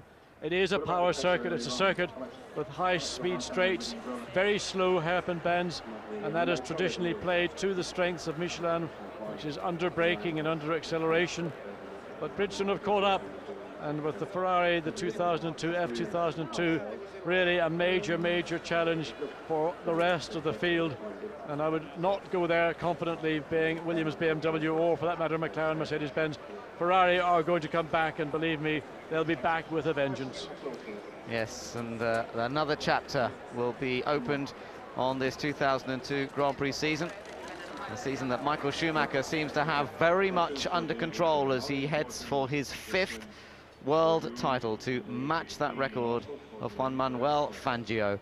Well, today he might not have taken victory at Monaco, but he did everything he could to find a way past first Montoya, and then Coulthard never gave up, never settled for second, always kept the pressure on, knowing, as he said in the press conference at the end there, that it only takes the slightest slip for the car in front and you're through into the lead. And of course we saw just before mid-race the problems that Coulthard had, the oil coming out of the left bank of his V10 Mercedes-Benz engine, but that's really where teamwork comes into play, and the fact that the team are able to effect a fix to that particular problem. But Michael Schumacher always felt, well, if I can't beat him on the racetrack in terms of on speed or on merit, there still could be a mechanical problem, and Michael will take victory regardless of how it comes, because 10 points to him are better than 6. So we will move from Monaco, and the circus moves to Montreal, where the water is slightly different, but the weather hopefully will be much the same. Usually glorious weather conditions in Montreal. We've had the 1 or 2 wet races there, but let's hope that it all comes out in the wash and we'll see another strong challenge in the championship. Thank you for joining our coverage on F1 Digital Plus. We've enjoyed an enthralling race from Monaco, some great pictures, stunning scenery, some great laps from the top drivers in the world, and once again Monaco showing itself to be the highlight of the Grand Prix season. Join us again in 2 weeks' time. We'll be bringing you all the coverage from Canada, the free practice sessions and everything. But for now, from Ben Edwards and John Watson, until then, goodbye. Yeah, when I was behind him, I thought he was going to hold me for a little while. Michael and Ralph, if you'd like to speak, starting with Michael in your own language. Well, that's where we have to leave it, as traditionally, because they start speaking German and Scottish, and we can't understand that. But we can understand that Heinz-Harald Frentzen will be very happy with 6th place in the Monaco Grand Prix, and he joins us now. Heinz-Harald, congratulations. We heard from your boss, Mr. Walkinshaw, that they did something to your engine before warm-up. Can you clarify that?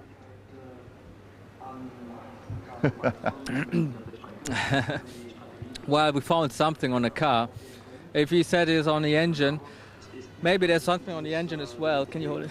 But we've certainly found also something on the front suspension. We found some more grip, and certainly I wasn't suffering so much from understeer like yesterday in qualifying. Hi Heinz-Harald, it's Perry. Good race, well done. But can you do this in Canada? I think our car is very competitive. We have made some progress last testing, and I think as well that we are looking generally more competitive for the next races. Heinz-Harald, Jeremy Hart here. Just a big picture question for you. Finally, we don't have a Schumacher winning here. How important is that for Formula One that any other driver other than a Schumacher is a winner? Well, certainly it's exciting, more exciting now for the championship. David winning the race, what I heard, and Michael second, so it makes it a little bit more interesting, and that's good for the sport. Thanks very much. Thanks, Heinz-Harald. Good luck in Canada. Thank you. How laid back is that? I wish I could be that cool. It's horizontal, isn't it? Very impressive. But I just wanted to ask about a team like Arrows getting a point in this race. How important is that to them and their sponsors? Will their sponsors think, lad's got a point there, we carry on giving them millions? I think that, you know, drivers and race teams always have to sing a story and a song to sponsors, and the sponsors make the wheels turn around quite literally because of what they pay in. So if you're saying to your sponsors, we're going to get more and more competitive, we're going to get more and more TV time, people want to be around people who can win points and maybe even win races. So it just builds their stock value, and that's very important to them. Plus the fact that the basic thing about this game is that everybody's an optimist.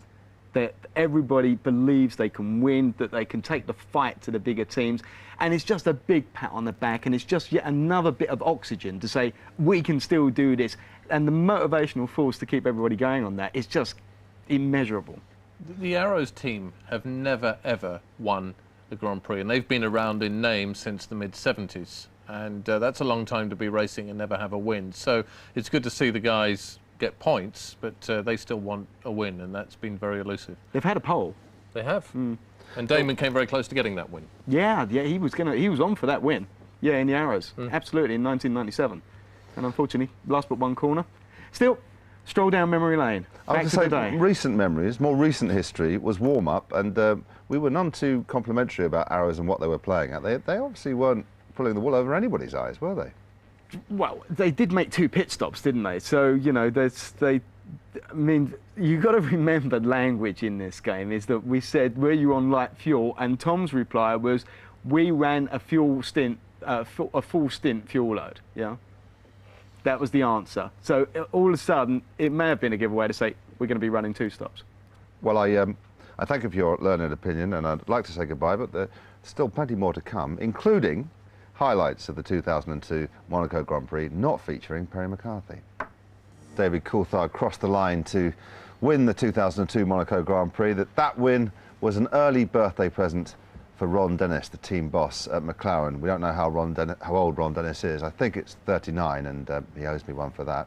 But it's presents coming all over the place for Ron, because not only did he get that win, he got an interview from Nick Damon. Ron Dennis, very well done. Yesterday after qualifying, you told me you had the race pace over Williams. How did you know? You know, we spent a lot of time monitoring the data.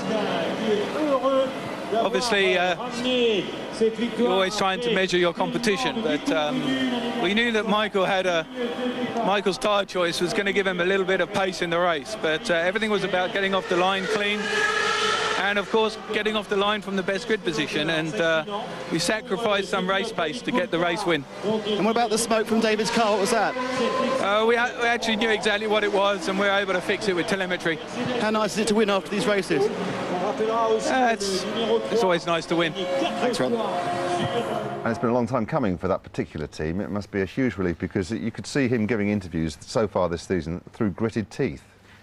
Nobody likes to be protective all the time, and which is exactly, they've been on the run, they've been on the back foot, they've got a giant corporation in Mercedes behind them ploughing in untold millions. McLaren, of course, are used to massive success. Nobody's getting anywhere. They don't like have to keep being on the defensive. This is nice to bounce back, have something to say positive.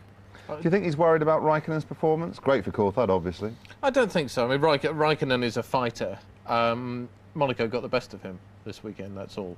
I think if we see him in Canada, he'll be strong again and he'll be fast again. But the question is now, is the McLaren going to be competitive for the rest of the year? I think the answer is probably no, but it'd be nice to think that maybe they've turned the corner and we will see some more good results from Silver Arrows. OK, Ross Brawn has declined our offer to join our pub quiz team. That's because he has an IQ of 800 and could see us coming a mile away, but he wasn't able to get out the way of Nick Damon. Here he is now. Ross Brawn, I don't think you're that disappointed with second today, are you? Well, it's always disappointing if you feel you've had the best car in the race, and really we paid the price for the start and qualifying, which David did a super job of. I mean, he made a great start. And really it was very difficult then. When Montoya ran into trouble and held us back, David built enough of a cushion that we couldn't do anything about it. They reacted quite sensibly to our pit stop, brought David in early, and that really finished the race for us. But obviously second is pretty good, another 6 points for Michael, and I think a few more points over Ralph, so we're a bit better off in the constructors. So Michael's now 33 points ahead. It's pretty all over, isn't it? It's never over, and you could see this weekend we were beaten. People thought we would walk each race, but we didn't get it right this weekend, and you've seen the result, so it's far from over. Ross, thank you very much. far from over. Anyway, just if I was his PR guru, if I was Ferrari's PR man, I'd be saying, good result. Perfect result in view of what happened 2 weeks ago. If I was Ferrari's PR man, I'd keep jolly quiet and let's go to Canada. There'll be a month then between what happened in Austria and the next proper race. They came away from here with Michael's second place. They should be quietly very, very happy with that. Give some more breathing space and let's get on with the championship from Canada onwards. But that breathing space of a month is crucial for the rest of the championship and how people view Ferrari. Do you think they actually care about how people view Ferrari? I think they should do, especially with Ferrari going public shortly. They're looking at putting it on the stock market, and you know, you've got to have a bit of enthusiasm there. There could be a backlash. I think they see it as overall they're undamaged. It's just short-term backlash on this. Michael Schumacher will be unhappy about the personal backlash he's getting from what I still believe was a team position and not down to Michael. But you know, I just think they should not do it again. OK, Jarno Trulli finished 4th today. He'll be happy with that, I'm sure. Jarno, do you think it could have been even better if you hadn't had those problems in qualifying? Yeah, probably yes. Unfortunately, I've had a Sauber which held me up during qualifying twice. Anyway, the race was good. I had a very good start thanks to the launch control. Then for the first 10 laps, I was keeping up with the best, but then eventually I had some problem with the tires. We did a very good pit stop strategy thanks to the team, and was lying in fourth for most of my race. Unfortunately, I had one small outside holding me up, which didn't get blue flags, so I spent 20 laps behind him, Heidfeld, and then eventually got blue flags. But in the end, obviously, I was on all tires and I was struggling a little bit. Yeah, actually, Giancarlo, it's Perry McCarthy. We saw Fisichella catch you up. Giancarlo Fisichella catch you up very rapidly in the end. Yeah, basically we did stop very early, so with the last set of tires I had a lot of laps on, and basically also he caught me up because Heidfeld was holding me up. That was my biggest problem. From 20 laps I had probably lost 1 second per lap, so it was very close in the end to me. Jarno, everyone, it's Jeremy Hart here. We're looking forward now to Canada, and a lot of teams are talking about Canada being a turning point for them. Is that PR wishful thinking, or do you really think that teams like BAR and whatever are really going to turn the corner and it'll be more competitive in the midfield than it's been already this year? We don't know. We have to wait and see. We are pretty confident that we can do well there. We got a good car, strong package aerodynamically, good tires, very light and low engine. So we got everything, you know we need to do well. So we are confident. Cheers, mate. Thank you. Jarno, thanks very much. Good luck in Canada. He's off, probably straight off to Canada, actually. Patrick Head, then. We saw him with his Schumacher cap on. It paid off in the end, didn't it? Here he is talking to Peter. Patrick, I've just been told by our director that you were seen having a very animated discussion on the pit wall just as Juan Pablo ground to a halt. How much warning did you have of what was going on there? He just said he was losing engine power, and the BMW people said there was a mixture control problem, and then the next thing we knew was that he was out of the race. What happened at the start? Did the telemetry show anything with the engine off the line there? I don't know. We haven't had time to look at it yet. But obviously, if you're on pole, your plan is to get into the first corner first, and we didn't manage it. So we've got to have a look. It's obviously a disappointing result for us from 1st and 4th on the grid to finish just 3rd. And when David Coulthard started to pull out a little bit and there was smoke coming out of the back of the McLaren, did Juan Pablo naturally drop back because of the smoke, or was he in some sort of trouble then? I don't know whether he thought there might be an engine blow up and drop back, or whether it was just that because David was still doing very good lap times, but the engine seemed to be misfiring, and when it misfired a little bit, there was some smoke coming from the engine. And finally, Ralph's last pit stop there? There seemed to be some sort of delamination from one tread block on the tyre, so when he told us about it, we called him in and put another set of tyres on because he had enough gap to Trulli to be safe. Not the first time that happened on a Michelin this weekend. Well, they're obviously quite soft tyres and they're very difficult to make, whether they're Bridgestones or Michelin's, these soft tyres, and sometimes those sort of problems arise. Well, he still kept third place and a podium finish for you. Well, yes, but we were hoping for more, but never mind. Thanks, Patrick. Thanks. So the official line is never mind, but do you think he will be upset with only getting third place? Yes. Thank you. Next question. Yeah, I mean, absolutely. I mean, they're fighters. They love their racing. After all these years, both Frank Williams and Patrick Head, you know, they're there to win. Same as Ron Dennis. Same as all of them. You know, I mean, I don't think he could hide his disappointment there. But he didn't go too far into this fuel mixture problem, did he? He basically started saying something happened, and then basically, oh, then he was out of the race. So there's maybe a sensitive issue there with BMW just at the moment, I guess. Well, Jordan picked up their first 2 points of the season at the last race in Austria. Got another 2 today, so Gary Anderson ought to be happy. He's again with Peter. Gary, great. 2 fifth places in a row. Yeah, no, it's quite pleasing, really, around here especially. I mean, he drove very, very well. Car, I think, run, you know, fairly balanced, fairly good, stable the whole race. I mean, he could have had to go truly at the end, but we needed the 2 points, and I would hate to have seen 3 go down the pan.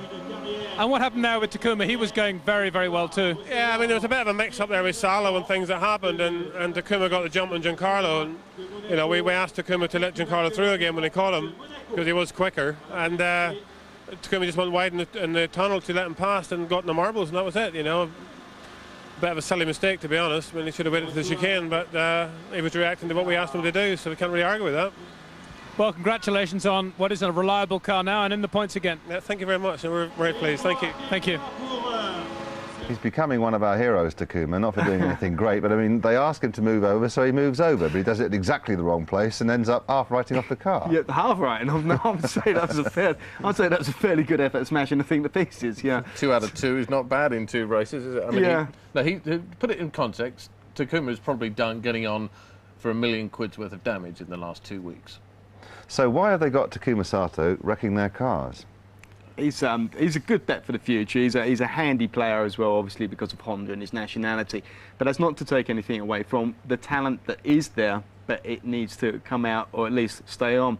But I thought Gary Anderson kind of handled the situation pretty well. So, he did what we asked him to do. You know, can't really argue with that.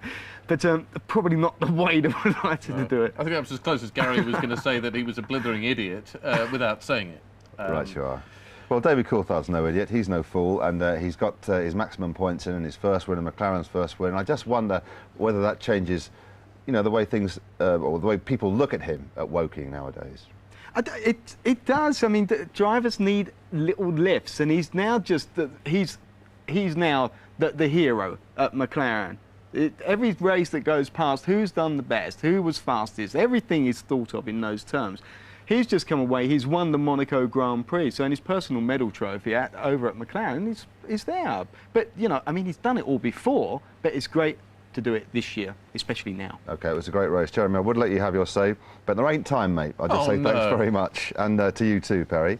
So the name of David Coulthard joins the greats who have won the Monaco Grand Prix. We hardly have time to draw breath, and we'll be in Canada. The good news is that the time difference means we can all enjoy a Grand Prix weekend at a good time of day. Sky Sports 3 has a preview for that at 7 o'clock on Thursday, the 6th of June. And here on Channel 434, we have practice sessions 1 and 2 on Friday, starting at 3:30 in the afternoon. Oh, joy. On Saturday, it's practice sessions 3 and 4 at 1:30 in the afternoon, followed by qualifying at 5:30. My thanks to Jeremy and Perry, to John Watson and to Ben Edwards for the Super Channel commentary, and to Peter Windsor for his energetic pit lane coverage. That's one way to lose a few kilos, Peter. For now, though, the rich and famous of Monaco will be clinking their champagne glasses to David Coulthard. And why shouldn't they? He owns the bar in which they're clinking them. Lucky man. And I saw his girlfriend too. Even luckier man. Cheers. I'll have one of those.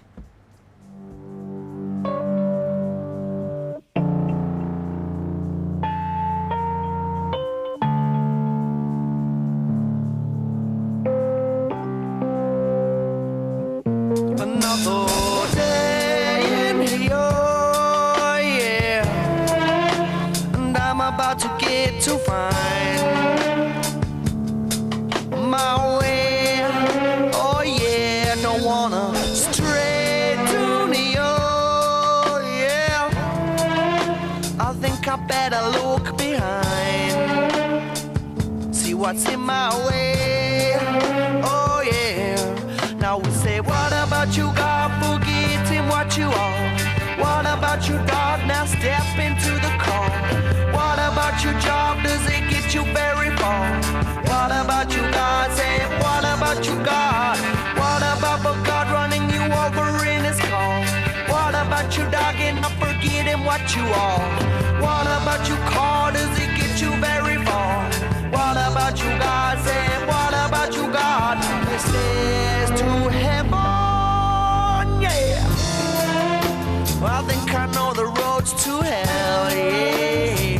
Now you're down my way, oh yeah, another day in here, yeah. And I'm about to get to find my way, oh yeah.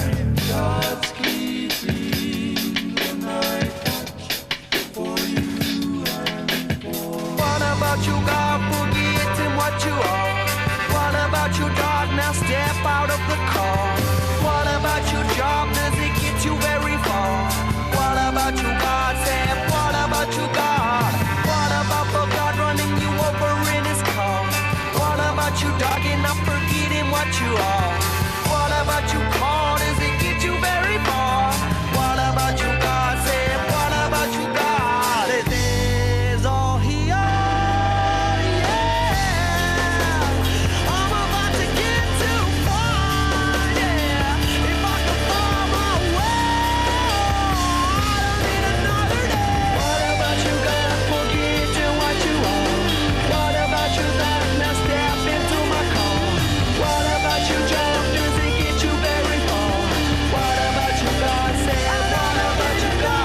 What about the God running you over in his car? What about you, God? And I'm forgetting what you are? What about you, car? Does it get you very far? What about you, God? Say, what about you, God?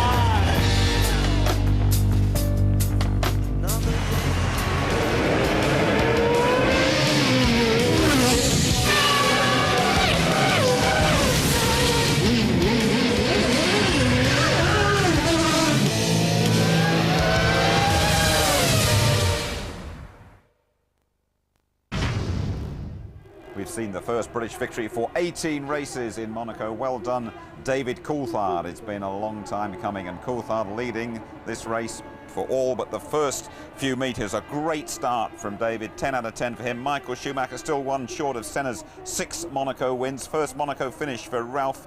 Trulli doing really well in the Renault to get at 3 points. Fisichella, Monaco specialist, and Jordan always do pretty well here. And Heinz Harold Frentzen, who was 35 last week, making his point for Arrows. We needed that one to restore our faith in this game a bit. We did, but what a great race. And David Coulthard there put in an outstanding performance. It's one thing to win a race, but it's really something else for a driver when you start, lead the whole race, and see the checker flag first. That would be extra special to him.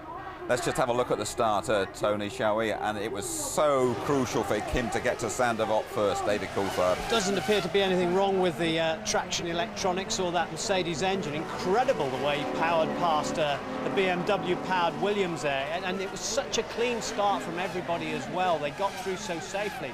But Coulthard, as you'll see, there's poor Jacques Villeneuve at the back who had been pushed off. He got going again and retired later in the race. But when you look from the in-car here and you see David Coulthard, look at him just looking across there at Juan Pablo Montoya and getting closer. I think actually Juan Pablo Montoya got a little bit of wheel spin there as he selected second gear and pulled across there, but DC reacted very, very well. We see it again here.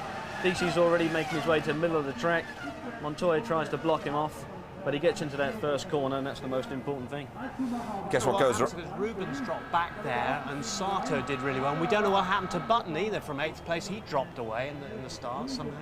Perhaps he was due that one after what happened to him before that formation lap last year. Oh, definitely, but I think this is now a turning point maybe for McLaren. If they can come off of this result, Michelin also will go into the next race with a lot more confidence. Absolutely. We were all a bit worried, Tony, when we saw that smoke coming out of the back of the McLaren. Thankfully, it was nothing too serious. Well, yeah, I don't know. It's quite amazing, this, but I mean, Coulthard soaked up the pressure and something soaked up all that oil. Mark and I were chatting about this. Obviously, the engineers with the two-way telemetry will have been monitoring the engine all through that. Mark has a bit of a theory on that. There is a case sometimes that they overfill the engine before a race, and sometimes it just burns off the excess oil, but obviously no problems. Do you think he'd have been aware of what was going on? Martin wasn't too sure. I don't think he would have been aware of it. As Martin said in the commentary, you don't really look in your mirrors on the exit of corners. The guys in the pit and from the TV screens would have seen it, but no problem at all. Sure. Your man Montoya took a pretty relaxed view of things, didn't he? He said, well, it's better than last year at least, when he went out very early. Well, that's what's great about the character. I mean, you see here, he's got engine problems. He doesn't finish the race. He put in a very strong performance. Undoubtedly would have ended up on the podium, I feel, but, you know, what a nice character he is. Brushes it off. Absolute breath of fresh air in this game, isn't he, Tim? I suppose Ralf Schumacher was a bit more pragmatic after that when he saw that his teammate's engine had gone. Yeah, I mean, it's like the smell of oil. It's kind of like the smell of blood in the hunt when someone's smelling a guy in front almost near retirement. But, you know, from inside there, must have been very worried indeed. And Ralf Schumacher has been nowhere. He's never been higher than 5th until this year when he got 4th place. To get a podium for him is tremendous. I think this is his 5th attempt, and he's actually up on the podium in his first finish. Was it just a dozen finished this time round? A bit better than last year. Rubens Barrichello and Kimi Räikkönen had a bit of a moment coming out of the tunnel, didn't they? Yeah, Rubens here really made an error of judgment. I think he was trying to get underneath Räikkönen. He was obviously frustrated, loses the patience, what you need for this race to get to the end, and paid the price. You know, fortunately for him, he did actually get back into the race. They replaced the nose. He finished off in a 7th position, but really down to him that I think it's unlucky for Räikkönen. OK, we can go straight to the press conference. David, your 12th Grand Prix. That's quick, so he let me by. At least he finished this time round before the start. You might have seen David Coulthard's girlfriend Simone giving him a quick cuddle. Let's see what she made of her man's win. Simone, fantastic. You must be so pleased for David. Very happy because we live here in Monaco and David enjoys the track. It was very special, this one. And he's going to be in a really good mood tonight, I suppose. Yes, the whole team is very good mood. Good mood and a big party tonight. Well, I was just going to say, he'd be very busy. His hotel's just round the corner. He's short of staff. He had to cook 300 breakfast extras this morning. He's got 400 dinners to cook tonight and the bar to run as well for the whole of the McLaren team. They'll be there. Yeah, I feel sure that there'll be one man at that party, the McLaren boss, Ron Dennis. This McLaren's 13th win round Monte Carlo. They are the most successful constructor. Ron Dennis, fantastic result. Well done. Great. Very pleased for the team. Still going to be tough for the rest of the year, but it's so nice to win here. It's a race we've won more than anybody, and it's great to increase that lead. We saw a bit of smoke coming out of David's car. What was the issue there? Just had a little bit of problem with the oil transfer tank. It was a little bit transferring too much oil, so it was puffing a bit, but we switched it off with telemetry, no problem. And does this prove that you can never discount McLaren? Well, I think results always speak for themselves. OK, we've had an email. It came from Mark Chambers of London, and he wondered, fellas, that with such great excitement around the street circuit here, why aren't there more street circuits on the F1 calendar? Tony, you first. Well, I'll just start by saying, obviously, safety is a major issue, and the second issue is for a well-established race like this, because of the inconvenience of having to put up all the barriers and the grandstands and everything, it's not something that you can do on a regular basis. Do it in the States a lot, where Mark races, or raced before, and that's a lot easier. I think your safety. Just quickly from you, Mark. I think actually the problem is as well that there's so many races that they want in a calendar, and yes, it would be great to get some more street courses on. There's some exciting racing, but there's more than enough places. We had plenty of excitement here today. OK, of course, you can link up with Mike Gascoigne on the ITV F1 website, a live chat with Mike, technical director of Renault, Wednesday lunchtime. How much fun was it racing today?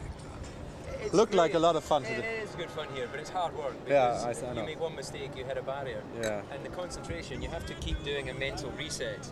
Yeah. You know, normal tracks, you get on the straight and you don't pay attention, you know, you just think of the next corner. Yeah. Here, you have to... And that's satisfying, but I also know it's easy to get too confident, and then the next thing you do is you have a moment and you think, okay. Yeah. There was one time coming out of the tunnel there was a problem. Yeah. The chicane, yeah. but it was not too bad. just locked up the rear axle. Yeah, okay.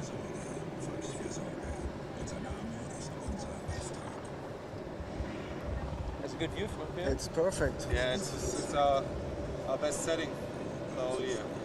Very good. Yeah. Performance due to the oil overfill. Yeah. I got on the radio and said I'm losing power. Yeah. It's interesting because at first Okay. I felt it through the tunnel, so I thought maybe it's the winds coming in the tunnel. And then I felt it going das kommen wir dann später. Portier. So I radioed the team, said, look guys, we're losing Wir power. reden erstmal, wie viel And they Spaß said, es gemacht hat we und so weiter. understand. And then it was Ja, genau. the oil transfer valve stuck open or something. Which is good that it goes into the airbox, because in the past they would have gone out the back onto the circuit. And if you know, I think that if the team doesn't get it right, the penalty should be to the car rather than to the other drivers. So, wie lange noch? I tell you who still puts out a lot of oil is the Renault cars. Really? Whenever you follow them, you're not following them in races. We have been sometimes, but there's a lot of oil comes out of their car, so it's almost like they haven't got a sealed unit the same way that other people have. Didn't know that.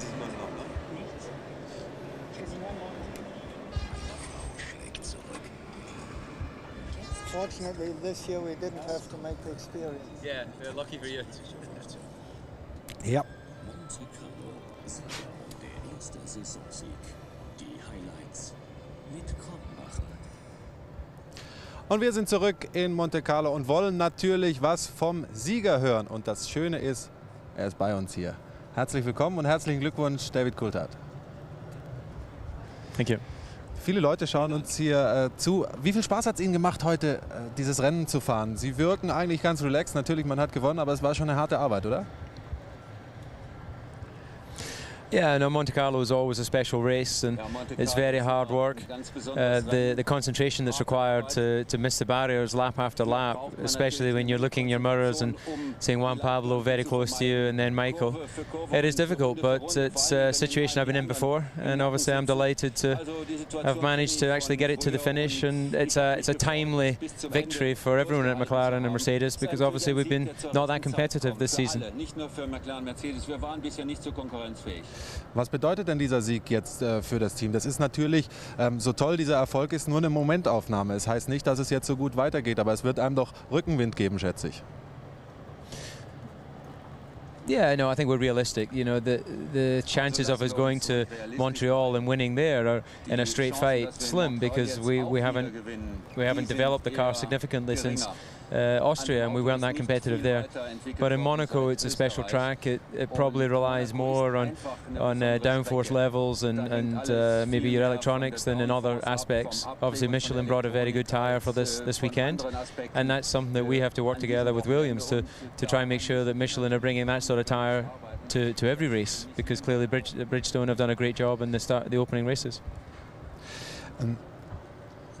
Sie haben den Michelin-Reifen ja schon angesprochen, aber es gab sicherlich noch einen anderen Schlüssel zu dem Sieg. Ihr Start war phänomenal gut. Was hat da alles funktioniert? Die Startautomatik einfach ideal funktioniert? Yeah, the engineers told me before the race that I was going to lead into the first corner, because they'd looked at analysis from Austria and they'd seen the amount of gain that we had made relative to the Williams cars there. And they were confident that if it was the same situation here, then I would overtake Juan. And I didn't fully believe it, to be honest, because of the nature of the track here with the Armco barriers. But yeah. I think he had a small problem with the engine bogged down after he got off the line. But that's racing, and you need those sort of opportunities. And if you remember last year, I didn't get off the start from pole position because of electronics. So I think this is a nice payback. Und Dr. Tyson, Sie haben ja vorhin schon gesagt, das Dinner, auf das Champions Dinner, wenn Sie wieder Ihren Kilt tragen, haben Sie den dabei? Ist der frisch gereinigt, frisch gebügelt?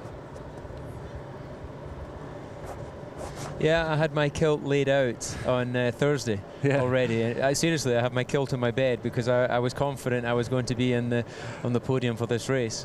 And I dreamt that, of course, I could win this race, and now it's become a reality. So, you know, we're realistic about the opportunities for the rest of the season, but that isn't going to stop us really enjoying this individual victory. Interessant, was Ihre Siege für einen Einfluss auf das Leben anderer Menschen haben. I'm sorry, I didn't understand the okay. question. You have to repeat.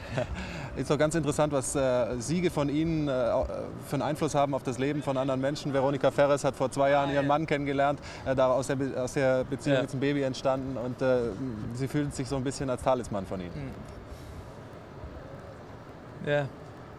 Yeah, no, it always amazes me how people, the importance that they place on sport, and it makes you realise that we really do have a big responsibility in Formula One because of the very public nature. There's obviously thousands, well, millions of people watching this Grand Prix all around the world. And you know, as we saw in Austria last week, the people are very influential. So you know, it can be just the fans in the stands, or it could be some of the lucky people in the paddock. But we're all influenced by victory. Dr. Mario Tyson, im Sieg war er so enthusiastisch, dass er ihrer Freundin da um den Hals fiel. Ist aber okay für Sie, oder? I can see this. In this instance, it's perfectly okay for Mr. Hooper to hug my girlfriend. No problem at all. Also keine Eifersuchtsattacke von David Coulthard ist auch sicherlich absolut okay. Wir haben Ihnen gesagt, dass wir unser Gewinnspiel noch auflösen. Was muss gemacht werden, damit diese Erfolgsserie gestartet wird, die Sie ja brauchen, um nachher in der Weltmeisterschaft wirklich noch mal richtig angreifen zu können? Yeah, we go on Tuesday to Silverstone in England. We're testing there for 3 days, and then that'll be the last test before we go to Montreal. But much as we enjoy this victory in Monaco, as I mentioned before, we have to be realistic about the opportunity we have for Montreal. We still have a lot of work to do to develop the car and the engine and tyre package to get everything working well together. And you know, we enjoy the taste of victory, so we don't want to be away from this position for too long. Und hier gibt es ja unheimlich viel drumherum, unheimlich. Fight with the race, although it's only second place today. Well, you know, we prefer to win, but I mean, as I said, it's a good result. You're happy now that faster tracks will come? Sorry?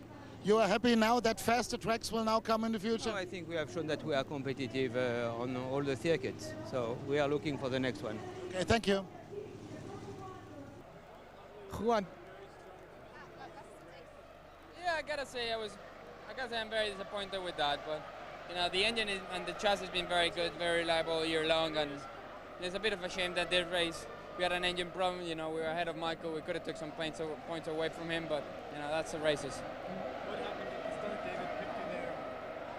In the start, it's just, you know, the engine, you know, the same in the last race. You know, I think they changed a bit the system, and then it doesn't seem to be working. So I think we need to improve that, because the race, you know, apart from the problem, the race was lost there.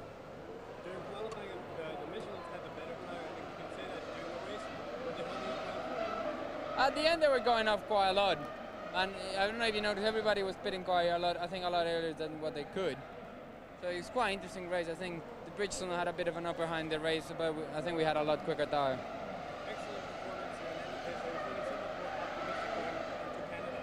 Yeah, a bit more optimistic, and a bit disappointed I didn't finish this race. We were doing really well. You know, I kept my head together and everything, and I think it really paid off. Cool. Juan, can you confirm just an engine problem? Yeah, we had a little engine problem. I don't know what happened exactly, but you know, that was it. So why did David catch you at the start? Don't know. You know, the last race we had a bad start, and they review everything, and they thought everything was okay, and I told them, you know, this morning we practiced the start and it wasn't very quick, and I said, you know, we need to do something. And they said, no, it's going to be okay. And it wasn't. Now, even if it was a short run, probably would have been a longer run, Michael would have gone by me as well. How much racing fun was fighting with Michael? It was okay, you know, Michael, you know, had a go on me like 2 or 3 times, but didn't really have much to pass me. You know, it's the same with David, you know, when I was close to him, I was trying to drive really hard to try to pass him, but there was no chance either. Thanks. Alan, was it as simple as it looked? Unfortunately, yes. The brake pedal was getting a bit long, and I just clipped the inside wall, which bounced the car out that little bit too much. It was, yeah, unfortunately my mistake. But you're going really well too. Yeah, the car was good. I was quicker than Mika, but obviously you can't overtake. You can't overtake, you just sit there. Very bad luck.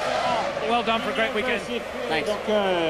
What did you think of Massa then? Well, just an idiot, wasn't he? You know, I mean, he'd been blocking him all the way round for laps. He got past. Why the hell he rams him up the rear? Goodness only knows.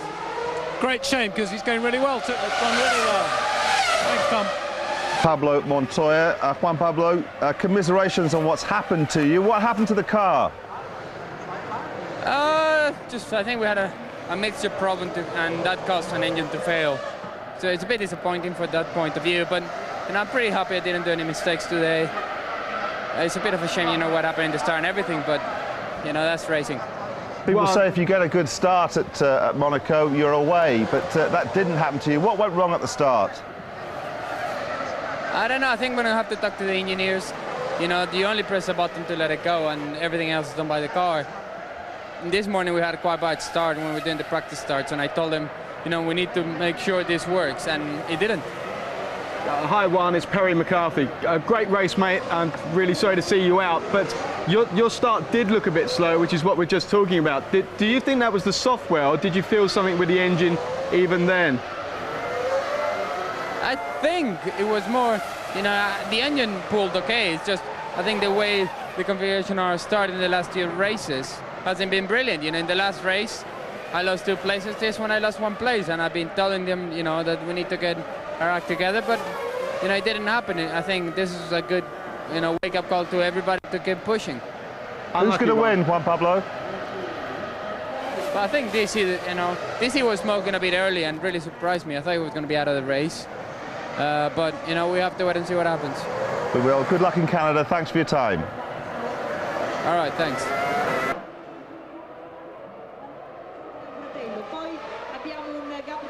Alan, very bad luck. Monaco, a trap that can bite you, and you got bit.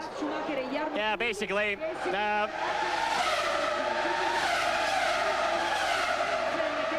Got to put my hand out. It's my fault. I clipped the inside wall and they just bounced the car out. Very annoying. Is it frustrating just sitting behind them, but unable to do anything about it? Yeah, it's quite a bit quicker than Mika, but I couldn't do anything about it. Just sitting there, and I just had to sit and wait. But unfortunately, no, I obviously haven't. Bad luck. At least it's a short walk home. Thanks a lot, mate. Thanks.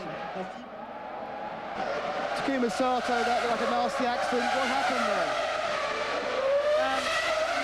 I was ahead of my teammate, and the team asked me let him go because he was slightly quicker than me, and I was trying to let him go, but that was in a tunnel, and I just crossed over, and I picked the marbles up, and I just, you know, lost control and I touched the barrier, and that was the end of the story.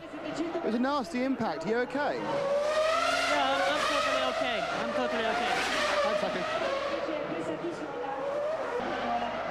Alex, difficult race for you. They tried to fix the car. What caused the damage?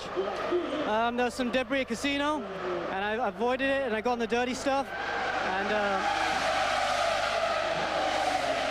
ran wide and hit the barrier. So broke the rear track rod and the front steering arm. Bad luck, thanks. Jason, what happened there? Sorry? What happened there? What, the start or that bit? That bit. I went down the inside of Panis, completely on the inside of him. He just turned in. He said after that he didn't see me, so there you go. And the start? I pulled the lever too quickly. I was a bit hasty at the start. And then when I tried to get back on the throttle, nothing happened because the control system, if you come off the throttle, you can't get back on because nothing happens. Very bad luck, thanks.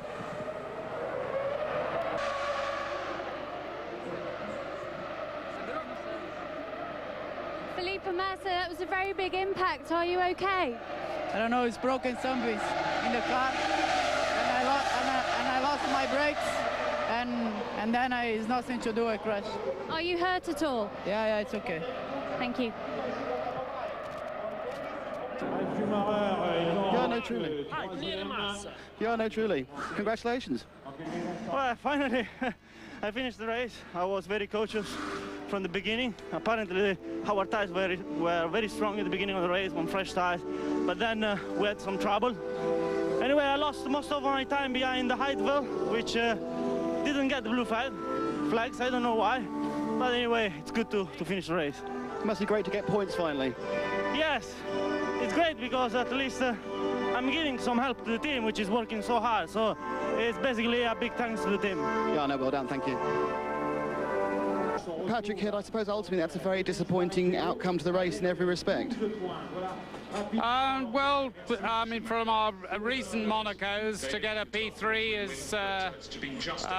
is good, but from first and fourth on the grid was obviously a disappointing result. But anyway, we live to fight another day. Obviously, one Pablo went out with an engine problem, but were both drivers in trouble with their tyres during the race? I think we were using up the rear tyres a little bit too fast, and apart from that, everything was fine, but that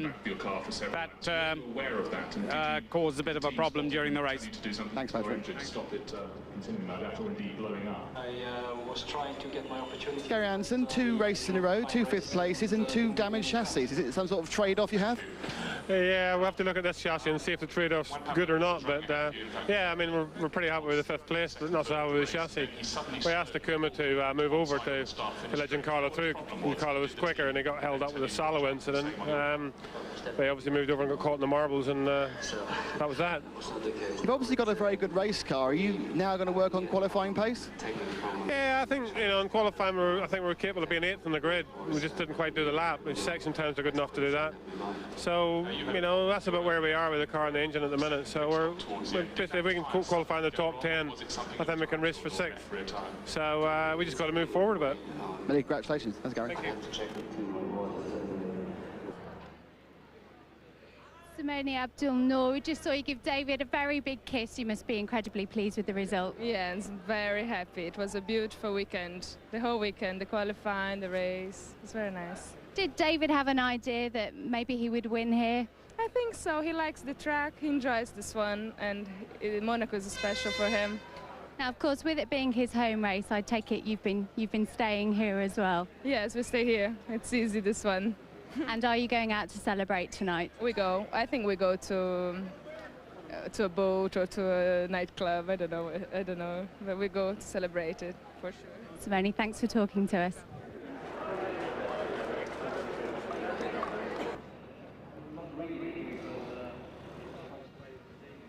Paul Stoddart, was that a nice birthday present? Mark Webber finishing in 11th? Could have been better. He was running in 8th. He would have solidly ended up 8th. But that's racing. It happens. But yeah, I mean, just to finish at Monaco is a major achievement, and he drove a really, really solid race. Can't ask for any more than that. Now, unfortunately, Alex didn't have such a good race. How is he? Yeah, he's fine. I mean, he had a little brush with the wall, and we tried to change the rear track rod, which we did change, and then at the last minute we were doing a check and found that the front one had a bit of damage, and that wasn't such an easy job, so we had to call it a day. But no, he did all right, and he'll obviously remember his first Monaco. Paul, thanks for talking to us. David, a brilliant job, brilliant win, well done. Yeah, thanks very much. No, obviously delighted. Big thanks to all the team, and obviously the software guys have more than repaid what happened last year, and they came up with a great start system, and they said before the race you're going to lead into the first corner, and I thought, okay, nice confidence boost, but obviously rang true and we let the finger off the button. It was a great fight with Michael. How hard was it keeping him off your back? Yeah, I had to push pretty much the whole race, and even when I got a few seconds gap after Juan Pablo had his problem, you still have to push because of your pit stops. And it's never comfortable here because as the fuel load comes off, the lap time has to come down, and you're having to find out just how much grip there is. And you have some moments, but I've been around here a few times before, and I'm really pleased with the way I drove because I kept it together. Very pleased for the team. Still going to be tough for the rest of the year, but it's so nice to win here. It's a race we've won more than anybody, and it's great to increase that lead. It was quite entertaining to watch Juan, not so much David because he drove much more clean, but it's good to fight. It's not so nice if you just drive lonely up front. It's good if you fight. It would be great if there's some real overtaking opportunities here, but there isn't, so that makes it sometimes a bit frustrating. How far does this result justify what you did in Austria? always, because people thought we would walk the championship, and you saw today that we were beaten, and that can happen many times. So you know, we want to win every race, but you can't, and that's what we try to help people understand about Austria. Tell me about the incident with your teammate. What happened there? Takuma told me he was told to pull over. No way.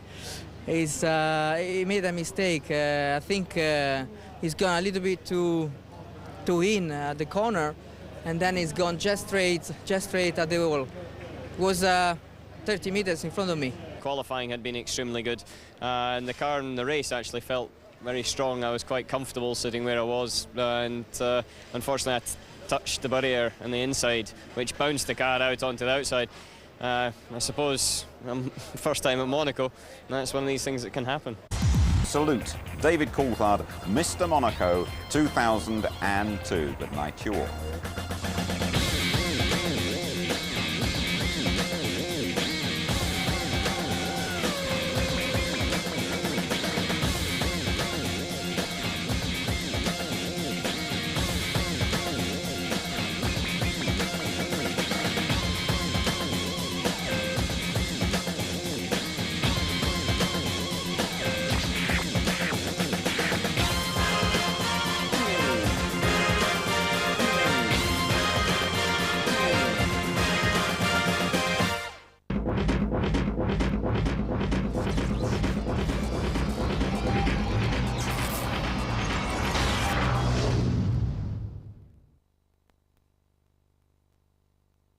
If you'd like to know more about Formula One, the website address sponsored by Toyota is itv.com/F1.